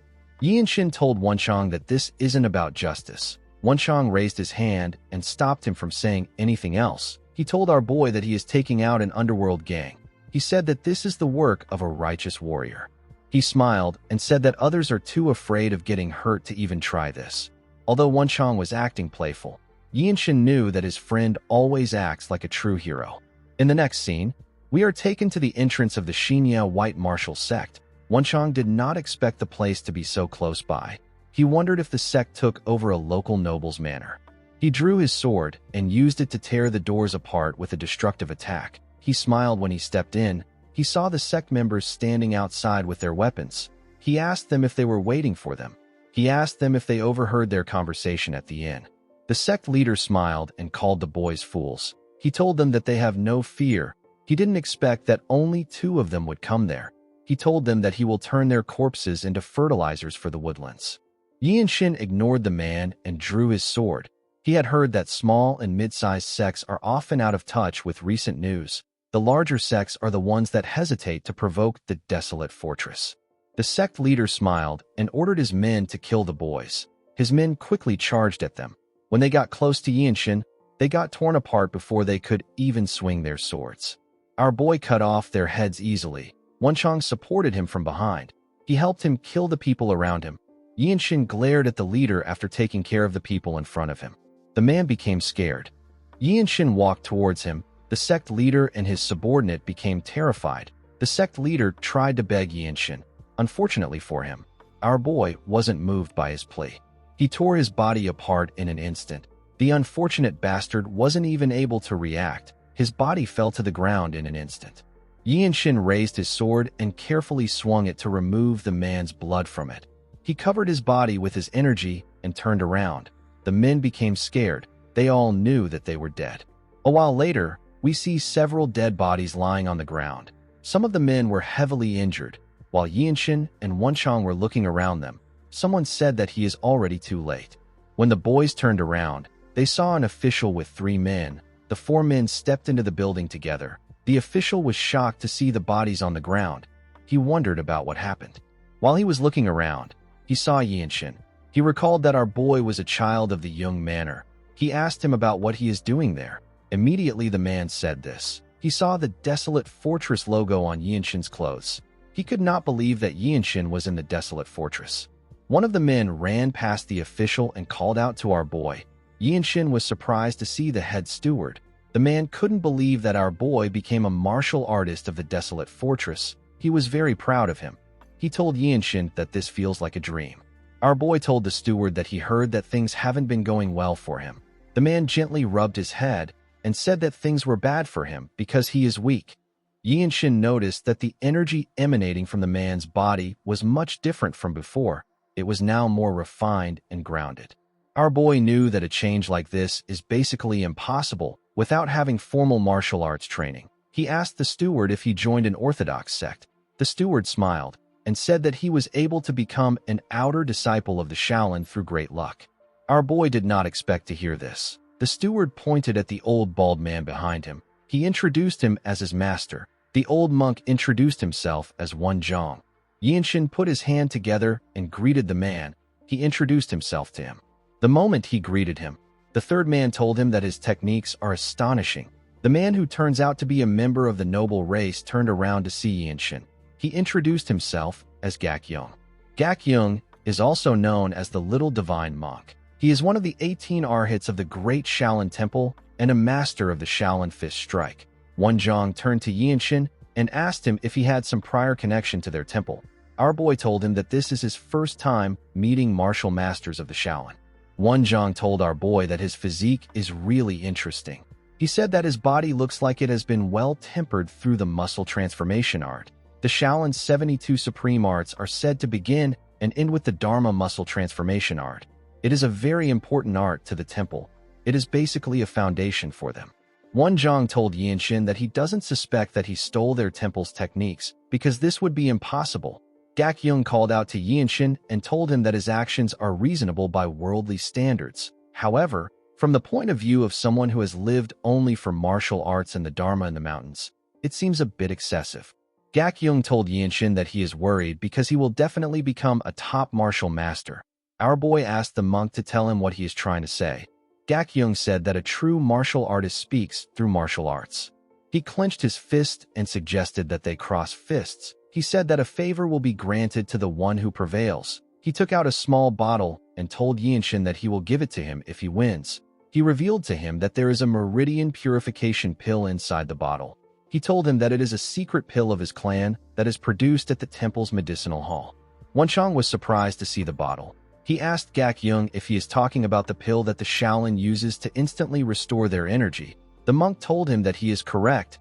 Yinshin could not believe that he was already offering this rare and valuable pill without telling him what he wants. He couldn't see through Gak Young's intentions. He decided to accept the duel. He said that he will give it his all. The monk laughed and thanked our boy for allowing him to meddle in his affairs. He told him that he can take the pill if something happens. Yinshin asked him about what his request is. The monk smiled and told our boy that he wants him to listen to an hour of his Dharma lecture. Our boy and Wenchang were surprised to hear this.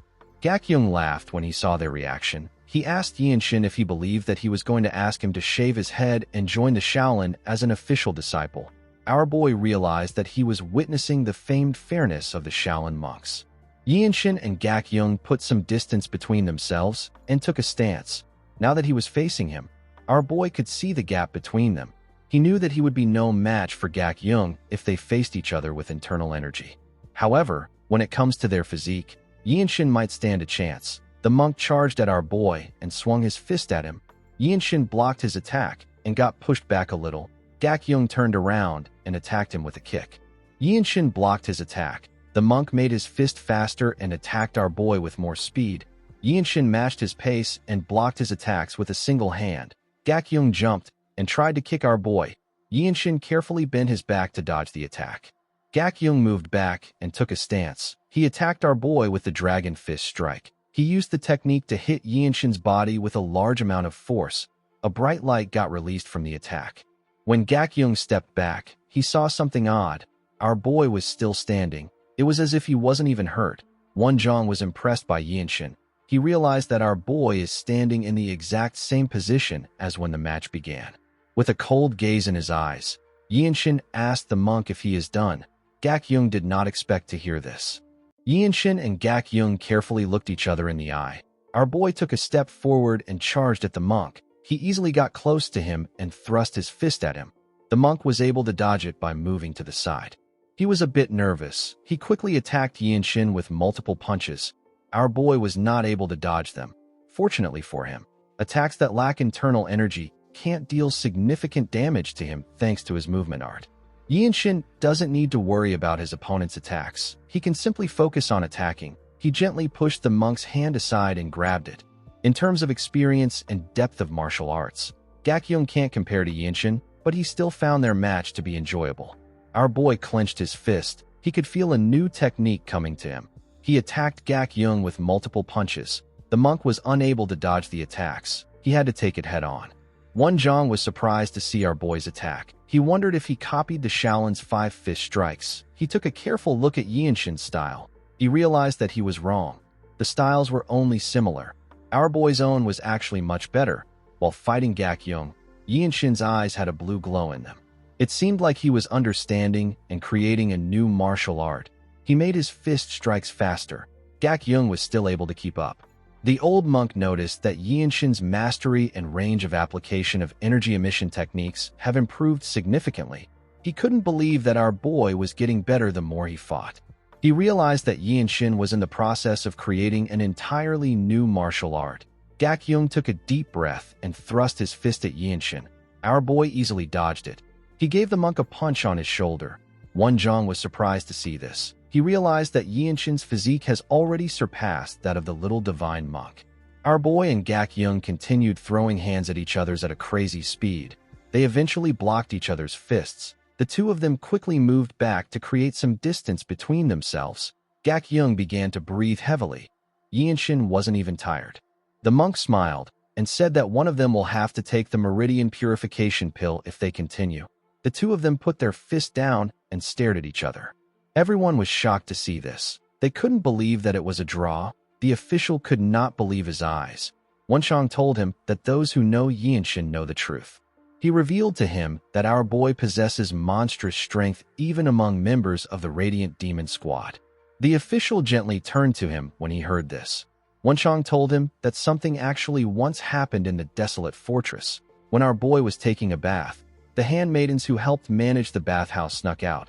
They later returned to secretly spy on him. Wenchang found the women to be bold and fearless. He didn't think that they would do something like that. The official became nervous. Before Wenchang could tell him what happened next, the man turned to the side and said that he is not particularly interested. He ran towards the exit. Wenchang found this odd. Most people are usually interested in hearing the rest. Yinshin put his hand together and thanked the monk for the duel. He told him that he will listen to his doctrine. Gak-young did not expect to hear this. He laughed and called our boy a sincere person. He told him that he would have loved it if he was his disciple. He knew that he couldn't take our boy because he didn't win the duel. He revealed to Yinshin that he was actually afraid. He didn't expect him to gradually break through his basic techniques. He placed his hand on his chest and said that he lost. He told our boy that he will listen to what he has to say whenever he gets the chance if he listens to his doctrine. Yinshin gently smiled when he heard this. He told the monk that this will be nice. Later in the evening, we see the two of them sitting in a pavilion. Gak-young began his explanation by talking about the Bodhidharma, the first grandmaster and the founder of Buddhism in the Central Plains. While he was talking, Yinshin realized that Buddhism does not rely on words and letters. It goes beyond its scriptures. A new understanding of the world was opened to our boy. Until now, his mind was being sharpened like a sword from endless bloodshed. Alongside his terminal fate, the will to survive engulfed him. Of course, a person's doctrine does not magically erase the fear of a terminal condition. However, our boy was now able to understand the essence embedded in the martial arts of Buddhism. While Gak-young was explaining things to Yinshin, Wonjong carefully looked at them. The next day, we see the group walking out of the compound. The old monk said that destroy evil and uphold the righteousness isn't some abstract doctrine.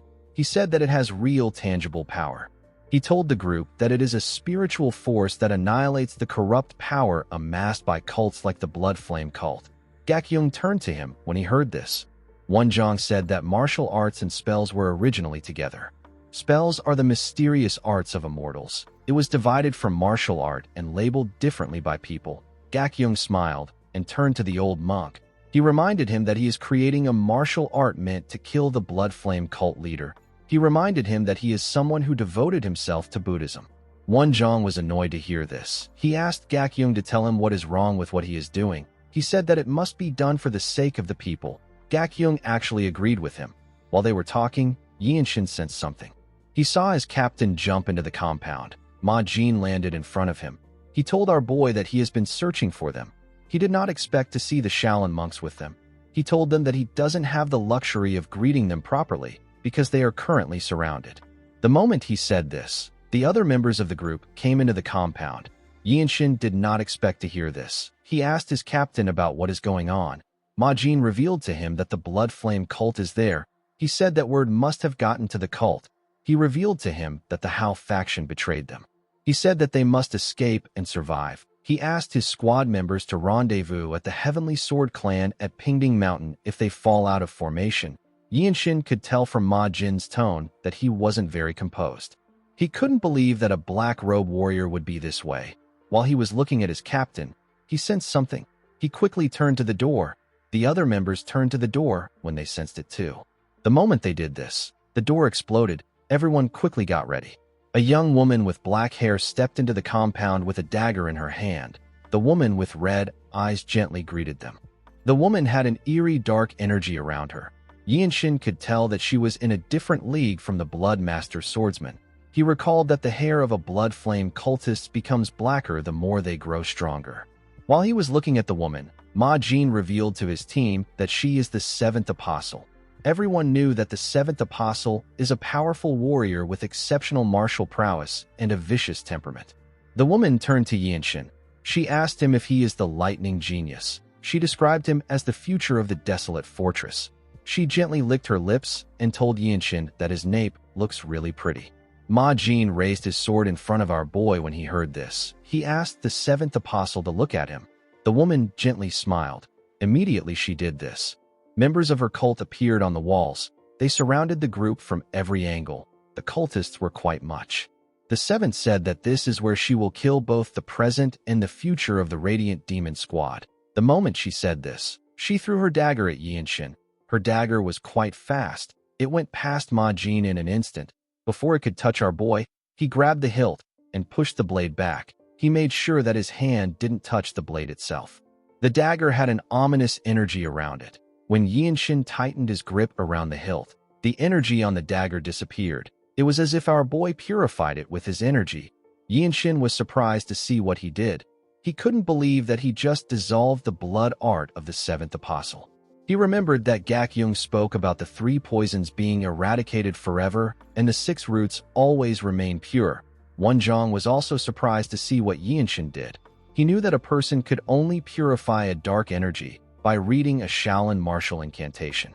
He wondered if Yinshin was reciting a Buddhist scripture or if he was reading a martial incantation when he caught the dagger. He believed that our boy might be creating a Buddhist martial art.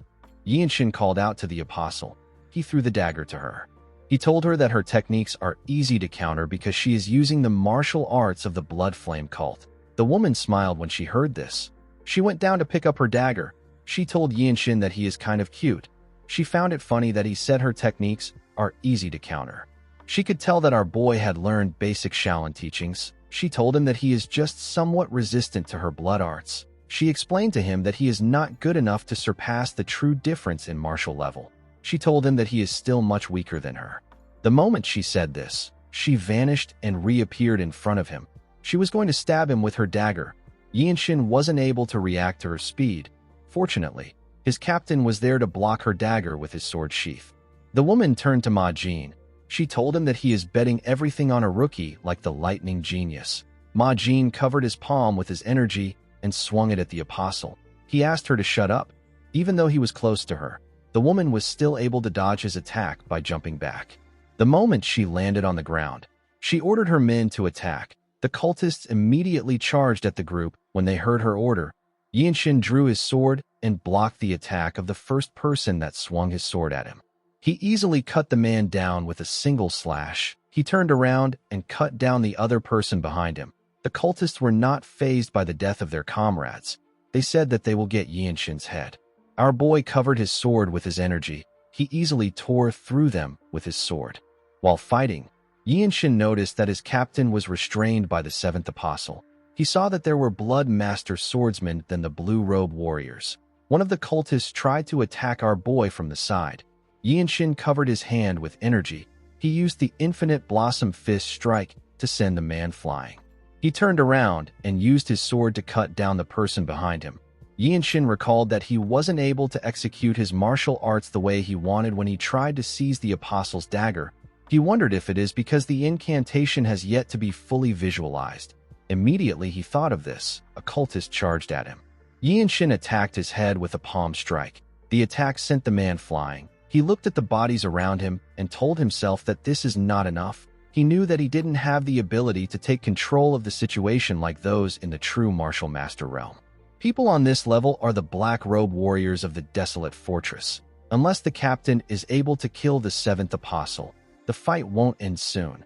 While Yinshin was thinking, he heard Wonjong attacking someone with his fist. He quickly turned around. He remembered hearing that monks who delve deeply into the truths and incantations of martial arts often don't gain fame in the martial world. He noticed that he couldn't feel any strong energy from the monk. While he was looking at him, 2 Bloodmaster swordsmen charged at Wonjong from the side. They said that they were going to kill him. Wonjong became scared. He quickly raised his hand out of fear. Yinshin appeared behind the men. He used the radiant sword art to behead one of them. He swung his sword at the other man. The man was able to block Yinshin's sword. He was shocked to feel the power behind our boy's sword. Yinshin kicked the man in his stomach and made him lose his balance. He swung his sword at him and beheaded the man with a single strike. Wonjong was shocked to see this. He already knew that Yinshin was extraordinary, but he didn't expect him to be on this level. He couldn't believe that someone this young could use such martial arts. In the next scene, we see Yinshin riding a horse. The old monk was riding in front of him. While on his horse, our boy remembered how he cut down the people around him. He was standing behind the old monk. Although he had killed many cultists, they were still quite much. Our boy could tell that the Blood Flame cult was serious about taking them out. Ma Jin used a technique to transmit his voice into the heads of his comrades. He called out to them and asked them to escape this place for now. He told them that they will meet again at the Heavenly Sword Clan. Yinshin was able to tear through the cultists and create an opening for him and Wonjong. The 2 of them ran together. In the next scene, we see Yinshin and Wonjong arrive at the docks together. They wanted to cross the river in front of them. Wonjong saw a boat in front of them. He suggested that they get on the boat. Our boy asked him if he is talking about the flower viewing boat. He told him that it will be good for them. The old monk came down from the horse when he heard this. He moved close to the edge of the plank. He took a deep breath and screamed. He asked the people in the boat to come to them. Our boy was shocked to hear the old monk scream. To his surprise, the people in the boat heard the monk's voice. They turned their boat and moved towards their direction. When the boat got close to them, Yinshin saw the people inside. It was filled with well-dressed young people. Our boy could tell that they were children from reputable clans. He noticed that they had undergone proper martial arts training. The people inside the boat seemed confident and arrogant. A young girl stepped up and asked Wonjong if he is in need of travel companions. Yinshin wondered about which sect this martial artists were from. He told the girl that the old monk is devoted to his ascetic training. He said that the man cannot greet her. He asked her to understand him. Wonjong was annoyed to hear this. He gently whispered to Yinshin and asked him about what he is saying. The girl said that this is entertaining. She told our boy that things were getting a bit dull on their boat. She asked him if they will be boarding the boat. She assured him that it can take their horses. After Yinshin and the monk got on the boat, they moved away from the docks. Our boy stared at the girl on the boat. He seemed suspicious of her. The girl introduced herself as Hodam. She said that she is a rising talent from the Martial Alliance. She said that people call her Sword Flower. Our boy knew that the Martial Alliance is part of the 13 Skies, just like the Blood Flame cult and the Tyrant Sword tribe. He realized that this was a gathering of young elites from the unorthodox sects. One of them noticed the symbol on Yinshin's clothes. He asked him if he is a martial artist of the Desolate Fortress. He asked him about why he is in such a hurry to cross the river. Yinshin told him that a group from the Blood Flame cult was running rampant nearby. He said that he and the old monk fled the area. The boy found it interesting that the Desolate Fortress was involved with the 13 Skies. He placed his cup down and asked Yinshin if he knows that the blood-sucking demons feared that a small fry like him would escape. The boy grabbed his sword and stood up. He said that he never expected a Shaolin monk to be caught up in this as well. Hodam said that the timing is perfect. She said that the river is the best place for silencing people. She noticed that Yinshin and the old monk weren't saying anything. She told them that they don't look frightened. Yinshin ignored her and turned to a woman who walked past her. The woman seemed to be trying to get away from them. Hodam was annoyed to see this. She found our boy to be arrogant. She drew her sword and said that they need to spill a little blood to start. The moment she said this, she covered her sword with her energy and swung it at the woman. Yinshin grabbed the woman's hand and dragged her. He was able to save her from getting injured. He realized that this people don't respect human lives. He drew his sword and used the radiant sword art to behead the girl with one strike. The poor girl was unable to even react to the attack. With a scary look on his face, Yinshin asked the boys to stop messing around. The boys became scared. They couldn't believe that someone like Yinshin used such a powerful sword strike. The boy who spoke earlier revealed to Yinshin that Hodam is the treasured daughter of the Martial Alliance Sung Manor.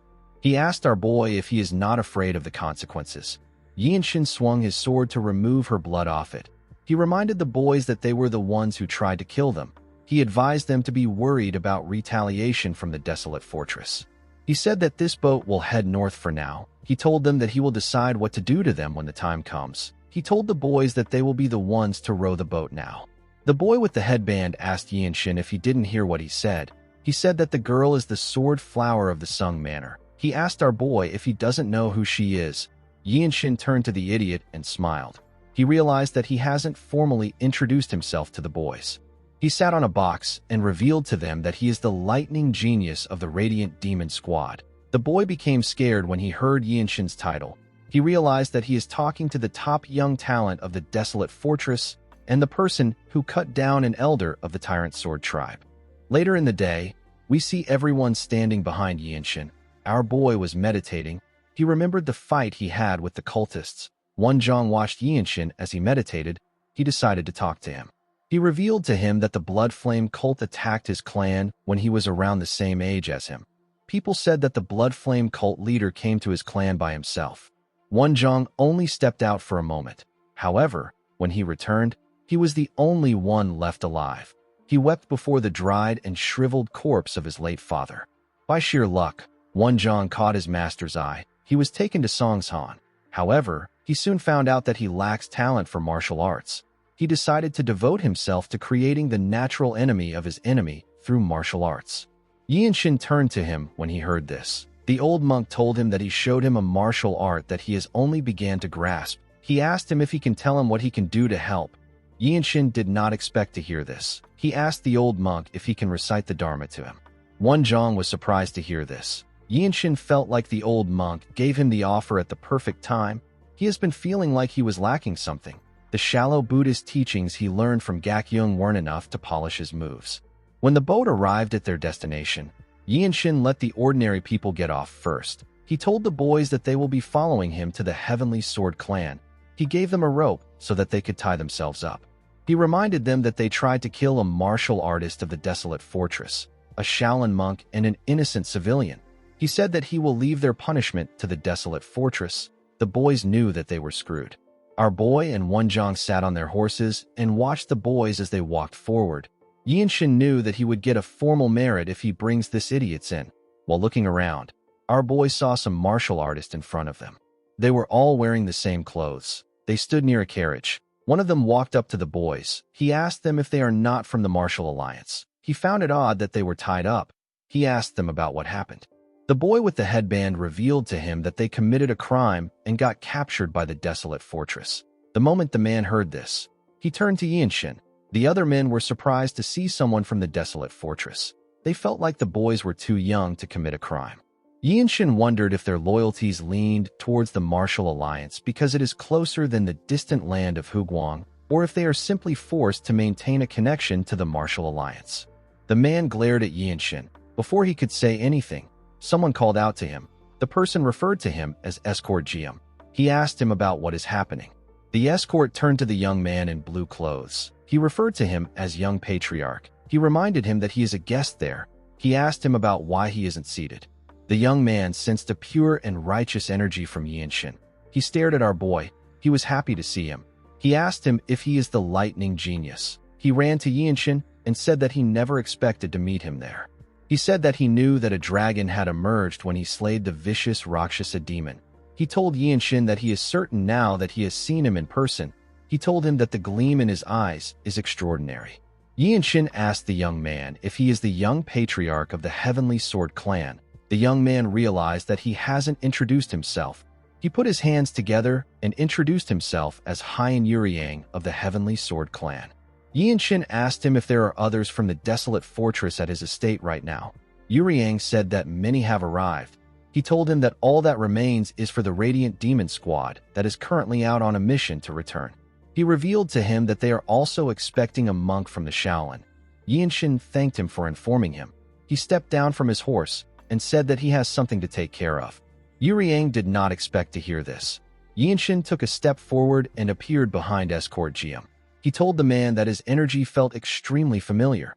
The man was shocked to see our boy behind him. Yinshin poured water on the man's face. The escort quickly moved back. He asked our boy to tell him what he is doing. Our boy simply smiled when he heard this. He told the man that he is really terrible at hiding it. The moment he said this, the man's red eyes and black and red hair got revealed. Everyone was shocked to see it. They could not believe that the man was from the Blood Flame cult. While the man was flustered, Yinshin closed the gap between them. He covered his fist with his energy and attacked him on his head. His punch crushed the man's skull. The poor bastard was unable to even react. He fell to the ground. The men there could not believe that our boy took him out in one strike. Yinshin took a deep breath and looked at his hand. He realized that the shockwave released from the attack was something he had never seen before. Although he attacked the man with his physical strength, he did not think that it would be this powerful. He knew that he would soon master this move. The old monk was surprised to see Yinshin's move. He wondered if our boy just invented the technique. He realized that he might be a true grandmaster. Yinshin reminded Wonjong that he said that he wanted to restore the Shaolin art of Bodhisattva Gentle Flowing Strike. He told the monk that he would like to add Gentle Flowing Strike in this new martial arts name. He asked him if he will allow him to do so. Wonjong was shocked to hear this. He stepped down from his horse and moved close to Yinshin. He told him that he will be honored if he uses the name. In the next scene, we are taken to the Heavenly Sword clan. We see a wounded Wonchong telling our boy that he is lucky to be alive. Yinshin didn't know why an injured person was telling him that he is lucky. Wonchong tapped his shoulder and told him that he did well. The others didn't know what to say to him. Ma Jin found it amazing that Yinshin was able to achieve something even though he was on the run. Our boy asked his captain if he took out the seventh apostle. With a nervous look on his face, Ma Jin revealed to Yinshin that the apostle's martial arts is a bad match for him. He said that Myung might have been able to take her out if he was on the same level as him. Myung moved close to his captain and asked him if he is making an excuse. Mirio moved close to our boy and touched his shoulders. She told him that he looks quite healthy. She noticed that his energy was transforming again. She looked into his eyes and told him that people around his age usually focus on building their foundation. She told him that he has been improving too fast. Yinshin looked away from her. He turned to his captain and asked him about what they will do about the Blood Flame cult. He said that the seventh apostle seems to have intel on their squad. Ma Jin told him that they will wait. He revealed to him that they are planning to respond by coordinating with the Heavenly Sword clan. He told his squad that the cultists have received orders to eliminate them. Although it seems like a small fight between the Desolate Fortress and the Blood Flame cult, it is actually an all-out war for the Radiant Demon Squad. The captain explained to them that they will use the trap devices in the Heavenly Sword clan, which were brought by the master craftsmen of the Desolate Fortress to assist them in their fight. He said that they will recover their full strength and stand against their enemies. Yinshin remembered hearing about the trap devices. The craftsmen weave things together with bizarre techniques and laws of nature to create an unusual phenomenon. After explaining things to them, Ma Jin told his squad that they will continue their conversation later. He asked them to go inside to get some rest. Our boy decided to use this chance to practice. The scene shifts and we see Yinshin meditating. While he was meditating, someone knocked on his door. Our boy quickly opened his eyes. The servant informed him that the young patriarch has asked him to come over after breakfast. He said that Yuriang also asked him to deliver a letter. The man placed the letter and some clothes on the table and left. When our boy opened the letter, he saw that Yuriang was asking him to come to the pavilion after breakfast. He wrote that his sister will be with him. He asked Yinshin to be mindful of his manners. He also asked him to wear the clothes he provided. The moment he read this, our boy remembered that Yuriang asked him for his age after he killed his escort. Our boy found this odd. He told the man that he is 16. Yuriang was happy to hear this. He said that this is the right age. He told Yinshin that he would like to introduce him to his younger sister if he doesn't already have a marriage arrangement. He said that his sister is a very kind and lovely girl. Yinshin was shocked to hear this. In the present, our boy stared at the letter. He knew that having a child and living with someone for 100 years were things that he could only dream of. Such things were not possible for someone like him who was destined to die early. While Yinshin was looking at the letter, he heard a loud sound in the compound. Someone screamed and called out to the Radiant Demon Squad. Yinshin and the other members of the squad heard this person's voice. They all knew that this was their captain's emergency call. Our boy grabbed his sword and ran out of the room. He realized that they were being ambushed. When he got outside, he saw his captain and some guards. He also saw a building on fire. Ma Jin revealed to him that there was an explosion at the south gate. He said that he believes that their trap formation has been completely obliterated by the explosion. Yinshin could not believe that the cultists made use of bombs without permission from the Imperial Palace. Myung said that he had heard rumors that the Tang clan created bombs, but he did not think that they were true. He wondered if the Tang clan was mad enough to create something like that. The moment he said this, the gates in front of them blew up. Everyone was shocked to see this. When the smoke cleared up, the seventh apostle and her subordinates walked into the compound. She smiled and said that the Tang clan has been really helpful. She said that the Tang clan is supposed to be part of the Orthodox sects. Ma Jin said that she is trying to sow distrust among the sects. He asked her not to worry about it. He told her that the Desolate Fortress is already watching all the sects. The woman smirked when she heard this. She told the captain that the martial sects, the noble houses, and the Desolate Fortress are all hypocrites who hold the world in their hands and refuse to let it go. Ma Jin drew his sword when he heard this. The apostle glared at him and said that her cult will cleanse this world. She told Ma Jin that she will usher the birth of a blood-soaked world even if she loses her life. The moment she said this, the two groups charged at each other. Ma Jin and the apostle released their energies and swung their blades at each other. The Radiant Demon Squad and the martial artists of the Heavenly Sword clan swung their blades at the cultists. Mirio attacked and cut down the cultist that was fighting Wenchong. Yinshin quickly drew his sword. He saw that a martial artist of the Heavenly Sword clan was fighting a cultist. He assisted the man by cutting the cultist's hand. Our boy knew that this was a life-and-death battle. He knew that there was no such thing as fairness in group combat like this. A martial artist needed to use every opportunity he got. Yinshin easily tore through the cultists that attacked him. When he turned around, he saw his captain fighting the seventh apostle and two other cultists. Yinshin put himself together and walked towards his captain. Several cultists charged at him. Our boy easily dodged their attacks. He swung his sword at a crazy speed and cut them down before they could even raise their swords again. He walked towards his captain. Ma Jin sensed his presence when he got close to him. He saw that Yinshin was behind the seventh apostle. The apostle did not expect to see Yinshin behind her. She licked her lips and told him that he doesn't know his place. The moment she said this, she raised her palm and charged at our boy. Ma Jin asked her to stop. When Yinshin saw her coming at him, he remembered the Buddhist teachings he received from Gakyung and Wonjong. Yinshin covered his palm with a different kind of pure energy. His blue circle of comprehension appeared above his head. Our boy attacked the apostle with a technique known as the demon-slaying gentle flowing strike. His attack released a bright light. It heavily damaged the apostle. The woman was shocked to see blood dripping from her eyes. She screamed out in pain.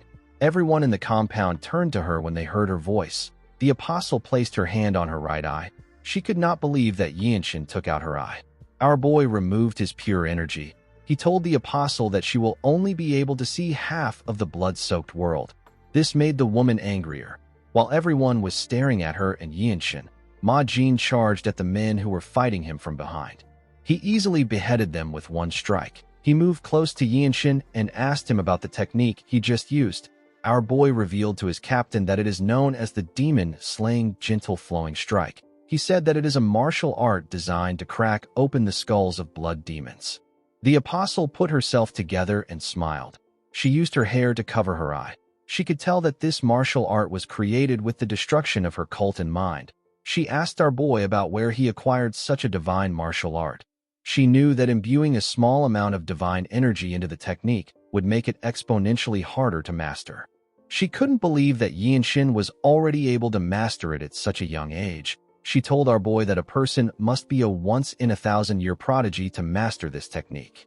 Yinshin wasn't moved by her praise. The apostle laughed and asked our boy if he believes that the Shaolin would have allowed them to roam freely if they could easily take care of them. She let out her tongue and told Yinshin that he is intriguing. She told him that his nape looks even more beautiful. Ma Jin was annoyed to hear this. He asked the apostle to shut up. He moved close to her and swung his sword. The apostle easily dodged the attack. Ma Jin swung his sword at her again. The apostle quickly jumped back. She turned to Yinshin and told him that they will meet again. Immediately she said this, she jumped out of the compound. Someone announced that the seventh apostle has escaped. He asked the others to wipe out the rest of the cultists. The moment they heard this, the martial artists became motivated. Their attacks became faster and stronger. They began to cut down the cultists. A while later, we see the bodies of the cultists on the ground. After taking care of their enemies, Yinshin told his captain that he didn't fulfill his role well. Ma Jin told him that he knows. Our boy informed his captain that he was a level above the apostle. Ma Jin was annoyed to hear this. He couldn't believe that our boy was lecturing him on things he already knows. Yinshin turned around and asked his captain if the problem lies with his clan's mobility arts. Ma Jin looked away from him and said that he is well trained in the mobility arts of his clan. Yinshin didn't say anything to him. When he turned to the side, he saw the old monk next to him. Wonjong told him that he has shown him that martial arts can be backed by divine power. Yinshin told the man that he discovered it thanks to him.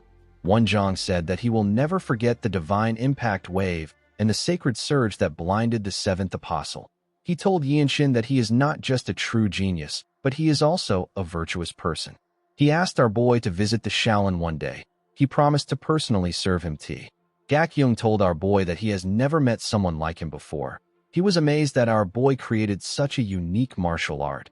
He told him that he is worthy of being the Shaolin's honored guest. Yinshin told him that he will forever remember his explanations and teachings.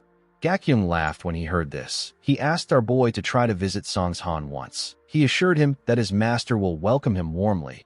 Yinshin said that a day will come when he will have to climb Songshan. He told the old monk that he will be counting on his kindness.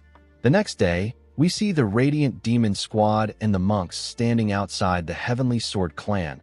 The Patriarch and his son were also outside with them. The Patriarch asked everyone to return safely. Ma Jin put his hand together and thanked him for allowing them to stay in his clan. He assured him that the desolate fortress will never forget the aid his clan provided them. Yuryang turned to Yinshin. He informed him that they will set a date and send a formal envoy to the desolate fortress. He asked our boy to think about his offer. The moment he said this, Yinshin saw someone inside the compound. It was a beautiful girl with a veil on her face. This girl is Yuryang's sister. Yinshin let out a sigh and put his hand together. He thanked Yuryang for hosting his squad. The Patriarch wished our boy the best. On their way back to the river, we see Wenchang wearing an arm sling due to an injury. He told Yinshin that it will be amazing if he could marry into the Heavenly Sword clan. He said it would be an extraordinary union. Myung told him that their union could match that of the 8 great clans. He told Wenchang that it is good as long as Yinshin is not marrying into the 13 skies.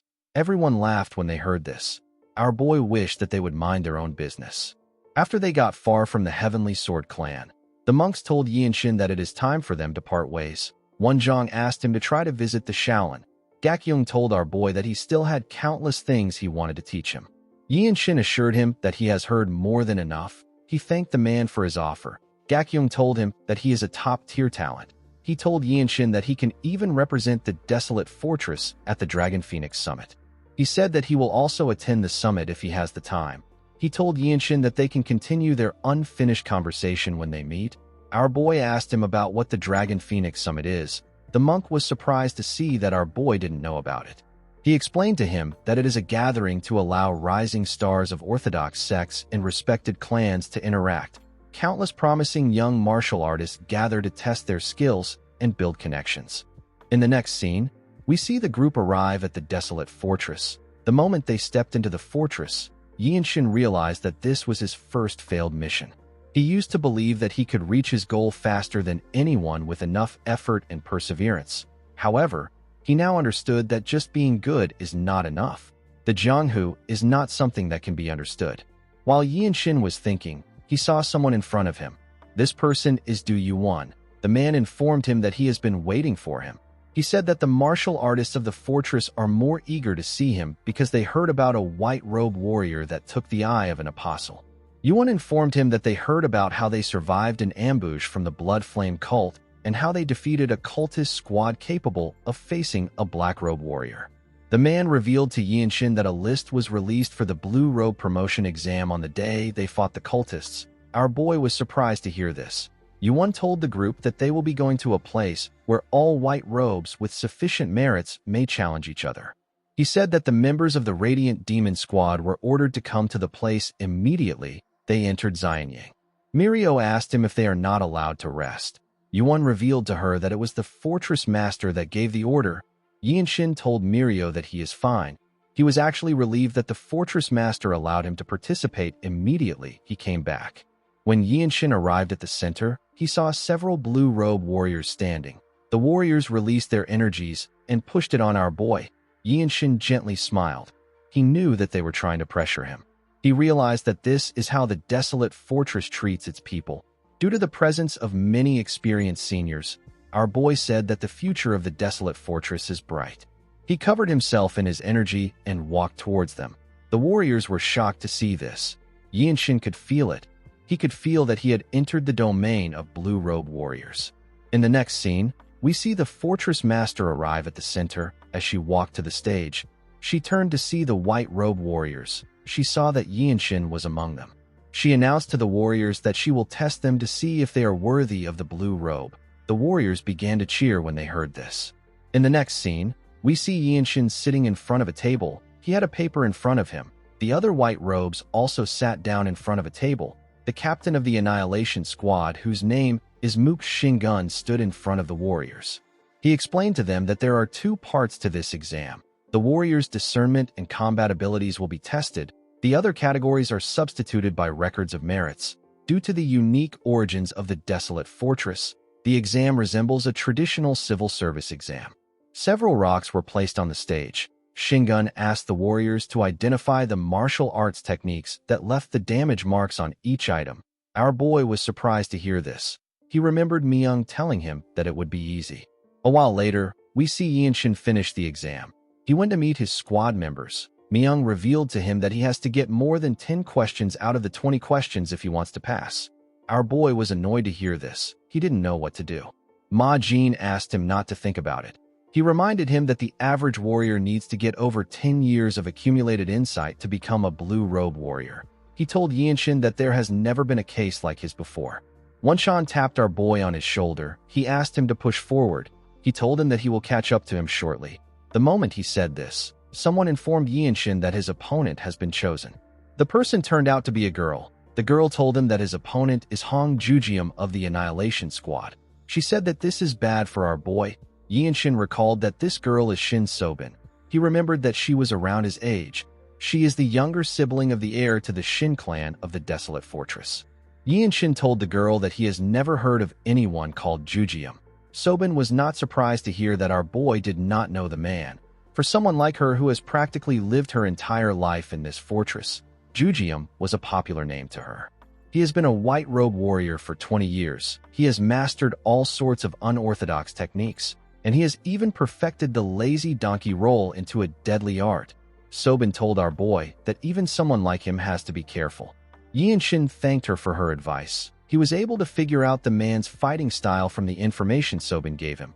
He understood that Jujium is the kind of person who would endure humiliation and roll on the ground if that is what it takes to win. This means that the man doesn't care about pride or appearance. Yinshin wasn't really surprised to hear this because he knew that a person can face different kinds of situations when they are out on a mission. While he was thinking, he noticed that the girl was talking to him. Sobin asked Yinshin if he is keeping his guard up. She explained to him that he might have to block some hidden attacks. She said that Jujium can be difficult to deal with, especially for someone with little experience in the Jianghu. Yinshin told her that he is always on guard. In the next scene, we see the different squads gather around the stage. Yinshin and Jujium were asked to come to the stage.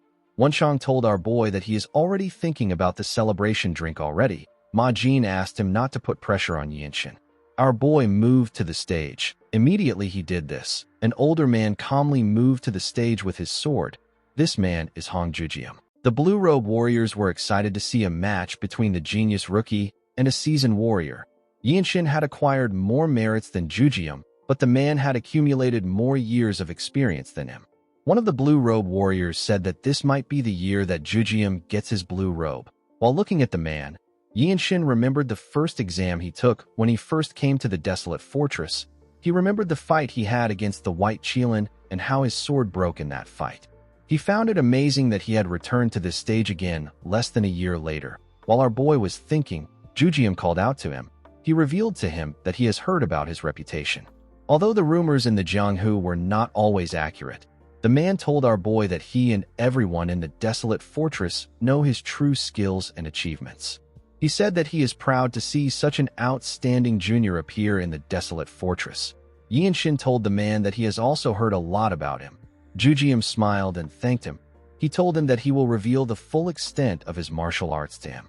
He explained to Yinshin that there are many things that he has not experienced in the Jianghu. He told him that he might be bewildered and even get angry. He asked him if he can endure this. Our boy remembered hearing that the man can skillfully wield all sorts of techniques. He has even perfected the lazy donkey roll into a peerless skill. Yinshin placed his hand on his sword and told the man that it is time for them to deepen their acquaintance with their sword. Jujium gently smiled when he heard this.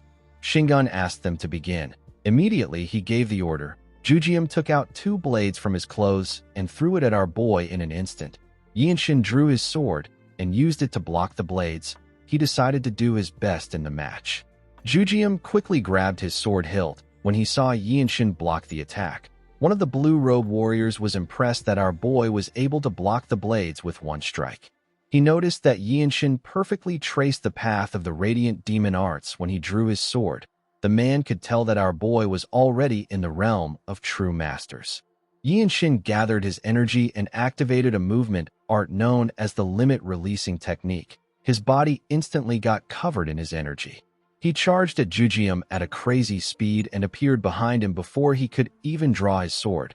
The man looked like he was moving in slow motion to Yinshin. The man was shocked to see our boy behind him.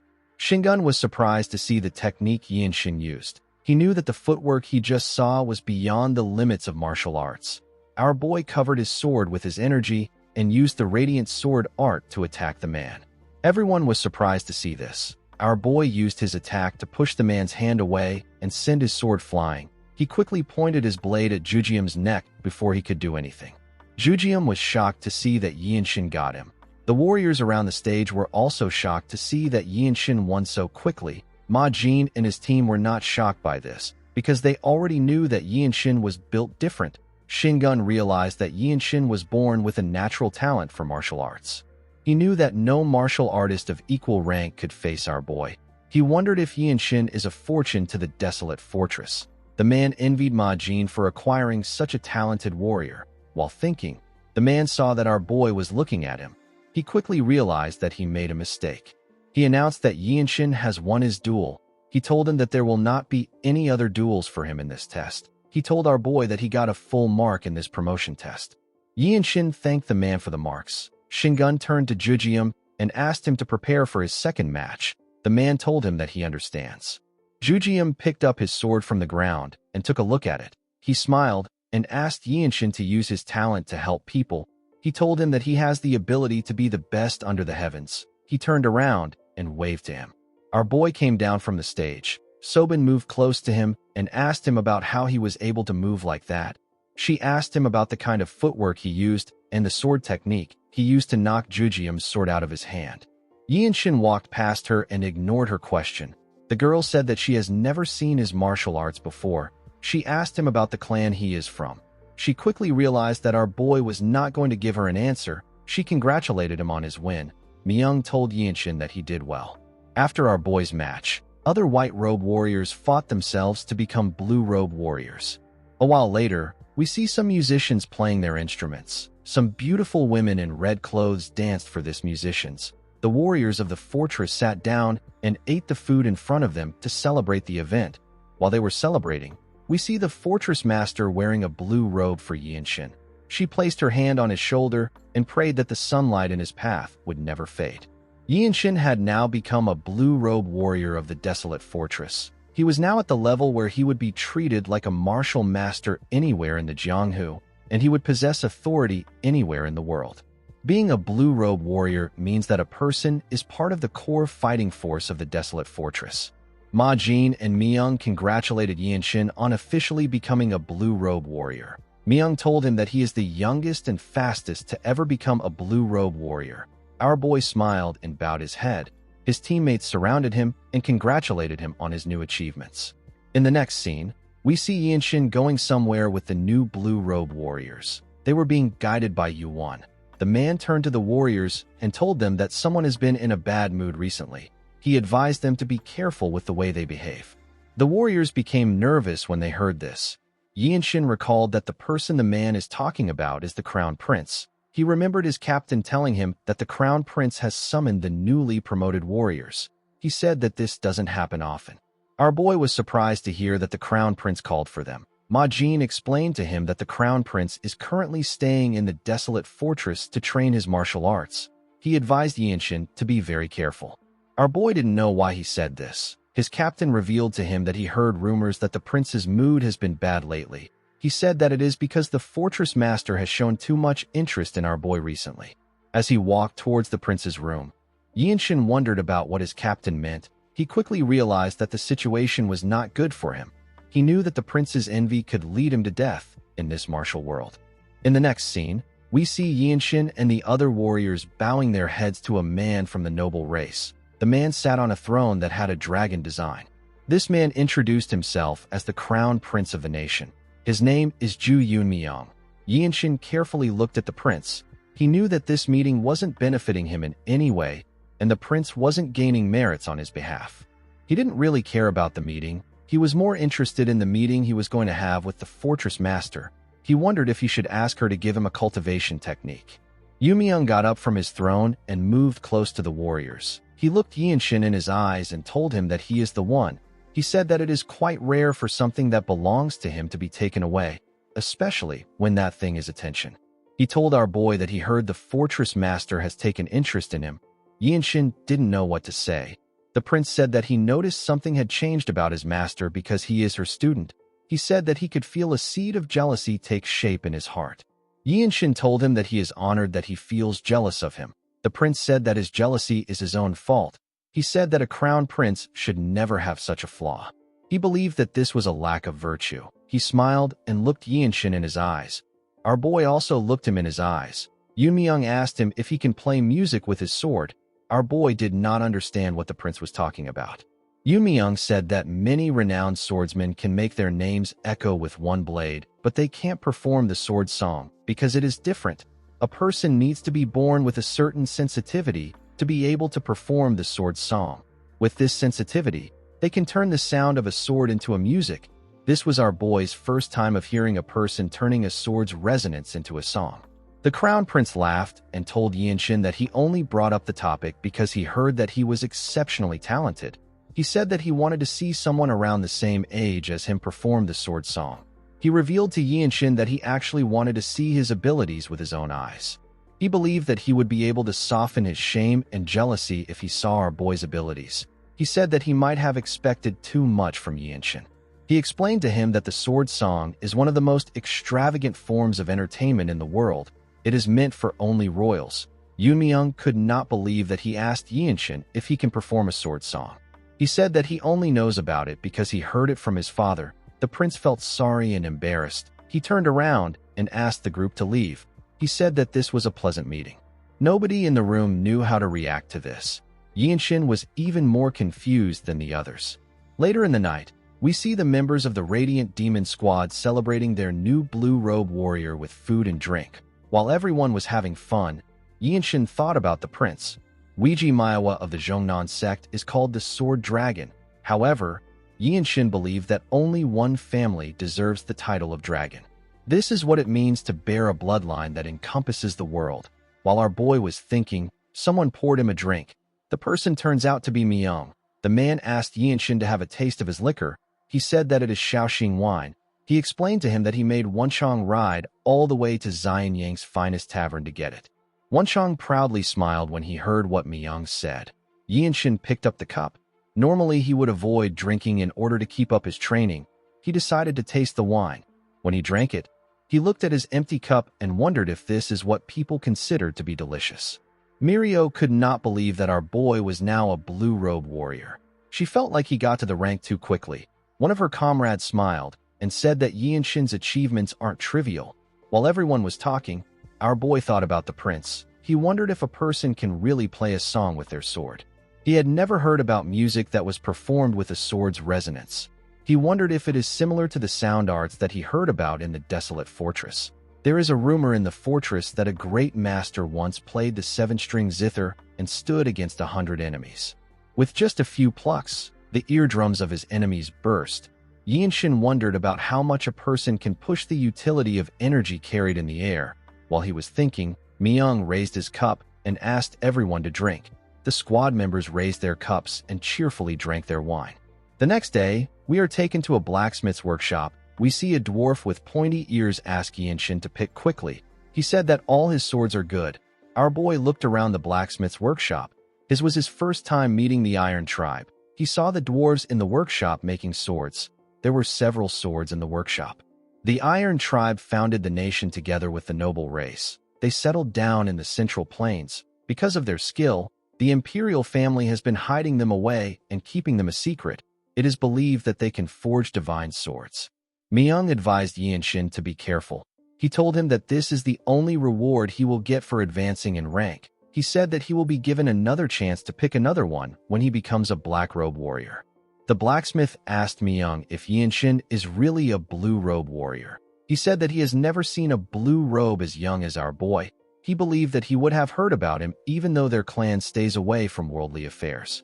Myung glared at the man. He asked him if he cannot see Yinshin's robe. While our boy was looking at the swords, he picked up a sword with a silver sheath. The blacksmith was surprised to see this. He said that the North Ming is a good sword. Yinshin drew the sword and saw how smooth it was. He said that he might even be able to play the sword song with this sword. The blacksmith informed him that the sword song is a divine art that cannot be performed unless a person is deeply attuned to their weapon. Without natural sensitivity, even the top martial masters cannot imitate it. The blacksmith could not believe that our boy wanted to perform a sword song with a sword he just picked up. He asked Yinshin to stop spouting nonsense. Our boy ignored him and continued looking at the blade. Myung asked the man to shut up. He could tell that our boy was locked in. Even without swinging it, Yinshin already knew the kind of motion that the sword would make. He could feel how slight variations in the sword path could catch the air. He wondered if he should test this feeling. He pushed his energy into the sword. The blacksmith was annoyed to see that he was just looking at the blade. He asked him to choose a sword quickly. Immediately he said this. He saw something shocking. The sword began to release some energy in the air. It played a song in the workshop. The blacksmiths in the workshop were shocked to see this. Myung could not believe what he was hearing. The current empire rose from the union of the founding emperor and the empress of the noble race. The noble race was revered as a family of immortals. Due to the union of the two races, a bloodline that gave its descendants eternal life was created. The imperial throne changed hands only through wars and assassinations. Thanks to the support of the desolate fortress, the current emperor stayed in power without any mishaps. No peerless martial master could ever covet the imperial throne or the imperial family's power. As the years went by, the emperor slowly became complacent, but the crown prince remained the crown prince for decades. His son, who is the imperial grandson, had to watch him gradually lose his vigor. Whenever his father calmed his heart, he would always perform a certain martial art with his sword. This martial arts was known as the sword song. However, at some point, Yoon Myung could no longer see his father perform. His father had lost his will to live. The scene shifts, and we are taken to the present. We see Yoon Myung stop moving when he heard the sword song. The boy instantly knew that this wasn't a sword resonance. He quickly rushed to where the sound was coming from. When he stepped into the workshop, he saw something shocking. He saw Yinshin playing the sword song. He remembered that our boy was called the Lightning Genius. He knew that Yinshin is a swordsman whose every move is reported daily to the fortress master.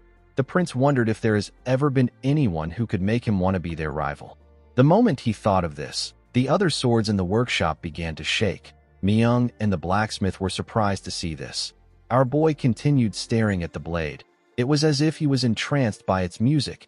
In this moment, the foundation of a martial skill capable of bearing the weight of a whole faction was being created. After a while, Yinshin stopped looking at the blade. He turned to the side and saw the crown prince. He quickly bowed his head to him. Yoon Myung smiled and told him that he would like them to meet more often. He walked past him and went to meet the blacksmith. Yinshin did not understand why the prince wanted to meet him more often. He wondered if this was Yoon Myung's way of asking him not to die too soon.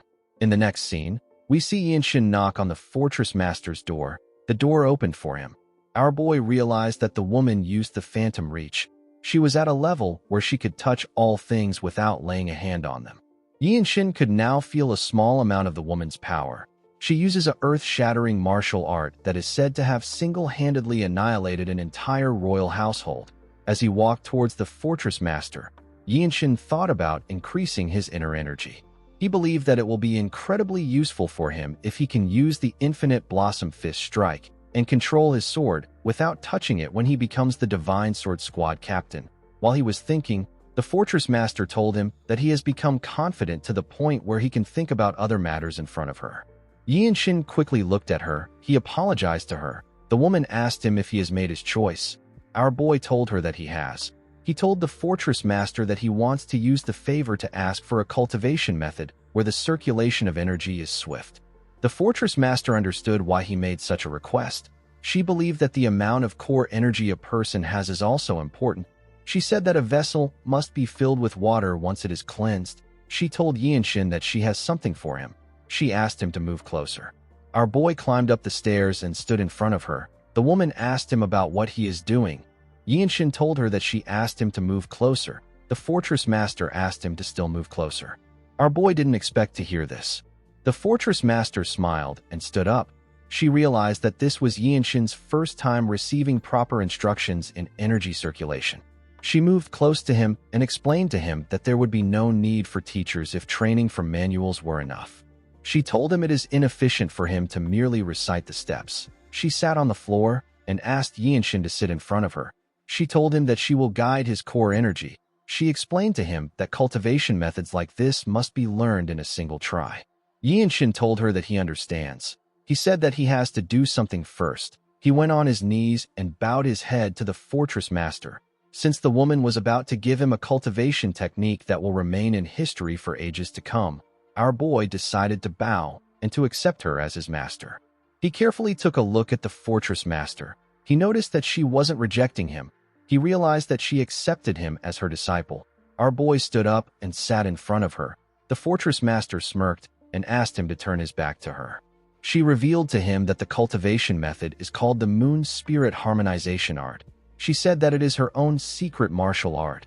Immediately she said this, she placed her hand on his back. She began to send her energy into his body. Yinshin noticed that her energy was warm. It was as if the energy of nature itself was being pushed into his body. It was pure and serene. The fortress master asked him to focus on the energy. She began to recite some chants for him. Yinshin focused on her words. When he opened his eyes, he saw himself in a forest at night. The moon was in the sky. Our boy could feel the energy of nature flowing through him. The fortress master told him that he is doing well. An hour later, we see Yinshin looking at his hand. He could feel himself controlling his energy. The fortress master stood up and asked him to come to her whenever he gets stuck in his cultivation. Yinshin quickly stood up and put his hand together. He told the fortress master that he is grateful for the reward. The woman gently smiled at him. In the next scene, we see Yinshin circulating his energy. He noticed that the Moon Spirit Harmonization art uses core energy differently from the various other orthodox sword and fist strike techniques. He could feel the power of nature. He couldn't believe that such a transcendent martial arts exists, a martial art that allows him to draw the energy of nature and contain it in his body. He understood that the world of martial knowledge is quite vast. He noticed that the cultivation technique does not reject the energy of the Jung clan's sacred art. The cultivation technique felt like the aura of the fortress master who embraces all things. While Yinshin was circulating his energy, someone knocked on his door and asked him if he is inside. The person turned out to be Wenchang. Our boy opened his eyes to see his friend. Wenchang apologized to him for disturbing his training. He informed him that the captain has summoned him. Our boy said that he understands. He stood up from his bed. Before he could step out, Yuan ran into his room with a box. The man said that he has perfect timing. He smiled at Yinshin.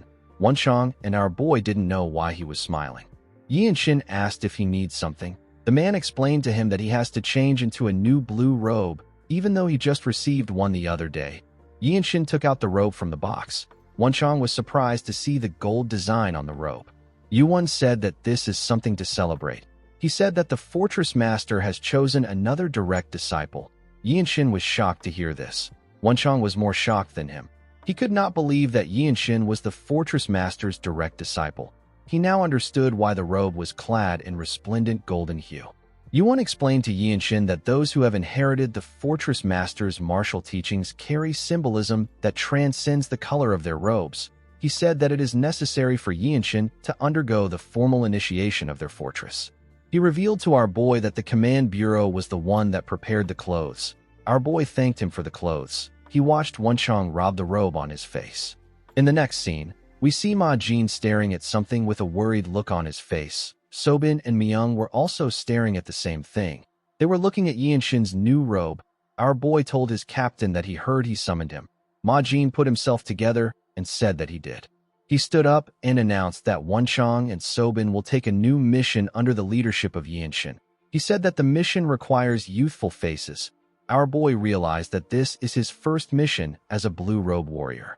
Ma Jin said that many people know the Wangbo clan as a martial clan, but they are actually something different. He said that the Heavenly Squad uncovered their secret recently.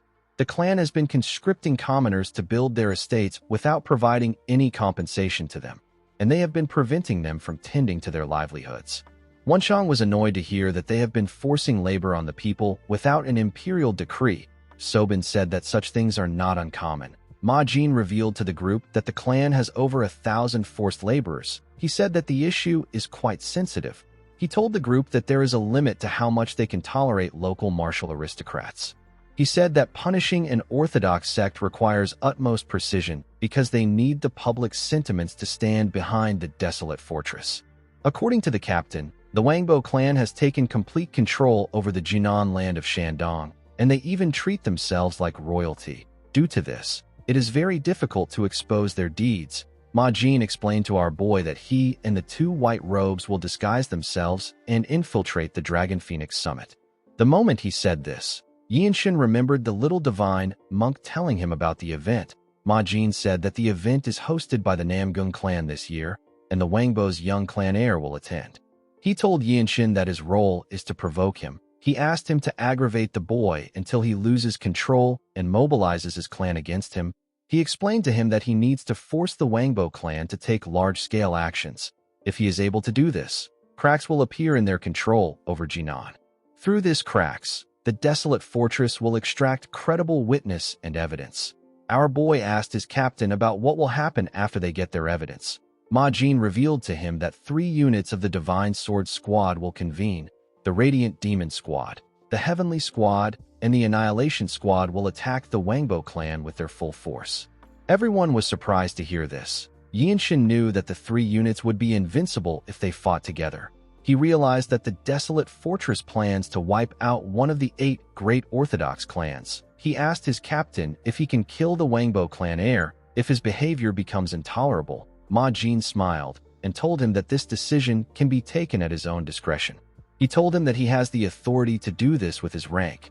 Mirio explained to our boy that this mission is extremely dangerous. She advised him not to overdo things. Myung told him that the young heir was fated to die naturally. He said that the boy has amazing talent, but he was born with a weak constitution. He revealed to Yinshin that the boy is the genius of the solar divine meridians. He said that the young heir is very strong. The next day, we see Wenchang panicking when he found out that they had to cover the logo of the desolate fortress. He told his captain that this is all he and Yinshin have. Yinshin carefully moved away from him. He didn't want to get involved. Wenchang asked his captain to give them the logo of the Mount Hua. He said that he doesn't like this. He told Ma Jin that he will soon be recognized in the desolate fortress. His captain completely ignored him. Sobin felt nervous when she saw how Wenchang was acting. She said that she doesn't know if this covert operation will go smoothly. Yinshin told the girl that she worries too much. He told her that Wenchang is not as simple as he appears to be. The girl hoped that he was telling the truth. She said that this is her first mission. She told Yinshin that she will do her best to match his pace. She said that she was only able to see a glimpse of his martial arts during the promotion exam. She told him that she wants to see if his skills match his reputation. Yinshin didn't really care about this. He was more focused on the fact that he couldn't fail this mission. He remembered how he failed to subdue the apostles of the Blood Flame cult last time. He didn't want to experience such failures again. He didn't care if the young heir of the Wangbo clan possesses the solar divine meridians. To him, the boy was nothing more than a point that can be added to his merit. After Wenchang was done throwing his tantrum, Yinshin told his captain that he will see him later. Ma Jin told our boy that he will clash with the Wangbo clan the moment he completes his mission. In the next scene, we are taken to an area near Huizhou. We see Yinshin looking at his sword. He noticed that he is now able to slightly understand the sword's song after honing it on his way here for 20 days. It has become much easier for him to amplify the sword's resonance. While sitting in a lotus position, Yinshin used his limit-releasing technique to release his qi. He pushed his qi into the sword. Wenchang and Sobin turned to him when they felt his energy. They could hear Yinshin's sword song. Our boy noticed that he could now control the pitch of the sword song. He realized that he will be able to create a sound art if he joins the resonating music with a dispersing inner energy. Sobin noticed that there were other people around them. She told Yinshin that his sword song really draws attention. Yinshin saw that the people in the area were looking at them. He apologized to his teammates and put his sword away. Wenchang told him that it was pleasant to the hear. While eating a snack, the man said that the sword song carries a refined taste. The moment he said this, 2 people wearing the same attire asked the group if they are attending the Dragon Phoenix Summit. One of them told our boy that his conduct is arrogant beyond measure. The boy and the girl walked up to the group. The boy asked Yinshin if he is trying to flaunt his shallow martial skill by wringing out his sword resonance in broad daylight without even fighting. Yinshin carefully looked at the boy and girl. He took a look at their swords and attires. He saw their subordinates behind them. He could tell that these people were from a great martial clan of the Orthodox world. Wenchang didn't understand why the boy and girl were spouting nonsense. Before he could say anything, Yinshin stood up.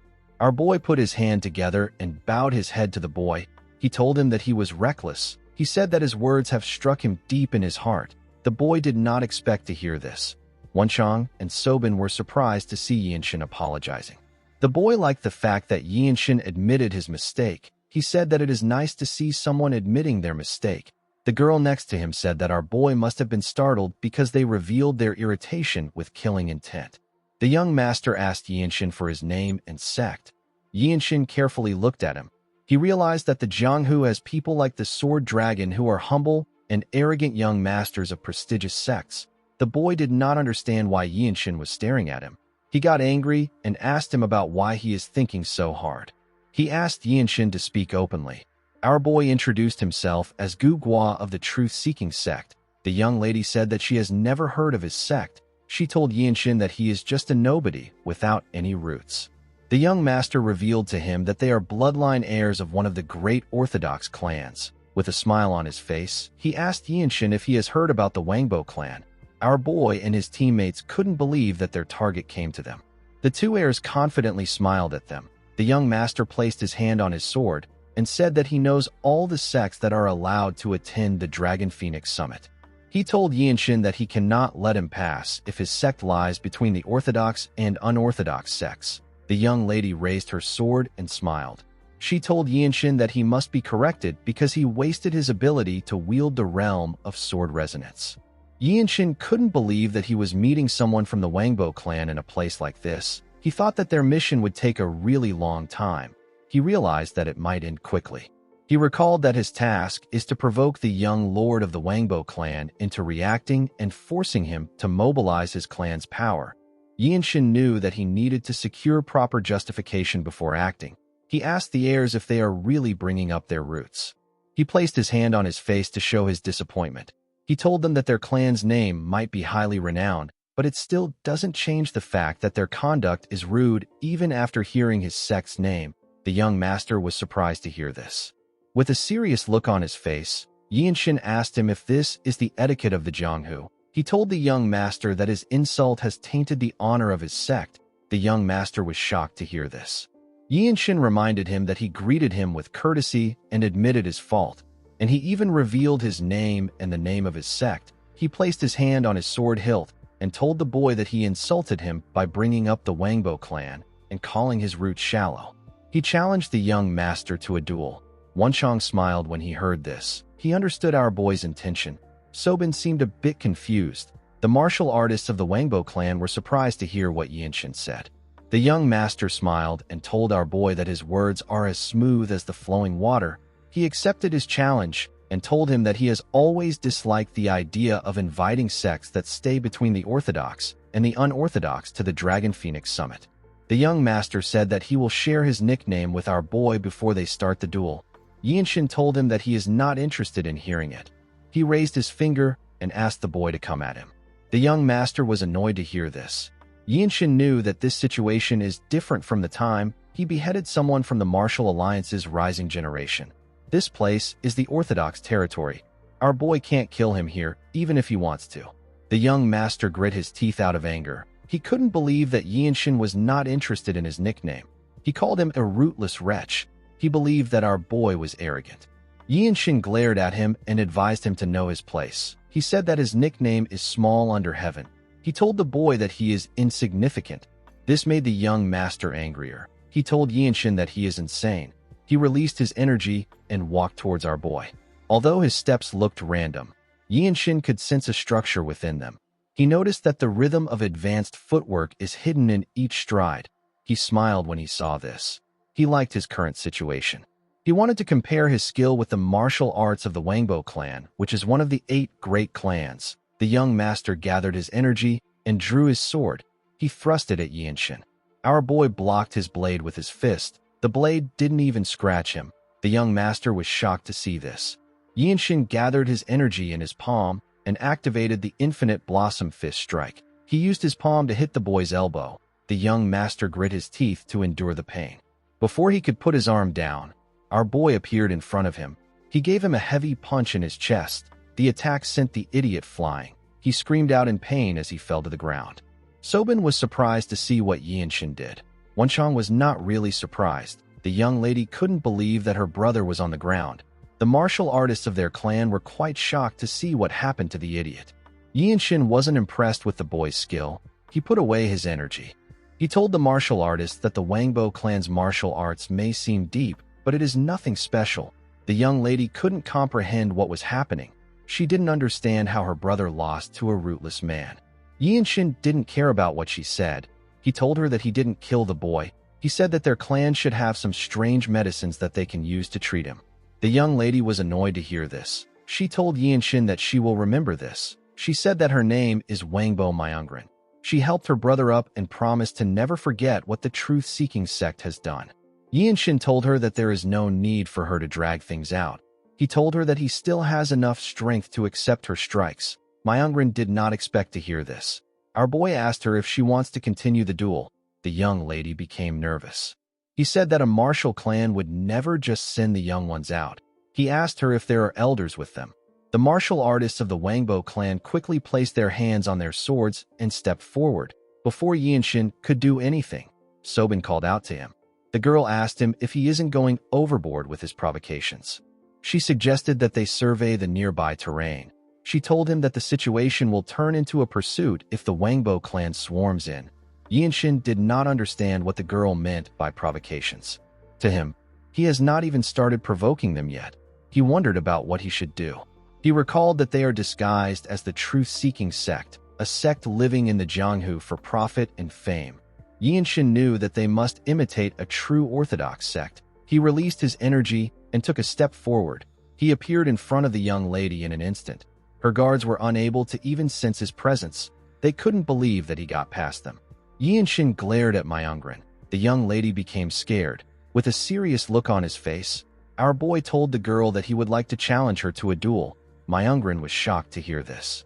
Unfortunately for her, our boy was in a hurry. He grabbed her clothes and pulled her up. Before he could do anything, someone asked him to wait. He said that there is no need for them to go this far. Yinshin and Myungren quickly turned to the man. The young man had a bottle of liquor in his hand and a leaf in his mouth. He told Yinshin that his siblings might have made some inappropriate comments, but he is going overboard. The moment our boy heard this, he knew the identity of the man in front of him. This guy is the owner of the Solar Divine Meridians and the young patriarch of the Wangbo clan. Myungren noticed that Yinshin was looking at her older brother. She gathered her energy in her palm and tried to attack our boy's head. Unfortunately for the young lady, she didn't know that Yinshin didn't care about gender. Our boy gave her a heavy punch on her head before her hand could reach him. The girl spat out some blood. Sobin and the martial artists of the Wangbo clan were surprised to see this. The young patriarch simply smiled. Unfortunately for the girl, our boy wasn't done. He clenched his fist and gave her several punches on her face. The young lady spat out more blood. She eventually lost consciousness. The young patriarch said that he is already worried about how the elders will react. He threw the leaf and the bottle of liquor away. He appeared next to Yinshin. He covered his fist with his hot energy and thrust it at our boy at a crazy speed. He wanted to grab Yinshin's hand. Yinshin let go of his sister when he saw multiple hands coming at him. He was able to block the man's attack. The young patriarch pulled his sister aside and continued attacking Yinshin. It was hard for our boy to distinguish between his actual attacks and his feints. Of course, Yinshin was still able to match his speed. He noticed that the inner energy contained in the man's hand was incredibly heavy and hot. He realized that this was a supreme advanced martial art. Each time he blocked the man's attack, a small explosion takes place. Yinshin felt like he was crossing hands with a more experienced version of himself. The young patriarch was impressed with Yinshin. He could not believe that there was another person like him. He increased the speed of his attacks. He found the fight to be entertaining. Yinshin noticed he was getting pushed back by the man's strength. He decided to change his attacks. He gathered his energy in his palm and activated the Infinite Blossom Fist Strike. He used a technique known as Vortex to attack the young patriarch. A bright light was released when their fist clashed. Yi and Shin got pushed back when their palms touched. The young patriarch was still standing in the same position. He smiled and told Yi and Shin that he will become a sight to behold after accumulating more years of experience. He told him that this is only possible if he continues to polish his skills. Yi and Shin glared at him. He noticed that the man did not retreat at all. The young patriarch took out a leaf and placed it in his mouth. He told Yi and Shin that he will not be able to see the day he improves. He asked our boy to forgive his siblings. He glared at his sister and told Yi and Shin that they won't be able to look him in the eyes in the next 10 years. Myungrin became nervous when she saw her older brother glaring at her. The young patriarch and his group gathered their things and moved past our boy. The man told Yi and Shin that he will see him later. Yi and Shin turned around and watched them move forward. He believed that it would have been better for the young patriarch to enter the desolate fortress and aim for the fruit of the world tree. While thinking, he remembered how their fight went. He remembered how the man used his fist. Yi and Shin did not think that he could use his senses like that. He realized that he needed to learn how not to be stuck in the direction of an attack. While he was reflecting, Wenchang called out to him. He asked Yi and Shin if he is alright. He told him that he was going to step in, but he didn't do anything because our boy looked like he was enjoying himself. He told Yi and Shin that he is the best at provoking a person. Our boy agreed that he was enjoying himself. He told his friend that he saw right through him. He said that he doesn't understand what he means when he says that he is good at provoking others. Wenchang and Sobin were surprised to hear this. They realized that our boy was just acting like himself. Wenchang said that the young patriarch of the Wangbo clan is a formidable opponent. There are rumors of people calling him a spoiled brat who struts on the clouds. Wenchang said that his martial skill and his temperament matched the rumors. Sobin moved close to Yi and Shin and said that she is impressed by the fact that he was only pushed back a single step. She revealed to him that the young patriarch carries the nickname of the Supreme Flame Dragon. He is regarded as the most talented martial artist in the north of the Yangtze River. He dominated the Dragon Phoenix Summit at age 20. 5 years have passed since that time. Yi and Shin was shocked to hear this. Sobin said that the Supreme Flame Dragon was arrogant enough to say that he enjoyed watching the antics of the White Qilin, who was the previous champion of the event. Yi and Shin asked the girl if the young patriarch has really lived 5 years after age 20. Sobin said that he has. She told Yi and Shin that she actually thought that he and the young patriarch are the same age. She asked him if he will be 20 in 5 years' time. Yi and Shin didn't respond to her. Wenchang and Sobin didn't know what was wrong. Our boy put himself together and told the girl that she is correct. In the next scene, we are taken to Huizhou. We see Yi and Shin and his teammates greet 2 guards. One of the guards asked them if they have come for the Dragon Phoenix Summit. Yi and Shin put his hand together and introduced himself as Gugua. He told them that he is from the truth-seeking sect. Wenchang was not happy to hear the name of the sect. The guards took a look at a list. The guard with beards turned to Yi and Shin and apologized to him. He said that the Dragon Phoenix Summit will not be held at their clan's estate this year. He explained to him that a grave issue has occurred at the main estate, so the venue has been changed. He asked our boy for his understanding on the matter. Wenchang couldn't believe that the event was no longer held at the clan's estate. The man walked past them and said that he is going to guide them to the Lotus Pavilion in the north of Huizhou. Yi and Shin found the situation to be strange. He could tell that this people treat the Dragon Phoenix Summit as an important event. He realized that something might have happened at the Namgung clan. He wondered if they were attacked by the 13 Skies. After guiding them to their destination, the guard informed them that nearby inns will accept them once they mention the Namgung clan name. He asked them to make good connections. After saying this, he left. Immediately the man left. Yi and Shin and his group heard a loud sound come from the pavilion. They quickly turned around. They went into the pavilion. They saw different martial artists inside. 2 martial artists were fighting on the stage. Yi and Shin realized that this is the next generation of martial masters. 2 martial artists spoke about how Yu Hyun, who is a disciple of the Mount Hua, has profound martial skill. One of them said that the boy ate the plum blossom pill. His friend said that it is still dangerous. He said that the Supreme Flame Dragon's eyes have gone wild. He said that the young patriarch knows no shame, even though he is older. The Supreme Flame Dragon thrust his blade at Hyun at a crazy speed. He called him an incompetent fellow and asked him if this is all he can do. Hyun was able to block his attacks, but he was getting pushed back. The other martial artists felt like the Supreme Flame Dragon was going too far. They wondered about what they should do. One of them said that someone has gone to get the officials. Yinshin stepped out and jumped over the pond, separating him from the stage. He landed next to the fighters. The young patriarch turned to him when he sensed his presence. Yinshin glared at him. Hyun was shocked to see our boy. The Supreme Flame Dragon referred to Yinshin as an insignificant brat and asked him about what he is doing there. He swung his blade at Hyun with a large amount of force. The boy was unable to block the attack. It sent him flying. He crashed on the ground.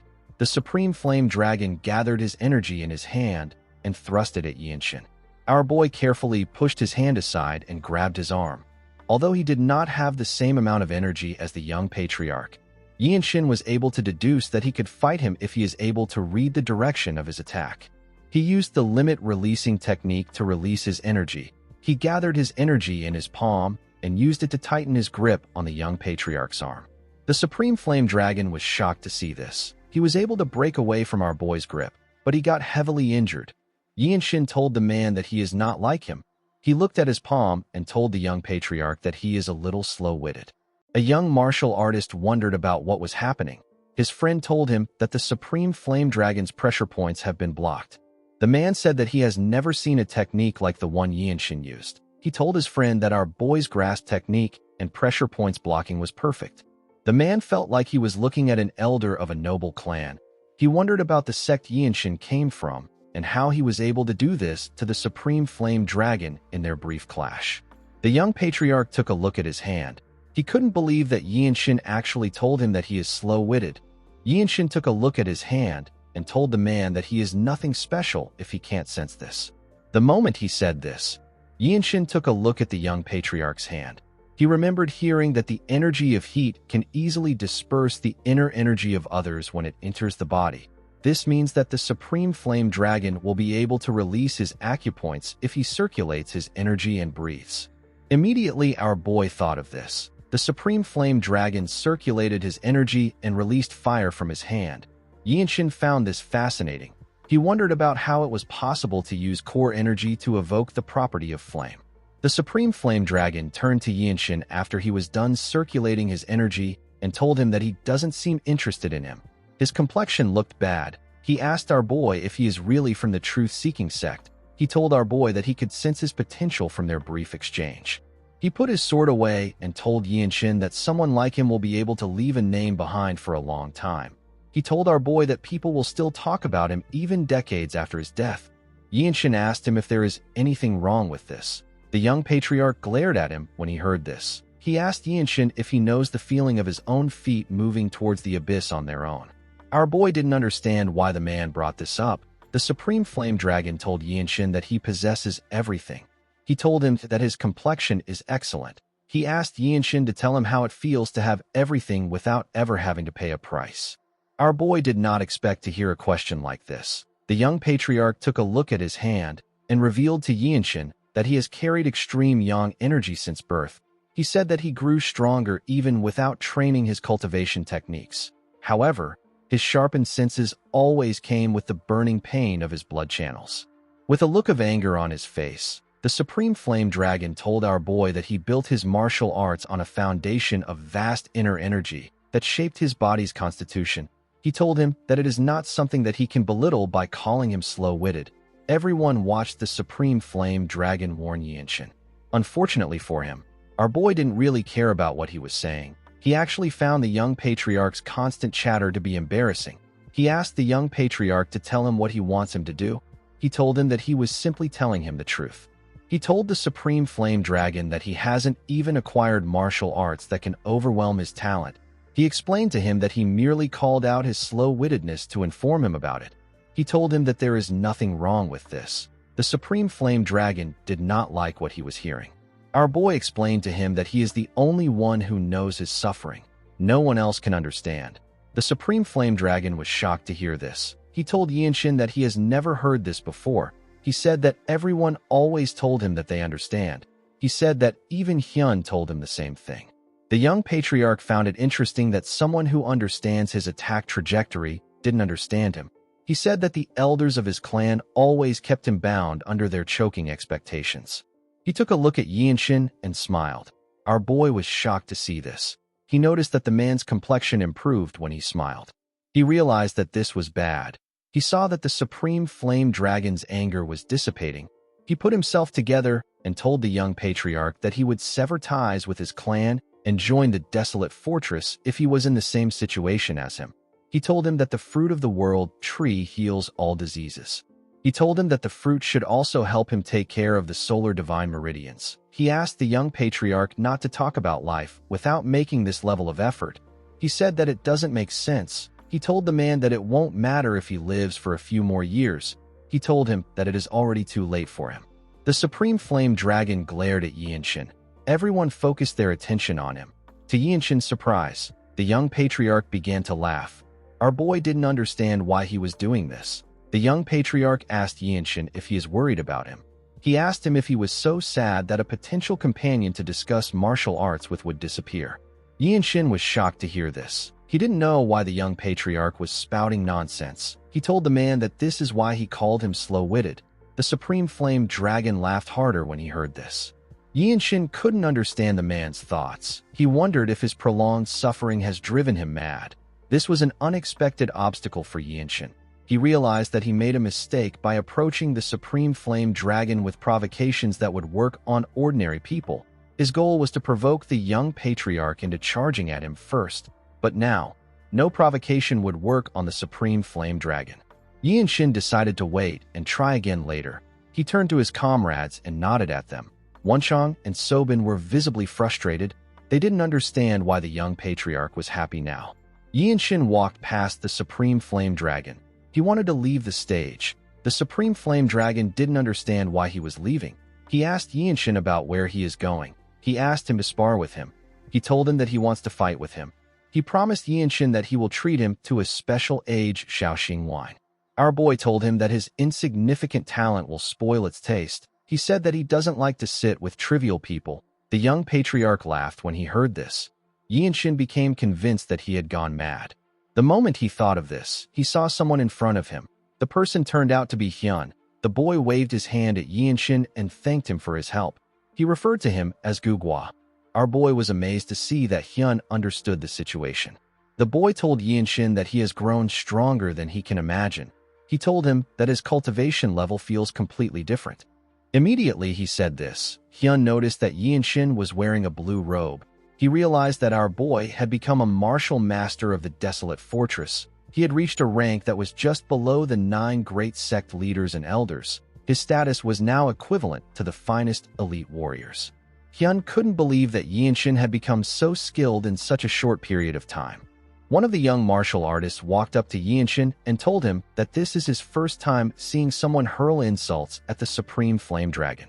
The man introduced himself as Wai Muriong of the Zhongbai sect. His friend introduced himself to Yinshin as Un Rimiong of the White Blade sect. He said that he is from South Jili. He told Yinshin that his martial arts is highly creative. He asked him about how he learned it. He said that the truth-seeking sect will soon soar to prominence since they have a disciple of his caliber. Yinshin noticed that the young martial artists were emitting pure energy. He had recently been attempting to establish a new cultivation technique, a technique that allows him to receive and harmonize energy. Yinshin believed that all forms of energy and breathing methods will serve as an inspiration for him. While he was focused on the energies around him, Yinshin turned to the side. He noticed that Myungren was glaring at him. The girl called him a filthy mongrel. The moment she said this, everyone heard a loud sound. They quickly turned to the gates. They saw the warriors of the Namgung clan lying on the ground. They also saw some men entering the building.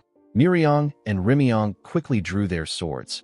Rimiong said that the Dragon Phoenix Summit always attracts the unorthodox factions every time it takes place. Muriong smiled and said that the same thing happened yesterday. He told his friend that different flies started buzzing around after the Namgung clan closed its doors yesterday. Muriong said that he expected this because the event is conducted openly. Also, the Namgung clan has no shortage of enemies. He asked the leader of the men to come at them so that they can end things quickly. The man smiled and told the young martial artist that he likes their reaction. He told them that things like this are common in the Murim. The moment he said this, more men ran into the building. These men had blood-red hair. The martial artists were shocked to see this. They couldn't believe that they were looking at the martial artists of the Blood Flame cult. There were several Blood Master swordsmen among the cultists. The martial artists realized that the cultists intend to kill them all. Yinshin believed that the cultists wanted to eliminate the heirs of the Orthodox sects to send a message to their clans and sects. He smiled when he thought of this.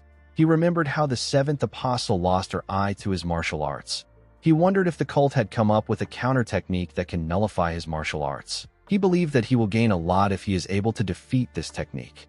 The moment he thought of this, the leader of the cultists recognized him. He smiled and told Yinshin that he dared to come there even though he is aware that a death warrant has been issued for him. He said that the fools of the Orthodox sects truly know nothing. He wanted to call out Yinshin's true title, but our boy caught him off. He covered his hand with his pure energy and activated the demon-slaying, gentle-flowing strike. He told the cultist that he must already know what comes next. The cultists became scared when he saw Yinshin's energy. Even the Supreme Flame Dragon was shocked to see our boy's pure piercing energy. The cultist and his men smiled. They took out some round objects. Wenshang was shocked to see the objects. He realized that they were bombs. The cultist threw the bombs at the martial artist. Yinshin realized that it was a bomb when it got close to him. He quickly used the limit-releasing technique. He used a large amount of energy to push himself back before the huge explosion could take place. He was able to escape the explosion. Even though he avoided a direct hit, he could feel the shock of the explosion rattling his bones. Yinshin fell to his knees and spat out some blood. He realized that his insides were wrecked. He recalled that the bombs the cultists are using are known as thunder bombs. He knew that reckless usage of these bombs is an act of rebellion. He didn't think that the cultists would use these bombs to wipe out the heirs of the Orthodox sects. The moment he thought of this, someone used the whispering technique to call out to him and ask him if he is okay. The person turned out to be Wenshang. Yinshin told him that he is fine. He asked him about where Sobin is. Wenshang informed him that the girl wanted to scout around Myungren's position before she meets up with them. He said that Sobin must be with Myungren. Wenshang asked our boy if he can still move. Yinshin cleaned the blood on his lips and stood up. He told him that he is fine. He said that they need to move out. The two of them linked up and charged at the cultists. The leader of the cultist ordered his subordinates to stop them. As they ran towards the cultists, Wenshang took a look around. He saw Sobin and the martial artists of the Wangbo clan standing in another part of the building. He told Yinshin that the girl is with them. The moment he said this, Myungren glared at Sobin. She gathered her energy in her palm and hit Sobin in her back. The attack sent the girl flying. Wenshang and Yinshin were shocked to see this. Sobin couldn't believe that she was in the air. Wenshang called out to his comrade. Immediately he did this. Our boy ran towards her. He took a look at Sobin. He realized that the girl will hit the surface of the lake before he counts to 5.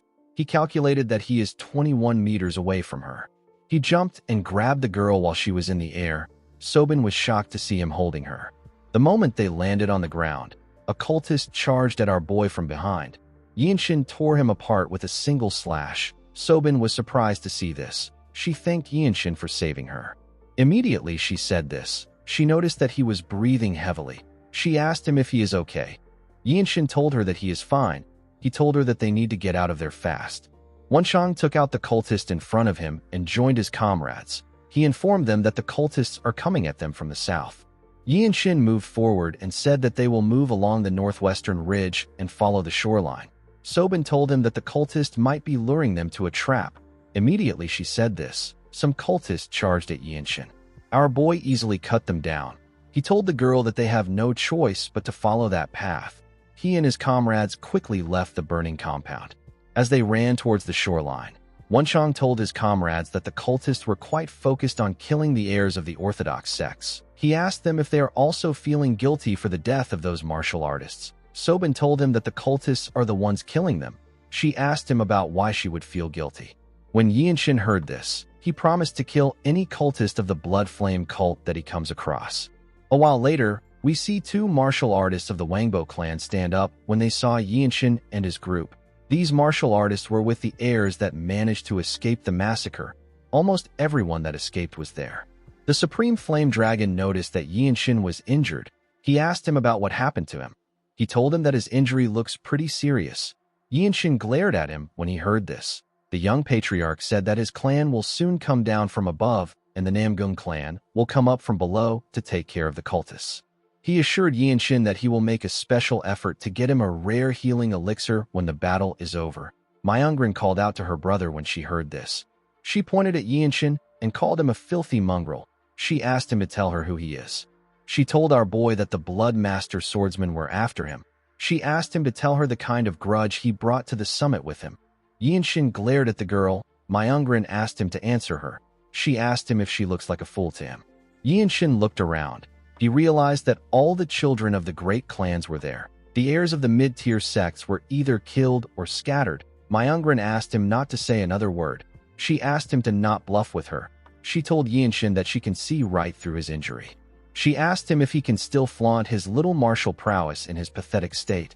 Sobin and Wenchang wanted to interfere when they heard this. Yinshin raised his hand to ask them to stop. He turned to Myungrin and asked her if she tried to use his junior sister as bait at the Lotus Pavilion. Everyone turned to the girl when they heard this. Myungrin smiled and told Yinshin that he must have been seeing things. She asked him if he is trying to slander her. She told him that a rootless mongrel shouldn't be spouting nonsense. The moment she said this, someone told her that she is the one without roots. Yinshin quickly turned to Wenchang when he heard this. The man told the girl that using words like mongrel isn't something an educated person would do. Myungrin was shocked to hear this. With a look of anger on his face, Wenchang asked the girl if this is how her clan teaches the code of Confucian order. He said that the Wangbo clan might not be as prestigious as he heard. Myungrin was annoyed to hear this. She called him a bastard. Wenchang walked forward and told the girl that her words are truly classless. He told her that there are 2 witnesses to her atrocity, and yet she still denies it. He turned to the heirs of the great clans and asked them if they have ever heard of a noble from the Shandong Murim that is as lowly as Myungrin. The heirs avoided eye contact with him. They didn't want to get involved in the matter. The young patriarch didn't say anything.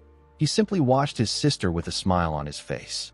Myungrin gathered her energy in her palm out of anger and thrust it at Wenchang. Yinshin gave her a punch that sent her flying. The heirs were shocked to see this. Wenchang and Sobin smiled when they saw what happened. The young martial artists drew their swords and pointed it at Yinshin. One of them told him that there is no neutrality in the Murim. He said that a person can only side with the one they share ties with when they don't know the truth. Wenchang was surprised to hear this. Our boy wasn't really shocked. He remembered hearing that it is difficult to find true martial artists outside the mountain sects. Even those with formidable martial skills are not always true martial artists. However, Yinshin also heard that there are still some who take joy in performing chivalrous deeds. Since the Supreme Flame Dragon wasn't taking his bait, Yinshin decided to use his stupid sister to complete his mission. For the next 20 days, the group moved as the Supreme Flame Dragon suggested. While they were running, the young patriarch turned to Yinshin and told him that the person who brought the cultists there doesn't matter. He said that they all need to join forces to survive. He told Yinshin that the cultists came to kill everyone at the summit, so it is better if they all join hands together. While running through the forest, the group evaded the pursuit of the Blood Flame cults several times. They fought the cultists at different locations. While everyone was busy with the cultists, Myungrin's brother kept exchanging messages with his clan. He asked them to provide aid. The group continued living their lives like this for 20 days. One day, we see Myungrin allow a messenger pigeon land on her hand. She took out the letter attached to the pigeon. With a smile on her face, she announced that the escort unit of her clan is nearby. She said that their struggles are over now. She told the other heirs that the cultists won't be able to chase them anymore. Immediately she said this, she turned to the side and glared at Yinshin and his teammates. The next day, we see the entire group walking somewhere. Myungrin quickly noticed that she could see someone from afar. She realized that the reinforcements have arrived. The leader of the escort team called out to Myungrin when he saw her. He quickly appeared in front of her. Yinshin found the man's mobility arts to be quite astonishing. Myungrin quickly hugged her uncle. She referred to him as Supreme Sword. The huge man pat his niece on her head. He told her that he is relieved to see her. He told her that she looks like she has been through a lot. Yinshin realized that the man in front of him is the Supreme Sword and the younger brother of the Wangbo clan's patriarch. He is one of the top swordsmen in Shandong. Our boy carefully observed the Supreme Sword's energy. He realized that the number of years a person has trained truly makes a difference. He knew that he wouldn't get a guaranteed victory if he fought the man. The Supreme Sword called out to the Supreme Flame Dragon and told him that he should be grateful that the Patriarch bestowed the ceremonial robes of an heir upon a concubine's son. He asked the young Patriarch if he truly needed to make his pure-blooded siblings suffer so much. The Supreme Flame Dragon reminded the man that he will only be the heir for another 5 years. He told him that how he lives his life doesn't matter. The Supreme Sword was annoyed to hear this. He called his nephew an insolent wretch. The Supreme Flame Dragon smiled and told his uncle that he calls him the heir, even though he can't show him the most basic etiquette. Yi and Shin found the conversation to be weird. He wondered if the Wangbo clan simply used the Supreme Flame Dragon to glorify the clan's name and to create a noble tale. The moment he thought of this, the Supreme Sword turned to him and asked him if he is Gu Gua of the truth-seeking sect. He revealed to Yi and Shin that he was mentioned in a small corner of the letters. The Supreme Sword released his energy and ordered Yi and Shin to cut off his arm if he wants to earn his forgiveness. Wenchang glared at the man when he heard this. The heirs of the noble clan simply stayed quiet. Myungren stepped forward and told her uncle that this isn't enough. She said that she wants Yi and Shin's head. She told her uncle that the humiliation she suffered was immense. The Supreme Sword pat his niece on her shoulder and told her that she will get what she wants. Myungren told Yi and Shin that she will give him time to recover his strength. She asked him if he wants to start the fight right away.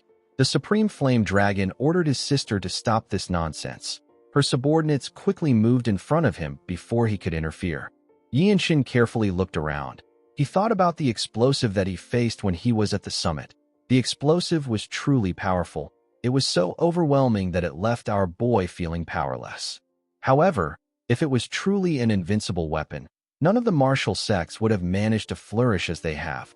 Yi and Shin knew that the desolate fortress master, Ma Jin and Chung Myung wouldn't have simply lost to this weapon. He realized that he can probably deflect the bomb too with a smooth sword technique. The moment he thought of this, Myungren asked him if he wants them to start the fight first. She asked our boy if this is all the guts he has. Yi and Shin carefully looked at the Supreme Sword. He recalled hearing that the swordsmanship of the Wangbo clan is a strong sword style. Myungren noticed that he was looking at her uncle. She asked Yi and Shin if something is wrong. She asked him about why his sharp tongue has suddenly fallen silent. With a smile on her face, she told our boy that she is giving him the honor of being questioned by the most reputable clan in Shandong.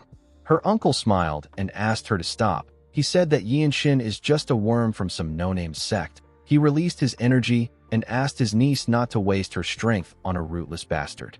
Yi and Shin could tell that the man didn't care about him and his teammates. He wondered about how much the man was underestimating him. The second young master and the warriors of the Wangbo clan were excited to see the Supreme Sword fight Yi and Shin. The Supreme Flame Dragon did not like this situation. Wenchang and Sobin had their guards up.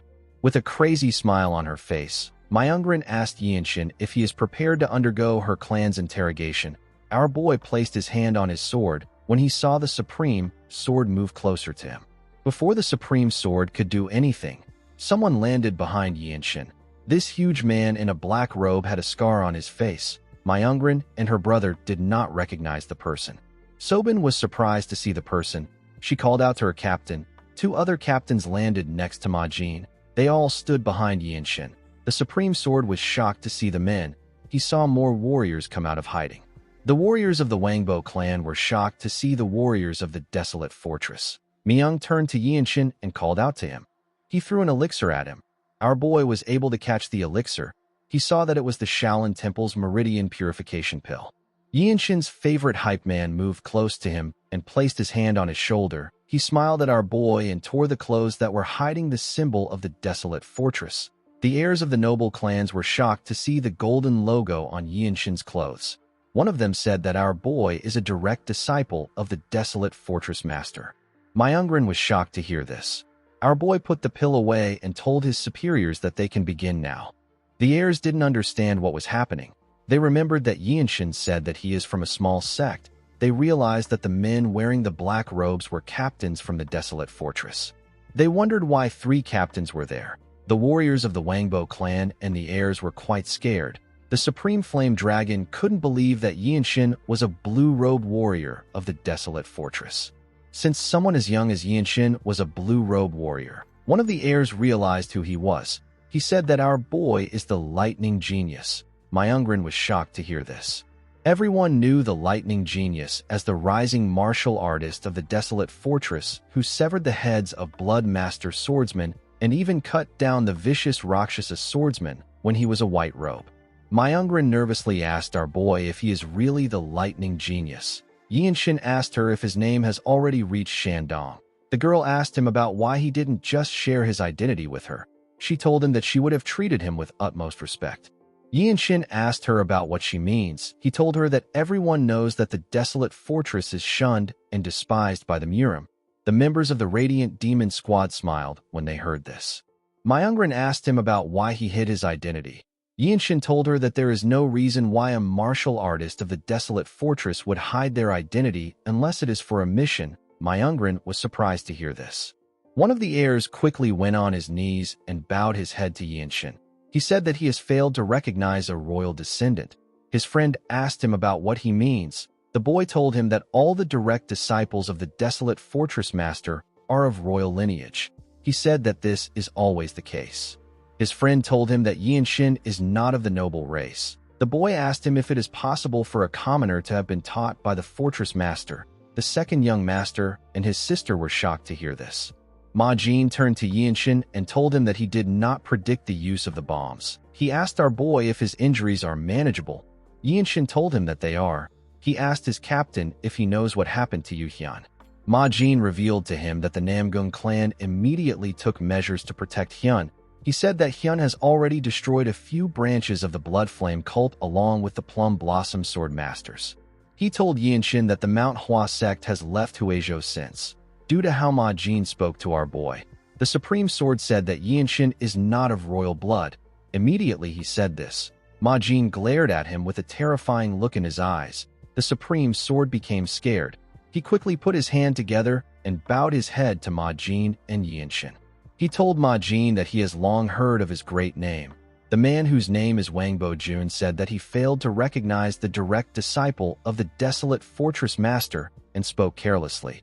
The Supreme Sword asked Ma Jin for his forgiveness. Ma Jin asked Jun to tell him his careless words. The heirs and Myungrin became scared when they heard this. Someone told Ma Jin that the Supreme Sword called Yinshin a wretch, a lowborn with no roots. The person who said this was Sobin. The girl told her captain that the Supreme Sword was basically insulting him, since Yinshin comes from the Ma clan of the desolate fortress. Myungrin couldn't believe what she was hearing. None of them expected this. The heirs and the warriors couldn't believe that they offended the lightning genius who is the direct disciple of the desolate fortress master and a member of the desolate fortress Ma clan. Myungrin knew that she was screwed. Ma Jin cleared his throat and told the warriors of the Wangbo clan that their family of petty nobles has committed a grave sin by forcing commoners into labor. The number of commoners working for them has nearly reached 1,000.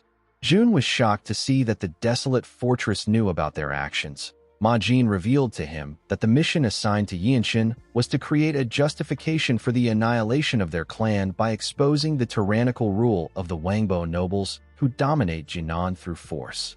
He told the Supreme Sword that they made sure to secure the justification for the extermination of their clan. Jun nervously asked Ma Jin about what he means. Yinshin turned around and bowed his head. He told the captains that he would like to announce the start of the battle with their permission. Chulmak and Ma Jin turned to Shingun when they heard this. Shingun stroked his beard and told Yinshin that he saw his skills during the promotion exam. He told him that he left quite an impression. The moment he said this, Yinshin could feel the incredible amount of energy the captain was exuding. He realized that this man is not like the fortress master who completely controls her energy. While he was thinking, Shingun granted him his permission. Yinshin thanked him for this. He turned around and swallowed the elixir. The moment he did this, his body released some energy. Our boy could feel a refreshing current of energy rising from all the meridians in his body. The energy was healing his wounds. He didn't expect this to be the effects of the Shaolin Temple's Meridian Purification Pill. The pill doesn't even require energy circulation to be activated. Yinshin walked past the Supreme Sword. The man was shocked to see this. Even the Supreme Flame Dragon expected him to attack his uncle. Our boy originally wanted to take the head of the strongest, but it wouldn't make sense for him to cross swords with the supreme sword in front of the captains. If he were to do something like that, he would earn the disrespect of the captains. Yinshin decided to face the most annoying person there. He told Myungrin that they need to settle their grudge. The girl nervously asked him about what he means. Yinshin told her that she can respond however she likes. He told her that he will simply speak his truth. He reminded her that her uncle asked him to offer his arm, and she asked him to offer his head. He told her that she did another stupid thing like this at the Dragon Phoenix Summit. He told Myungrin that Sobin could have died. He said that she would have definitely died if he hadn't intervened. Myungrin couldn't say anything. Everyone was focused on her. The girl put herself together and told Yinshin that she acknowledges the famed reputation of the blue robe martial artists. She told him that she understands his arrogance since he is the direct disciple of the Desolate Fortress Master. She placed her hand on her chest and told our boy that she cannot stand and allow him to fabricate such lies. She said that she has nothing to hide. She told him that she has never acted in an unorthodox way. Yinshin was not surprised to see that she would deny her actions. He told Myungrin that it doesn't even matter. The girl did not understand what he meant. Yinshin revealed to her that his final mission is the annihilation of the Wangbo clan. He told her that nothing will change no matter what she says. Myungrin was shocked to hear this. Yinshin drew his sword and used the swift sword style to behead Myungrin with a single strike. The last thing Myungrin saw as her head fell to the ground was Yinshin's face. After taking care of the girl, our boy put his sword away. The Supreme Flame Dragon and the warriors of his clan were shocked to see what happened. The warriors of the Desolate Fortress weren't even bothered. The Supreme Sword was shocked to see what happened to his niece. He called out to her and ran towards Yinshin. Before he could get far, Shingun appeared above him. He slammed Jun's head to the ground. The Supreme Sword couldn't even move his body. The warriors of the Wangbo clan and the second son charged at Yinshin. Before the poor bastards could reach Yinshin, Ma Jin and Chulmik appeared above them. They tore the warriors apart with a single swing of their swords. Even the second son lost his life. When the Supreme Sword raised his head up, he saw the captains tearing his clansmen apart. He quickly placed his hand on his sword. With a horrifying look on his face, Ma Jin asked him if he has lost his mind. He charged at the man and appeared next to him. He swung his sword at Jun's head. He cut off the man's head before he could even draw his sword. The last thing the Supreme Sword saw was Ma Jin's terrifying face. The Supreme Flame Dragon and his clansmen were shocked to see this. Even Yinshin was shocked to see how his captain took out the man. He was scared to feel the murderous energy around his captain. The warriors of the Wangbo clan realized that the Desolate Fortress was serious about exterminating them. One of them asked the others to run so that they can report the situation to the clan. Immediately he said this. Ma Jin appeared next to him. He beheaded the man and his comrades with a single swing. Chulmik and Shingun began to suppress the other warriors. It didn't even seem like they were struggling. Yinshin, Wenshang, and Sobin were shocked to see how their captains fought. One of the blue robe warriors said that the captains won't allow them to fight unless the scale of the battle is enormous. He said that their captains will probably be the only ones to earn merit for this.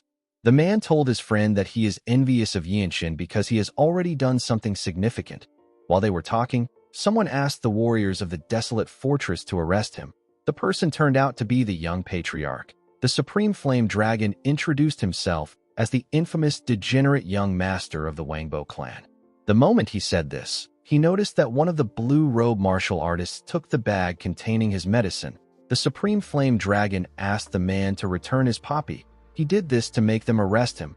They made him kneel before them. Myung found it odd that the Supreme Flame Dragon wasn't even resisting. The young patriarch smiled and said that the Desolate Fortress would wipe out his entire clan if they knew everything. He smiled at Yinshin and told him that he never expected him to be a blue robe warrior. Yinshin could tell that this guy wasn't really bothered even though his half-sister just got beheaded and his clansmen are dying. He believed that the Supreme Flame Dragon was completely out of his mind. He wondered if he was like this because the solar divine meridians are tearing apart his blood vessels. He wondered if the pain was truly beyond one's imagination. The Supreme Flame Dragon asked Yinshin about the type of sword technique he used to behead his sister. He said that he has never seen or heard of such a technique. With a crazy look in his eyes, he asked Yinshin to tell him the cultivation method he learned. Our boy reminded him that he just sent his sister to the afterlife. The Supreme Flame Dragon told him that fools don't matter to him. He said that his sister has always lived in a completely different world from him.